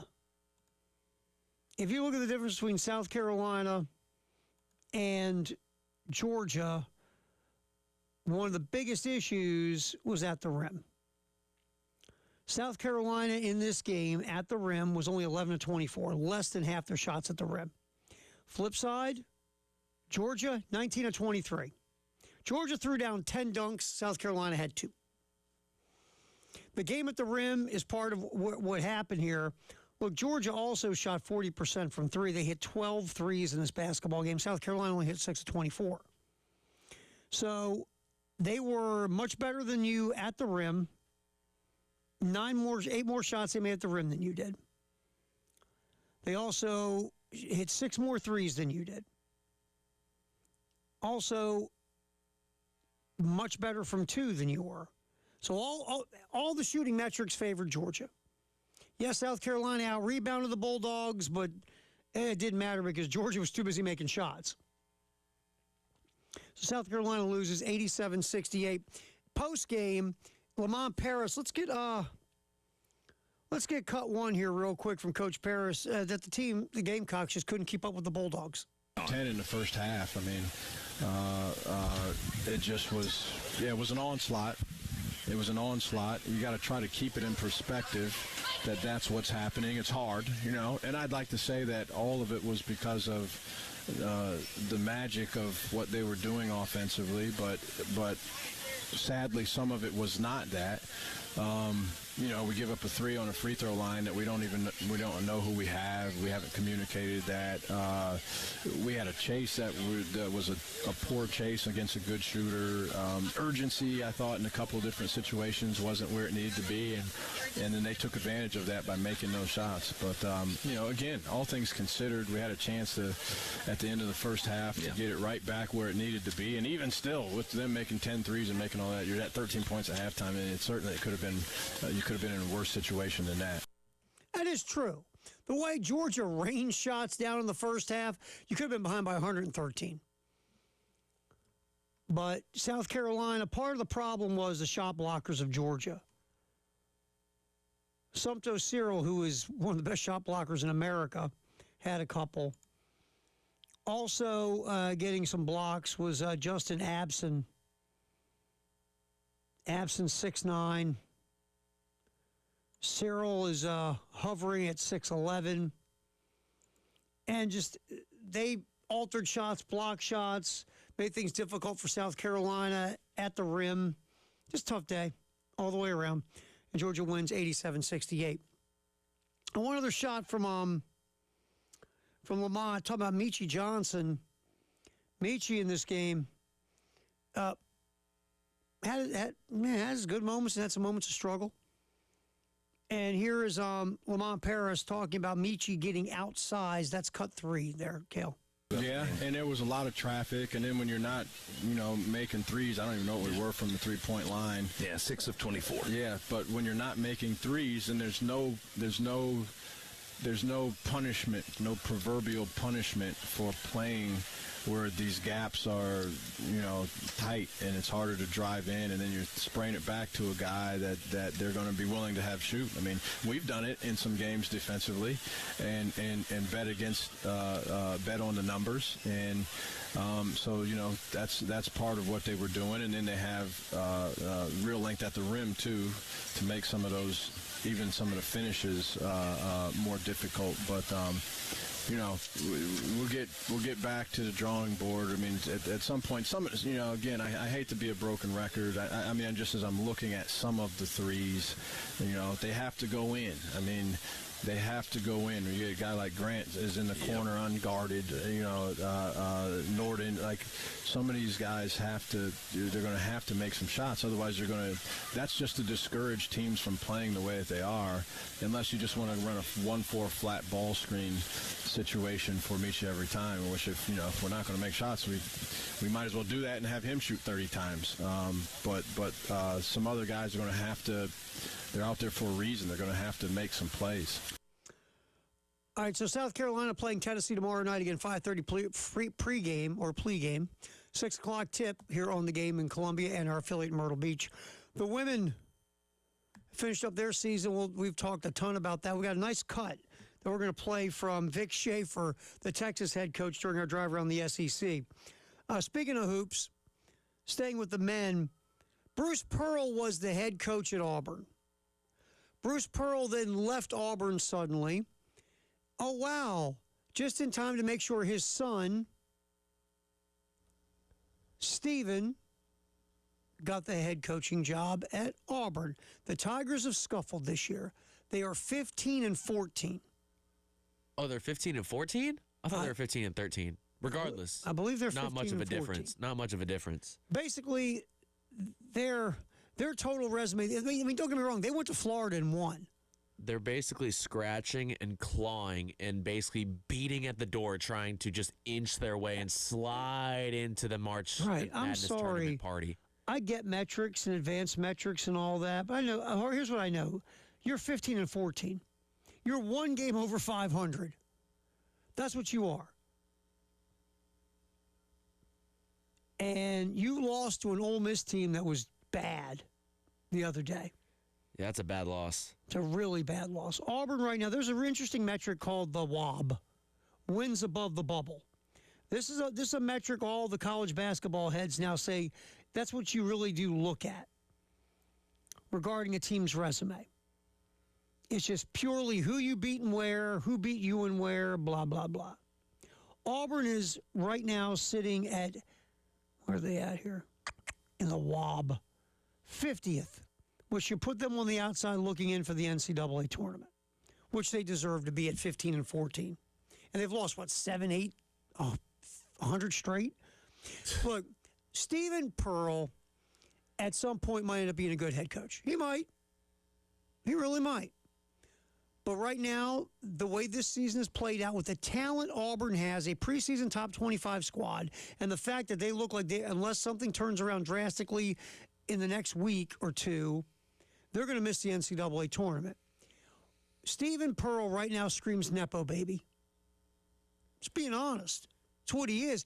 There's no other Power 4 there's no other Power 4 school with the resume that Auburn has had in the last 10 years would have hired Stephen Pearl. His daddy set him up. And this year and again, no one's saying he can't get it turned around in the future or in the last week of this year. Right now, the only reason Stephen Pearl got that job was because his last name was Pearl. He hasn't earned it. I mean, remember Richard Pitino? Look, Richard Pitino, because of that last name, got opportunities. Let's just be honest. If you look at Richard Pitino's career really quick, Richard Pitino had 1 year at Florida International. They were 18-14. That's all they were. Then Minnesota decided to hire Richard Pitino. Richard Pitino in 8 years made 2 NCAA tournaments, won 1 NCAA tournament game, won 53% of his games, and got fired. He wasn't ready for that gig. He just wasn't. But because his last name was Pitino, he got the job. It didn't work. Now then Richard Pitino goes to New Mexico, turned his career around, had 3 good seasons in a row, the last 2 in the NCAA tournament. Last year with the kid Den at point guard, they won a game. And now he's at Xavier where he's 12-12. Point is, Richard Pitino's gotten a lot of opportunities because his last name's Pitino. If his last name was Ford or Wilson, guess what? It ain't happening. But to be fair to Richard Pitino, he got fired. He went to New Mexico, and he resurrected his career. We'll see what happens at Xavier. But, Stephen Pearl, the only reason Stephen Pearl's got a head coaching gig on the Plains is because his last name's Pearl. And Daddy set him up before Daddy rolled. Let's get a cut from Daddy. Bruce Pearl. It's interesting. Miami of Ohio is a team that's causing a lot of talk in the college basketball world. They were undefeated, but their resume isn't great. Their strength of schedule isn't a whole lot to write home about. Their metrics aren't phenomenal. But guess what? They haven't lost a game. Exactly. In college basketball, I feel like no matter what your schedule is, it's still difficult to go undefeated through this stretch of the season. They're not playing a bunch of stooges at the Y. They're playing other college teams. And, yeah, there might be the Mid-America Conference, but still, Miami of Ohio is going undefeated. Yeah, and kind of as you said, they're not playing stooges. They're not playing. They're not playing teams full of me, you, and Dave and other people. They're not playing against Dave and us. Now, the next 2 games for Miami of Ohio, Toledo and the University of Ohio. Miami of Ohio is heavily favored in both. To me, if Miami of Ohio goes undefeated and finishes the regular season 31-0, you're in the dance. I don't want to hear this. Oh, the metrics this, the metrics that. Look, I look at love analytics. You know how much money I pay for stupid analytic websites? I like analytics. But sometimes common sense has got to stand up and say, whoa, these cats haven't lost a game all year. Yeah, I don't care if you go 31. I don't care if you lose your first game in the conference tournament. You went 31-0. They should be in the dance. They should be in. If they win the next 2 games, they're in. I know people are going to talk about their strength of schedule. Blah, blah, blah, blah, blah, blah. I understand all of it. But once again, I want to circle back to a point. They're undefeated. That's got to amount to something. You can't. Look, I know Auburn has better wins than Miami of Ohio. I understand it. I do. I get it. Auburn's strength of schedule is much tougher. But you play all these tough games. You've only got 1 more win than you do losses. One more win over a loss versus undefeated. I'm sorry. What speaks more to you, Terry? Look, the Miami of Ohio undefeated. Look, I'm not going to say. I'll say it right now. If we put Miami of Ohio and Auburn in a gym and shut the door, Auburn would win the game most likely. But that doesn't matter. What matters is one's undefeated, one's 15-14. I think sometimes we take the strength of schedule, and do I think that metric should matter? Sure, it should. But if you're losing more of those games than you're winning, why are you being rewarded if you can't win those games? Winning has got to matter at some point, right?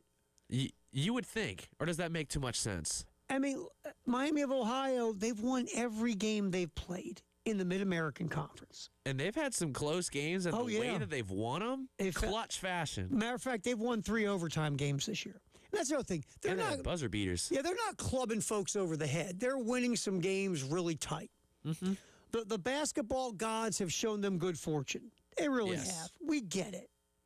No one's sitting here saying they're going to go to the Final Four. But they're undefeated, man. That's got to account for something. They're undefeated. Anyway, here's Bruce Pearl real quick talking about, you know what, hold that cut. No, play it real quick. Bruce Pearl arguing against Miami of Ohio being a possible at-large team. Cut 17. Miami, Ohio, here's the deal. Are we going to select the 68 most deserving teams, or are we going to select the 68 best teams? If we're selecting the 68 best teams, then Miami, Ohio is going to have to win their tournament to qualify as a champion. Because as an at-large, they are not one of the best teams in the country. And that's going to be a difficult choice for the committee to make. Nag. Okay, so are you saying then, I wonder if Bruce Pearl would tell you that Auburn, the team his son coaches, would be one of the best, one of those 68 teams. See, yeah, the team his son coaches that's fighting and clawing their way for a spot into the bubble. Just saying. How can I convince the media to think that Auburn is a deserving team? Just saying. Let me take this team. I know they're undefeated, but their schedule sucks. Their schedule's horrible. All right, Gamecock Notebook, Paul Maneri, South Carolina baseball coach. We'll re-rack our conversation with him next on the game.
right, let's get re-rack our conversation from 3:30 with baseball coach Paul Mainieri. Ask Coach, when Josh Gunther was dealing Friday night in that win over Clemson, at what point did he realize Gunther, who he talked about only maybe throwing 5 innings, was good to go deeper in the game? Was it just pitch count? Was it feel? What gave Paul Mainieri the go-to in his head to keep going with Gunther? Hit it. Well, after 5 innings, Terry, I think he was only at about 59 pitches. I had anticipated him going as much as 85, but I didn't expect that it would be over 7 innings. He was just in total command, total domination. He was throwing every pitch for strikes. His changeup was unbelievable. He just competed so hard, and he wanted to go back out there for the 8th. I had to put my foot down there, but it was just a tremendous performance. And Alex Valentin followed it up, striking out 5 of the 6 batters he faced, or 6 outs that he got, I should say. And it was a great way to start the weekend. Unfortunately, we just couldn't finish off the weekend and win the series. We just couldn't muster enough offense, and we didn't quite get the starting performances that Gunther gave us. So we just have to accept it and move on. Paul Mainieri with us, South Carolina baseball coach here on the post-game show with Terry Ford on the Game and the Game Network and at the Game TV Radio on YouTube. Offensively, Coach, it's like we've seen fits and starts. Some guys get a little hot, other guys then might heat up and other guys cool down. There, it seems like there's just been a lack of consistency in getting, the production that, you were looking forward to in this offense. I mean, if you could just nail down one thing, I know there's more than one thing typically, but is there one thing that sticks out more than the other with the struggles at the plate? Well, first of all, I think this weekend you have to credit Clemson's pitching. They have one of the better pitching staffs in the whole country. Very low ERA and very few walks and a lot of strikeouts. So that had something to do with it, certainly. We won on Friday night with only 4 hits. But the 4 hits were all critical hits. One was a single to lead off an inning and start a rally, and the other 3 were all RBI hits. When you don't hit home runs, you have to get clutch hits, and you have to stack some things together. The last 2 games, we only had 4 hits in each game there as well, but we didn't have the dominating starting pitching performance that 4 hits would be enough, and we didn't get them exactly when they mattered. We got one good 2-run single by Harmon in yesterday's game, Sunday's game, and we had a big RBI hit by Lozama in the Saturday game, but it just wasn't enough. And when you don't hit the ball out of the ballpark, you just have to stack more together, and we're just not getting enough 1 through 9.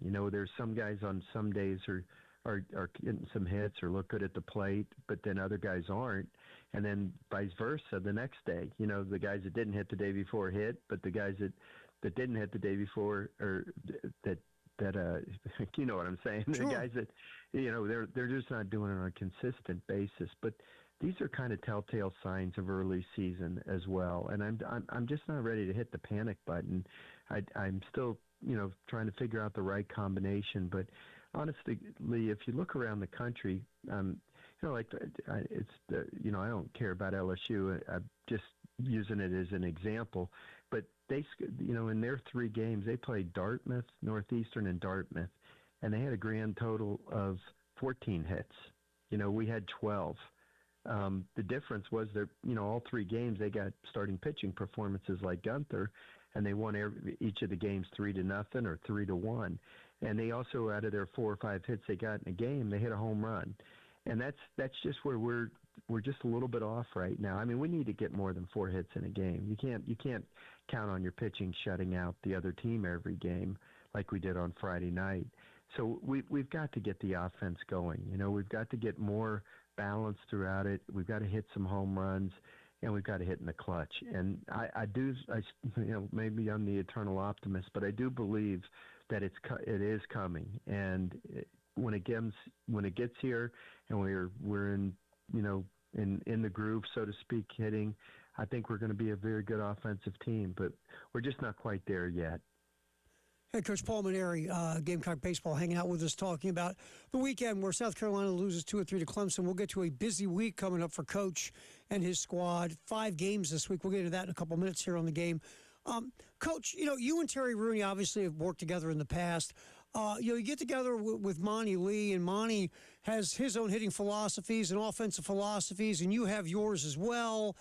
I just want to peek behind the curtain, I guess, for 2 questions on that. Number one, how different when you guys got together to talk about hitting and offense for this team, was there a lot of different philosophy with you two in the beginning that you had to kind of meet in the middle with or kind of just figure it out, or were you guys kind of looking at offense the same from the get-go?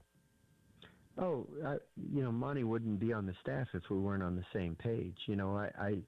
I think Monty's an excellent hitting coach, and he and I talked a lot about it before the decision was made to keep him on the staff, and before he was willing to stay on the staff. He preaches the same things that I preach to hitters, and we don't do exactly the same way to instruct it. If I would have been instructing hitters throughout my career, I did a few things different than he does today, but not enough to change a philosophical way of hitting.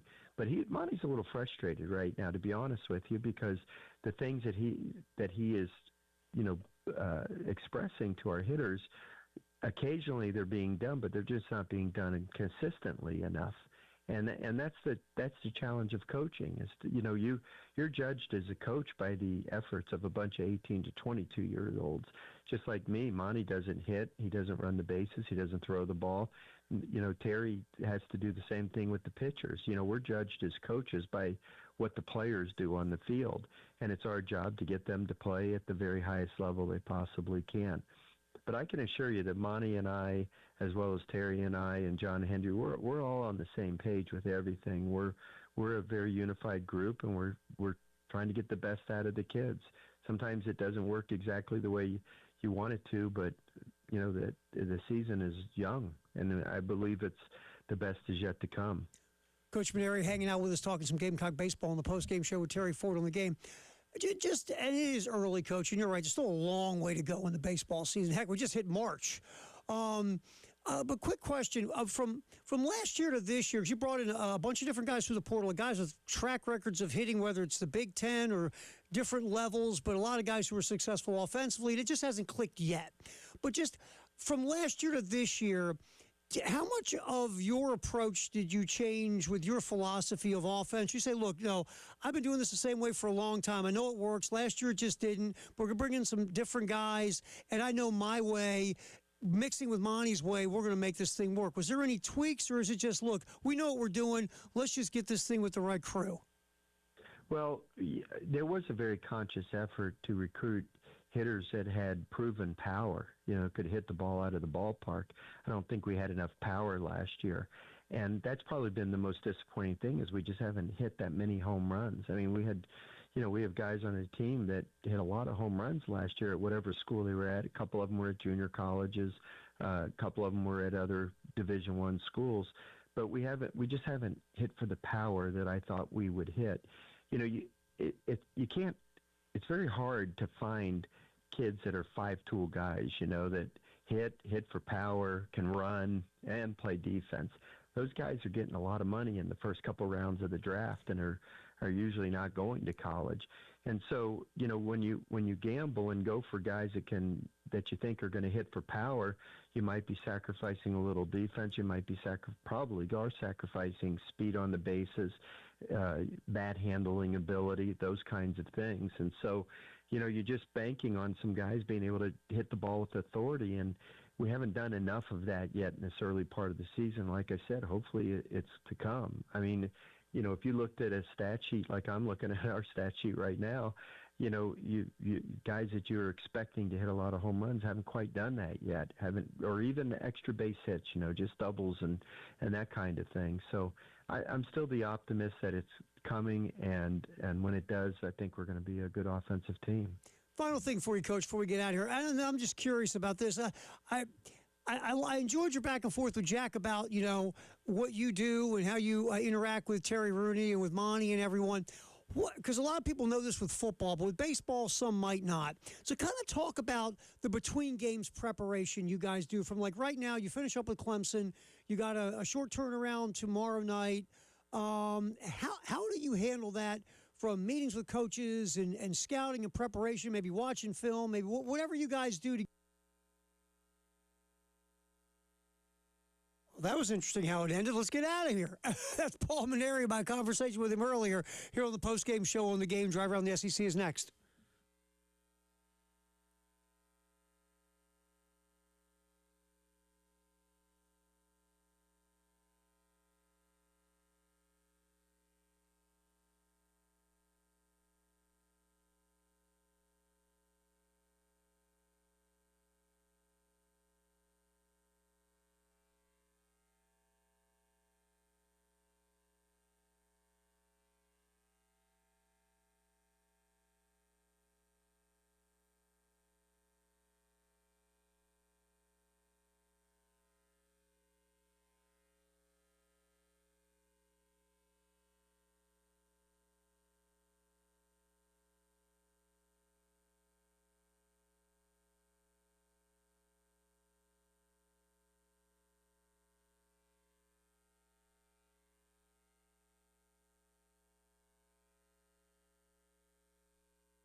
Checking on the traffic from the Schroeder's Towing Traffic Center.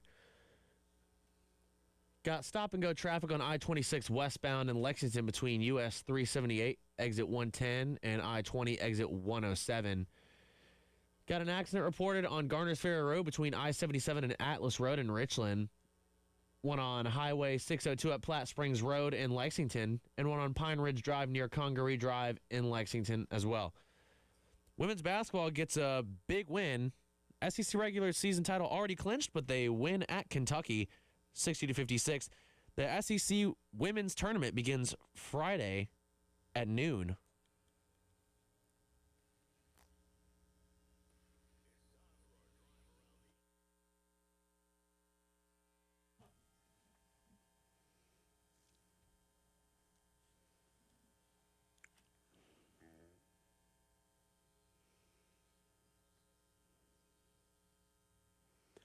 All right, drive around the SEC. A couple things here we're going to roll on.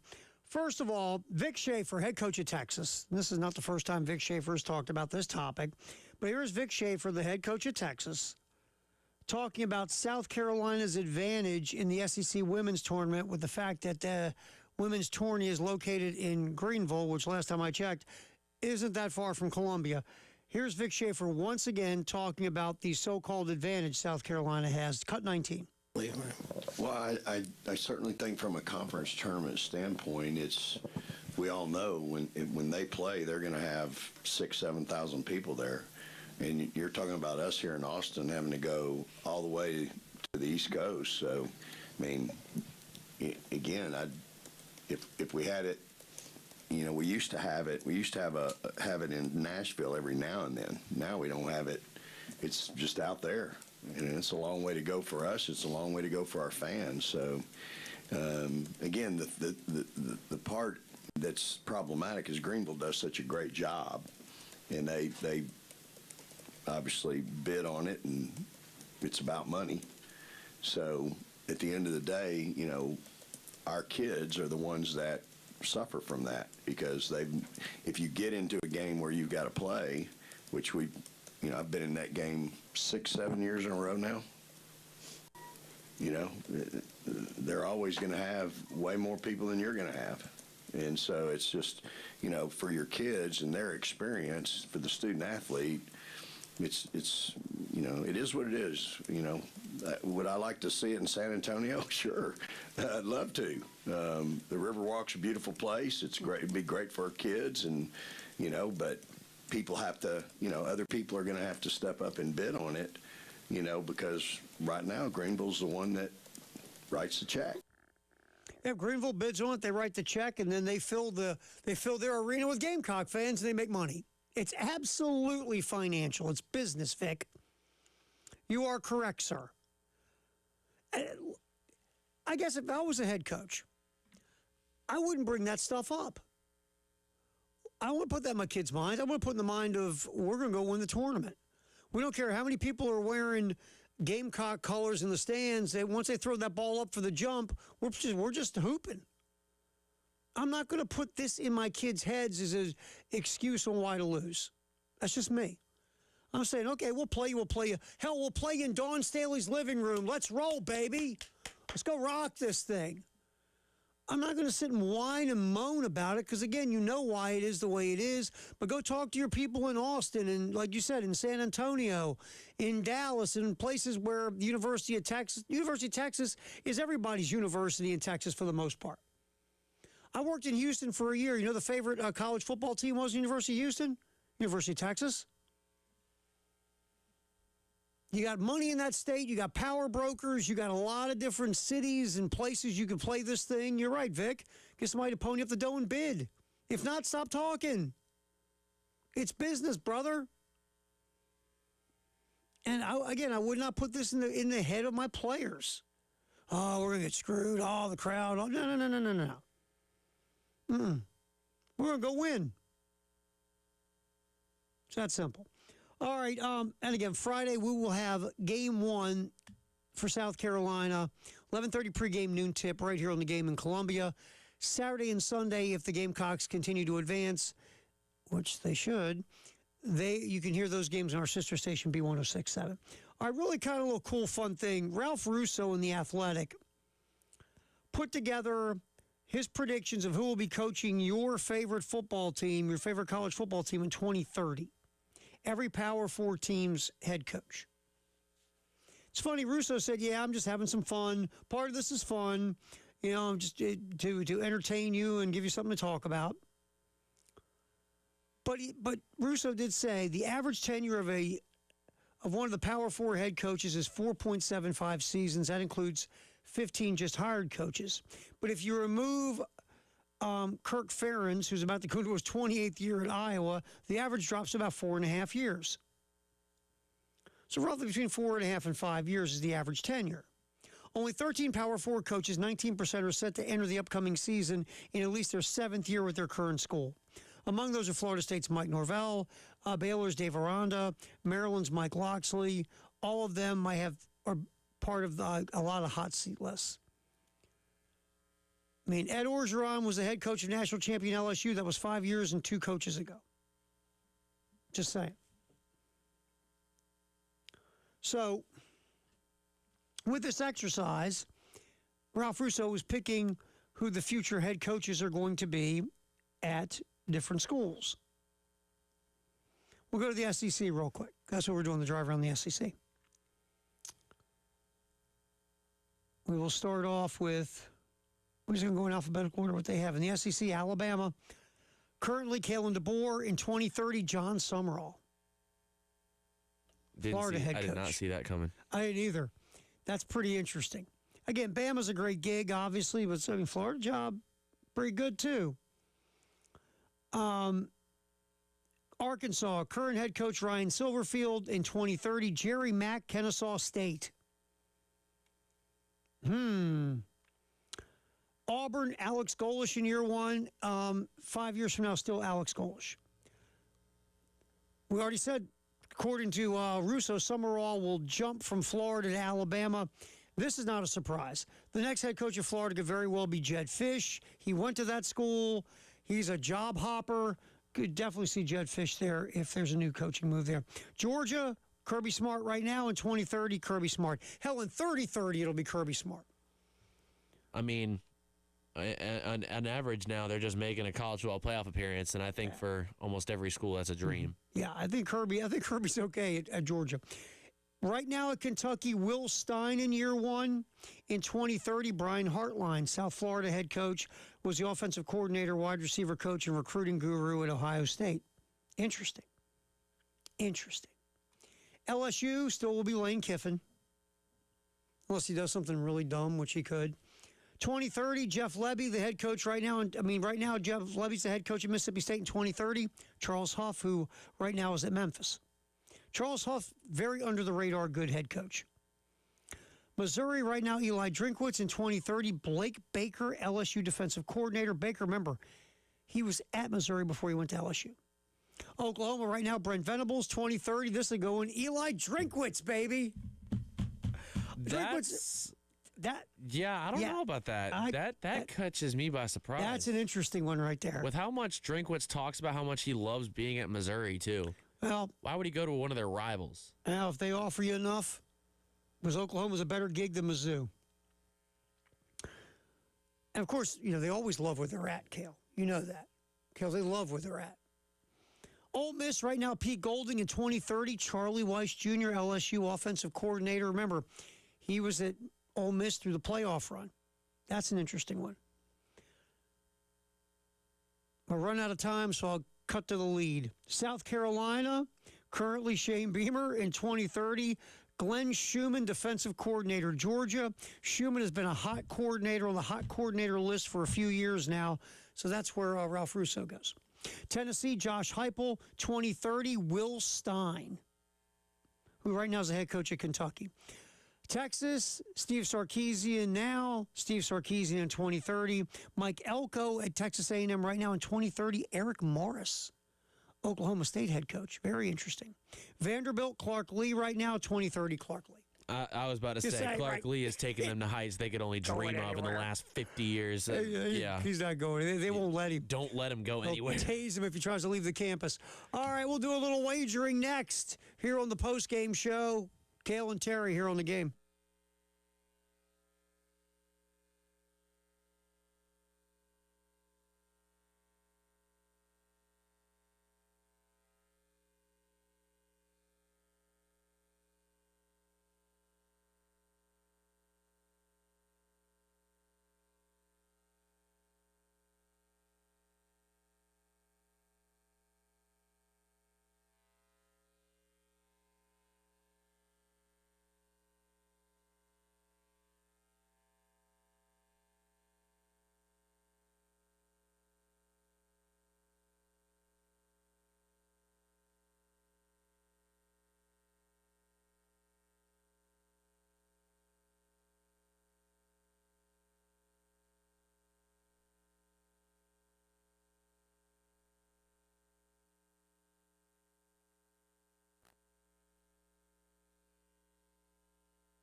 we'll do a little Jay versus the internet.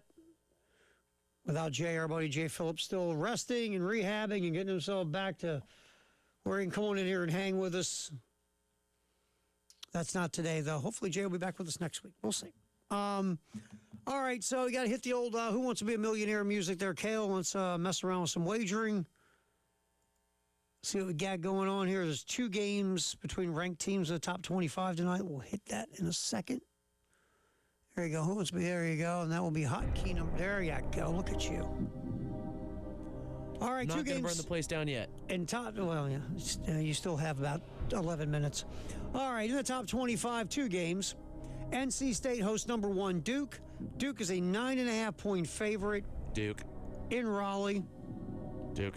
My first thought is Duke, but let's take a look at this. Duke. NC State, let's see, is 1-1, 1-1, 2-1, 3-1, 3.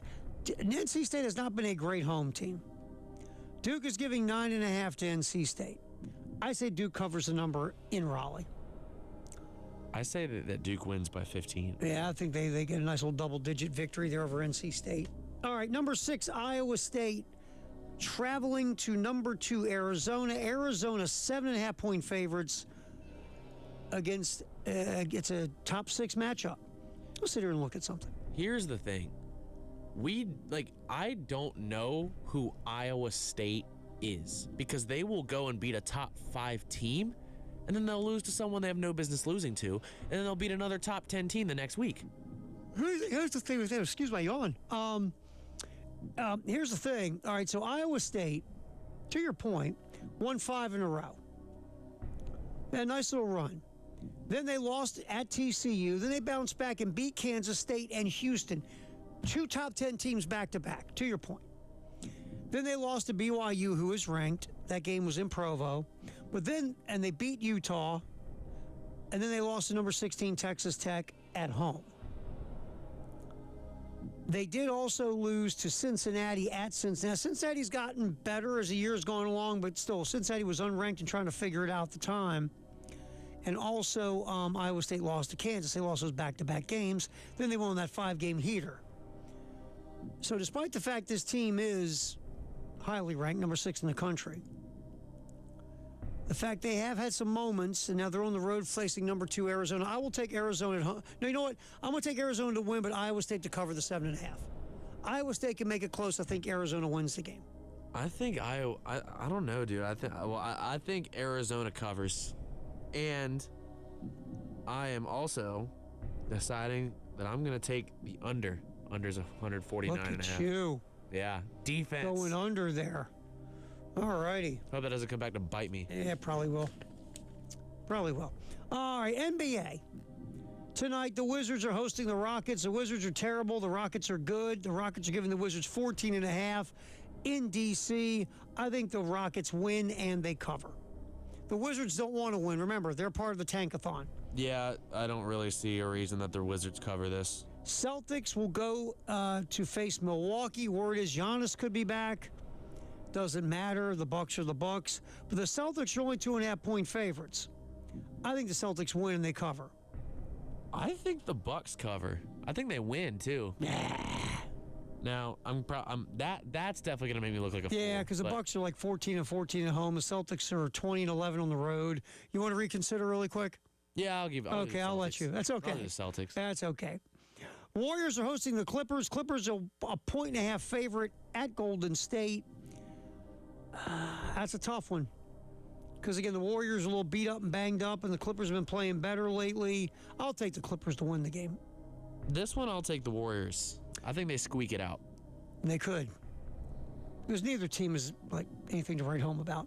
Both are hovering around 500. Nuggets go to Utah to face this game. Yeah, the Nuggets are 12.5-point favorites over another team that's trying to lose. I don't think the Nuggets have issue covering. We'll take the Nuggets to have an easy cover. So there you go. Little wagering versus the internet. I'll tell you one team in the NBA that's been phenomenal as of late, and obviously we didn't talk about them, but we only got a couple minutes left in the show. The Charlotte Hornets. They've been good. Dude, I don't know exactly how many of their last 20 games they've won, but they've been on a roll. They're one game away from being at 500, and I remember they were 14 or 13 and 26 or something like that. I mean, they've been doing really well. They have played so much better in the last couple of months. They really have. They got some interesting young talent. They really do. So yeah, the Hornets hovering around 500. If they go above 500, I think there should be a parade in downtown Charlotte. I would have to agree with you. Big parade. I mean, I've also felt like that was a good team to bring up since they're the local team here. Yeah, and look, they got the team of the Carolina. They got a lot of interesting young talent. We'll see where they go. But it is, for once, we're looking at the Hornets on an upswing.